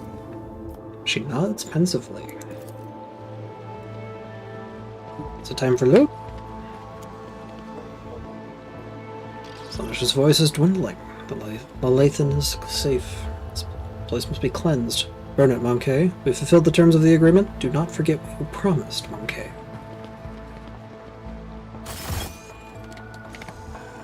But first, loot. Signet ring for persuasion. Diagnosticator. Or Diagnostor for Medicae and Book of War Prayers. Oh. Unfortunately, Carapace and a needle. Pistol. Exotic. Low range. Probably not going to be that useful. Unless I bring Gion. Knife. And Sinister Diary. Bonus to lower warp, but penalty to the willpower tests. Should add that to cargo immediately. Some goods there. The ones I was seeing.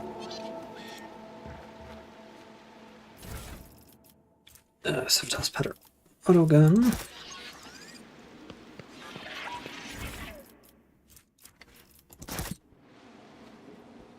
Yep, some goods over there.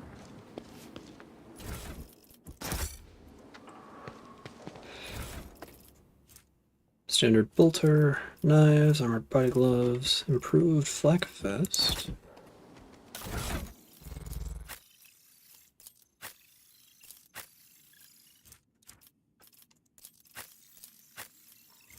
Yeah, you're in heavy armor.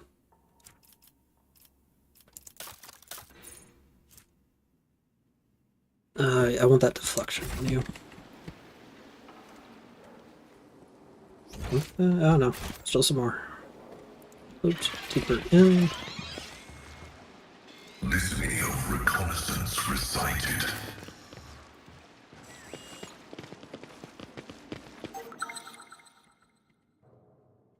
Aha, there are some traps.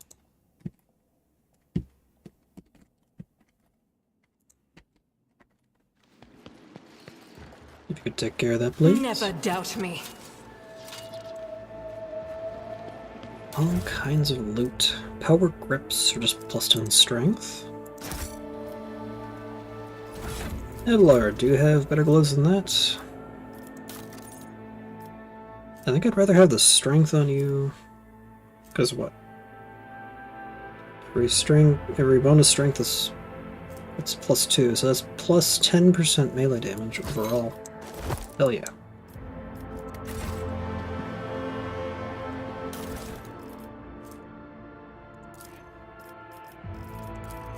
Ophelius Delanor notes on the nature of aristocracy.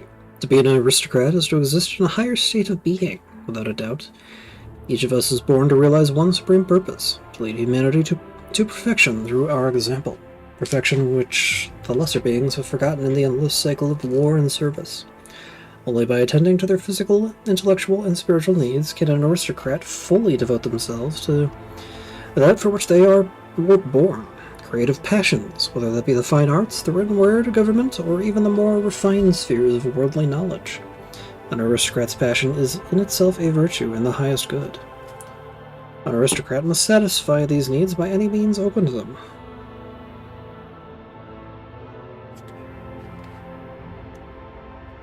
Oh, I need to...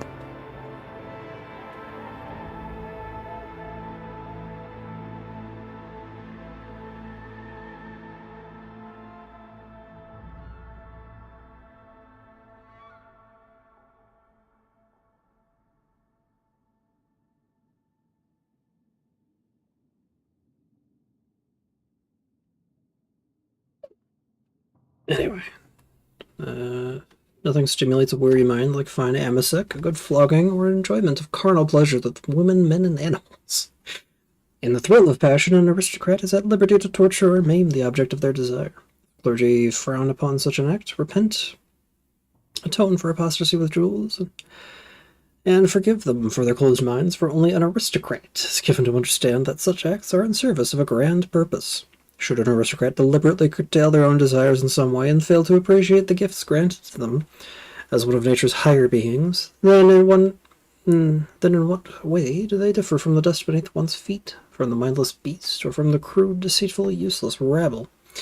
Such a pretender is an agonizing stain on our noble society, and it behooves every true aristocrat to return our lost brother to the fold, or to stamp out his contemptible life as gladly as we might crush a vexatious bug beneath our boot. Yeah, shove me in a cargo.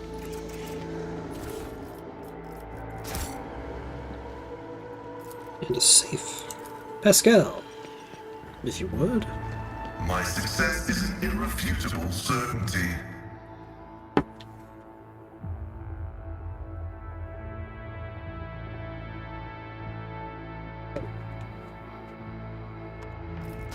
Okay.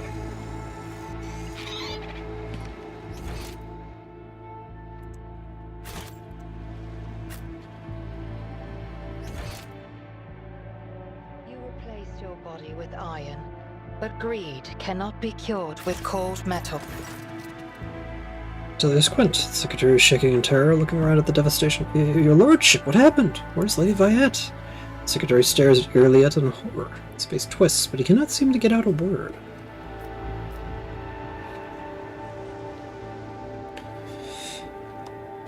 Vistenza Viette has been executed as a traitor to the Imperium. Her accomplices must be found and put to death immediately.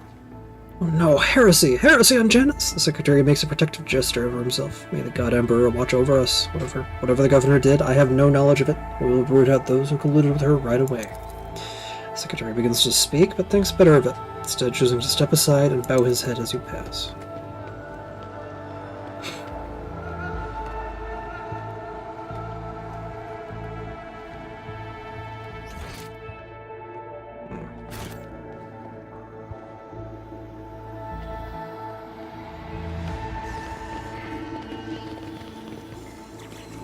I guess that's it.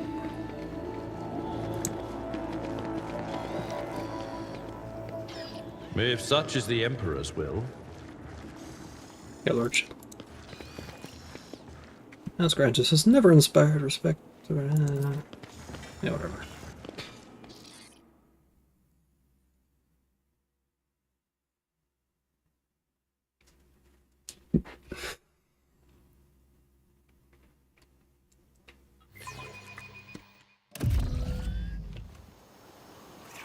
Oh yeah, and I wanted to put recoil gloves on Argenta.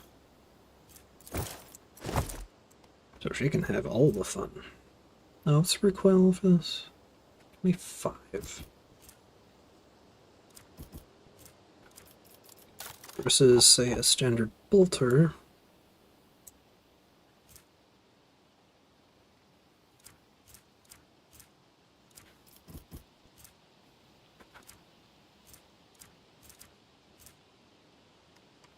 Of which I should have 2.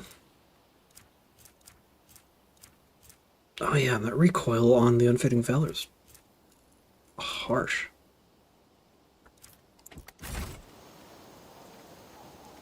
Anyway, I think that's it for this planet.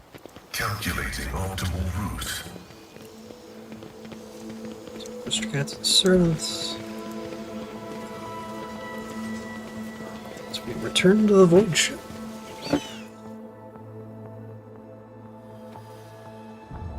Man, that was unexpected. We now have control over the granaries of Janus. The promise of help given to the Liege of Footfall Volume can now be fulfilled. To the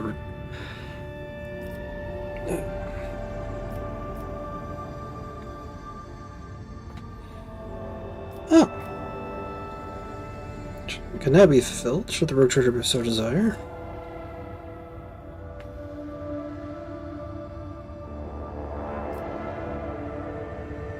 I mean, I really want to...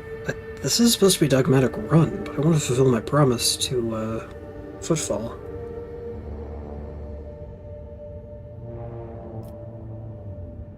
Let's fulfill promise.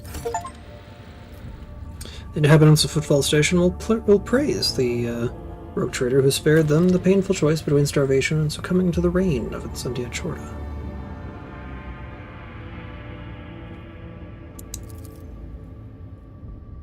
Ooh, we got some more mobile extracticum. To welcome the new rogue trader, the Adeptus Mechanicus's planetary office brought to the ship an offering of several versatile macro combines. Ancient machines whose carcasses have been found on Janus and carefully restored. The sacred steel titans will now serve the Von Valencius dynasty. For a base, let's see, Chem Princes. Get some replenishing stimulant supplies. Security, chemicals and provisions. Bonuses with the Cosbelica mission, Tears of Repentance, Tear Gas. More efficiency, security provisions, and chemicals. So, Chem Princes. Many planetary aristocrats have stained themselves with incompetence and lost their titles. A new nobility of Chem Princes will be created out of subjects who prove capable in sciences and governance. To those who succeed in wisely managing their agri-complex fiefs, strictly maintaining obedience among the commoners, and increasing the output of rare organic chemicals, keep their positions. Ultra-Quisitors. In the days of the mutiny, many among Janus's pampered nobility fled the planet, there to be replaced with more enterprising servants. Small but ambitious Alt-Requisitor syndicate belonging to the Casbelica mission has contacted the rogue trader with a lowly request to entrust the governance of Janus to them. With Vladim Tokara pushing all of his competitors out of the gold trade, these guys are hoping to change their line of business and become dignified aristocrats, serving House von Valencius. Getting us just pure profit factor and the suffocracy. Janus is ailing, and who better to cure it than the sage genitors of the Magos Biologus? Management of the agro-complexes will be taken away from the aristocrats and handed over to the servants of the Omnissiah, who will synchronize their operations to the benefit of the planet. Considering that I am...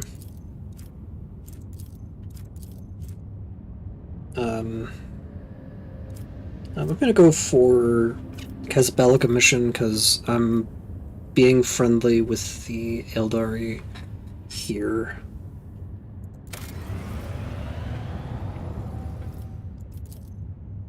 Now, I should have...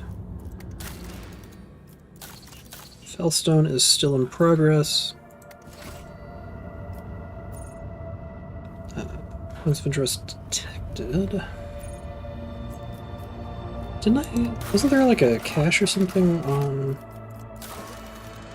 Gavagama and Dargonos, but not Janus? We also got some contracts. Xenotech, Shadow Dealings, Prometheum there. And we could get some provision. A secret from the Godless Stars. The ship has returned from an expedition to the Godless Stars with no Xenos treasures, no coordinates of promising worlds, nor anything else of great value. All they brought back was a mysterious protein-based slime that's edible and replicates itself at a phenomenal rate. Whoever purchases this amazing substance will be able to grow it in cultivation vats to feed entire hives. Sure.